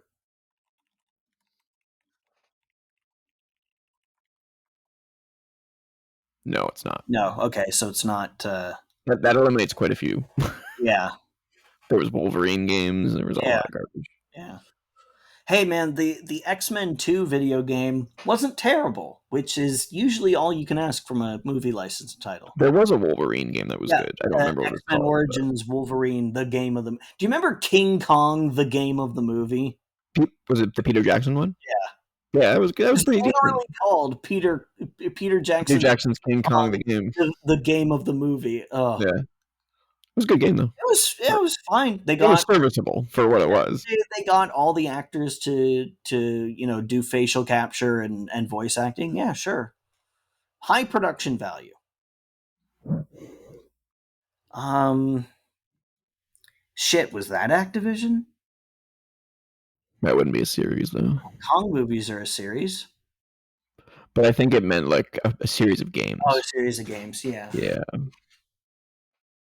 Man, that is screwing me up. See, that's the problem with having an AI do it is we have to second guess what it qualifies as. Because if it was a person, they'd say it was a series of games, but not a series of movies, or the other way around.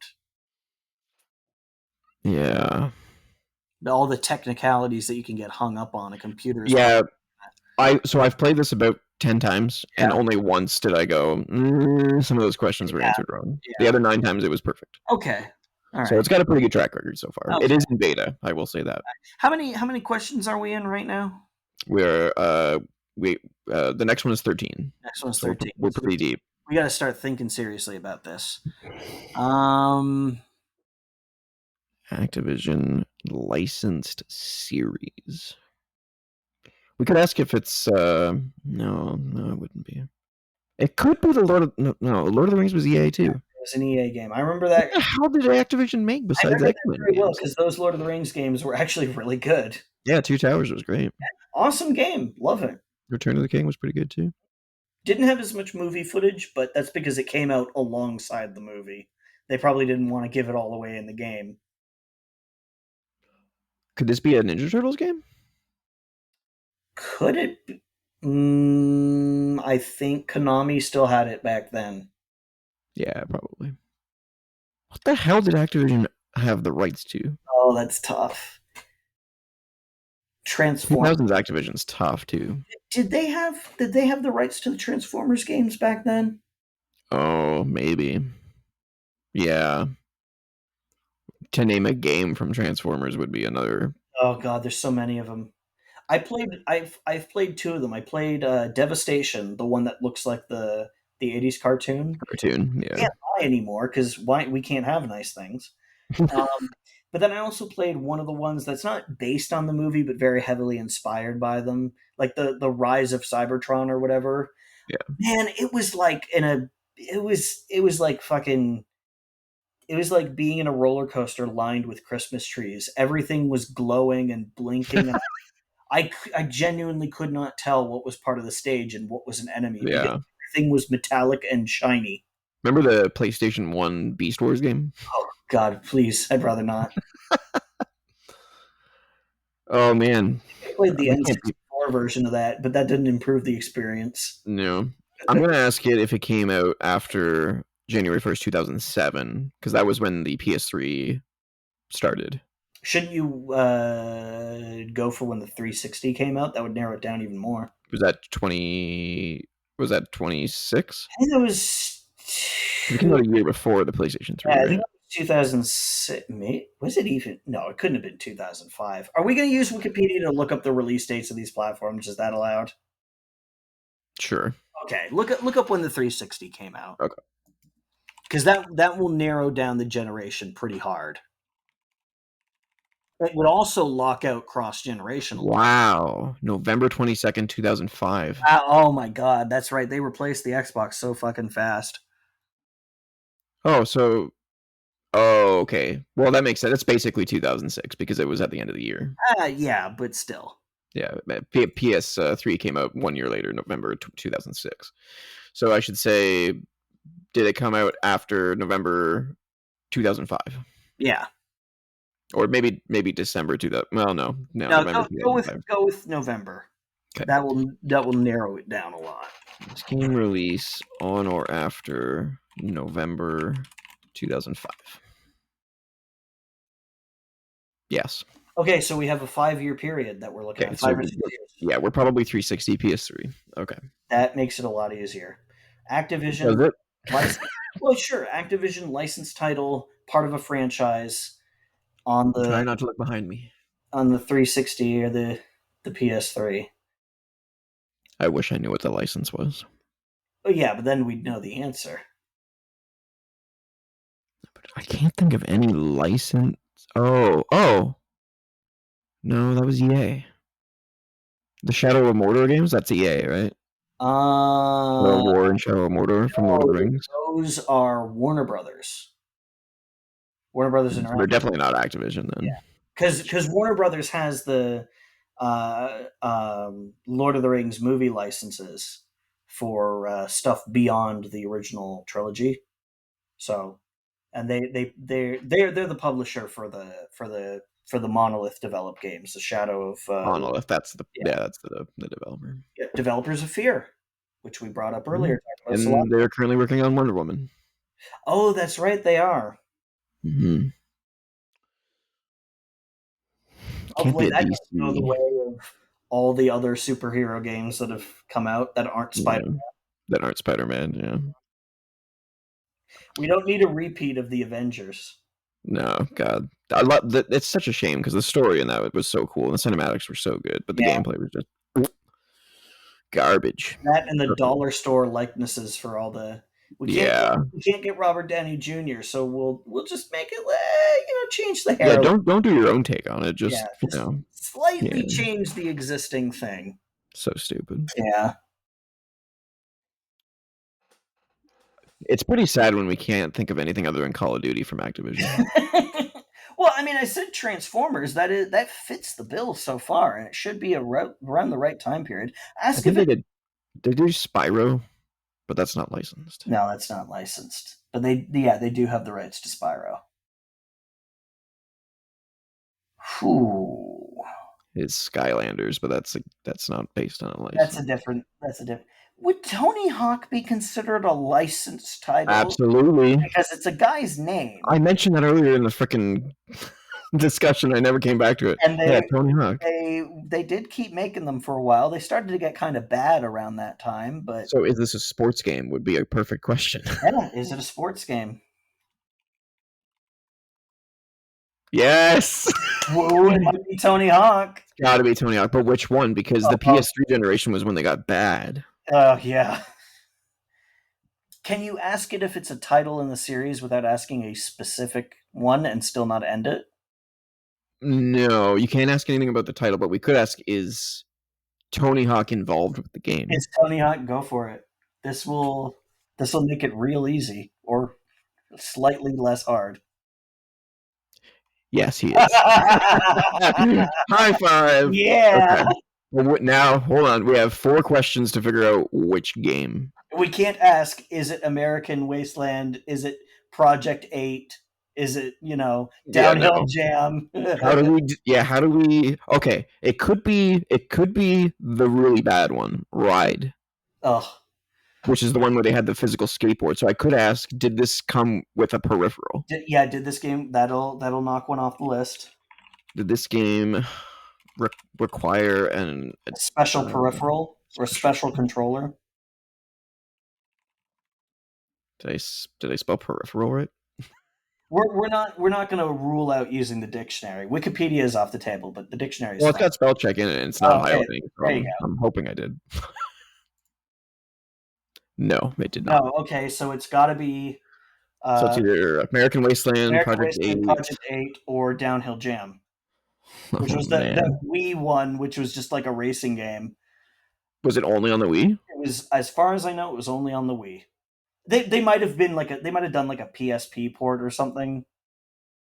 I don't know. But They if did, it was a Wii exclusive, if it was a Wii exclusive, okay. So we can probably rule that out then. okay, I'm so pretty sure it was. was this exclusive to the Nintendo Wii? No. No, okay, so it's not Downhill Jam. So how do we? I mean, this is a coin flip. Well, hold on. Did the game take place in Los Angeles? Was the game set in Los Angeles, California? Is that American Wasteland? Yeah.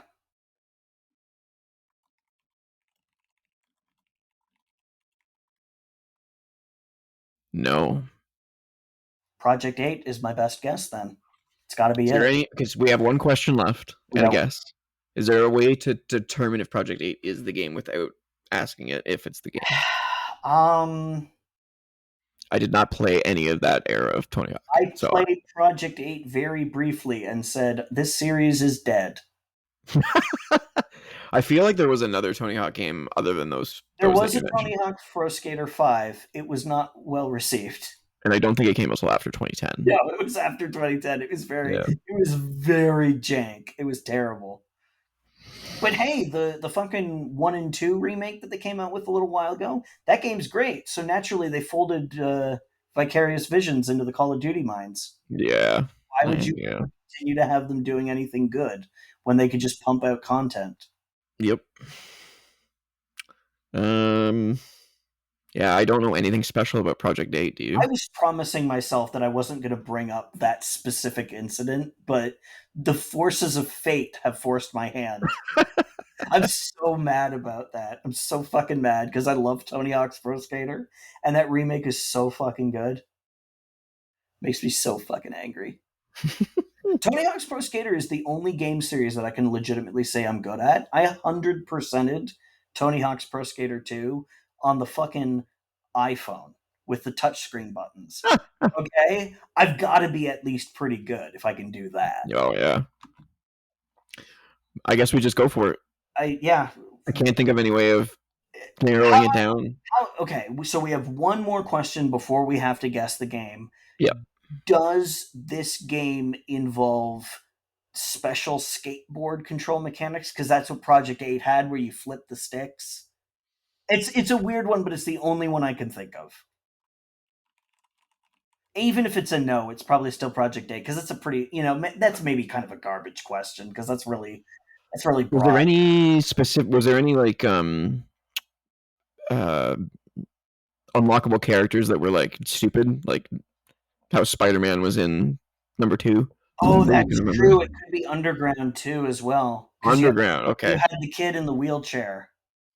Oh God, it could be Underground. Oh no, Okay. Was the kid in the wheelchair in Project 8? I don't believe so. No, Was one of the characters? in a wheelchair.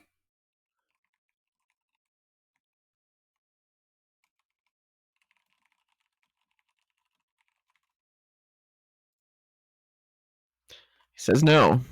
Okay, I think that means Project Data is our best guess. Unless we've been misled, which is definitely possible. But I think we've done all we can on our end. Yeah, I agree. Is this game Tony Hawk Project 8?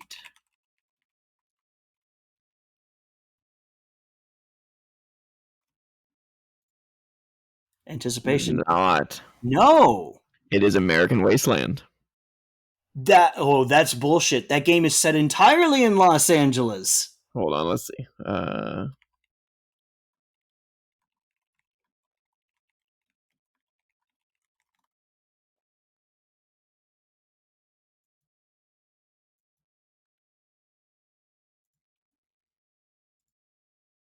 I'm just waiting to hear what this bullshit reasoning is.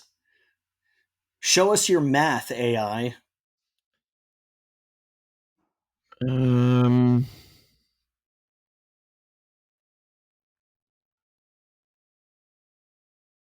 Like you steal landmarks from LA in that game. It could not be more LA to build up your skate park. You basically vandalize Hollywood. yeah, no, it's yeah, it does take place in it takes place in a couple of places. It says it starts off in Kentucky. Well, yeah, but that's you don't That's even the story. And play then the game in and then Kentucky. it, Gameplay and then it doesn't. goes to, then it goes Oh, to Hollywood getting and then Beverly cinematic Hills. is getting off the bus in LA. But it does say the player character participates in the Tony Hawk Am Jam in downtown Los Angeles. So I think we got it.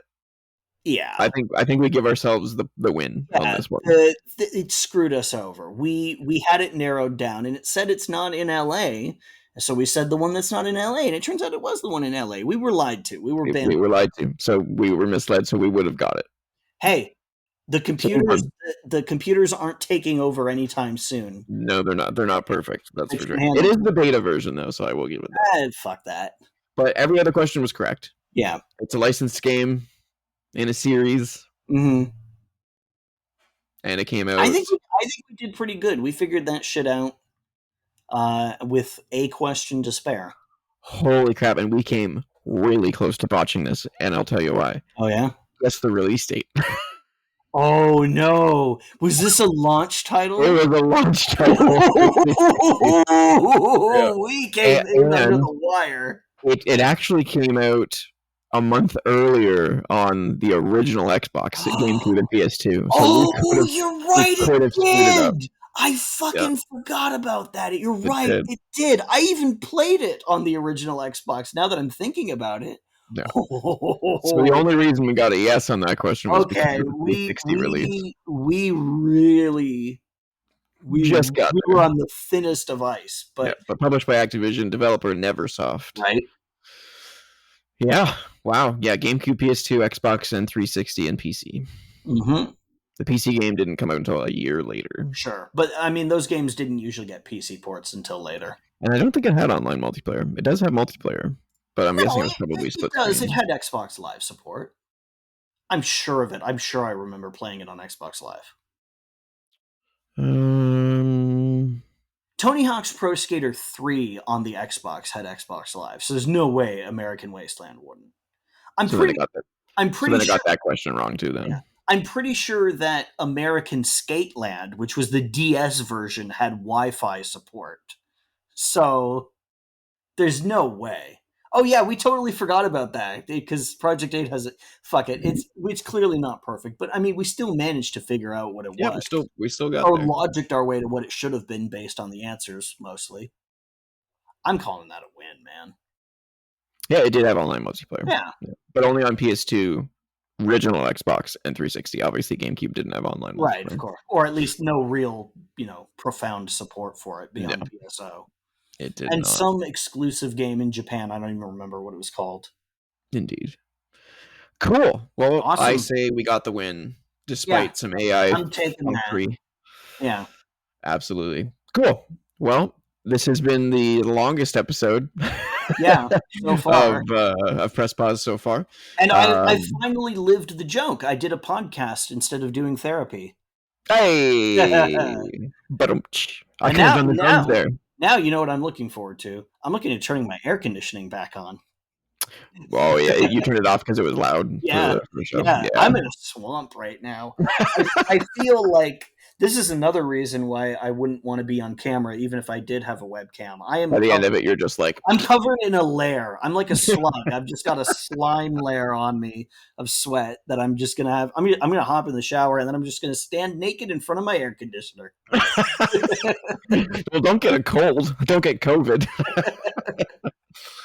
All right. Well, this has been episode 4 discussing Elden Ring And everything in between. and everything in between with special guest Andrew, Hello. who you can reach at @ninjas on Twitter. If you want to see my bullshit and shit posts, Who it's just shit. who don't want to? It's just all shit all the time. If it's not bullshit, it's shit post. It's me talking shit.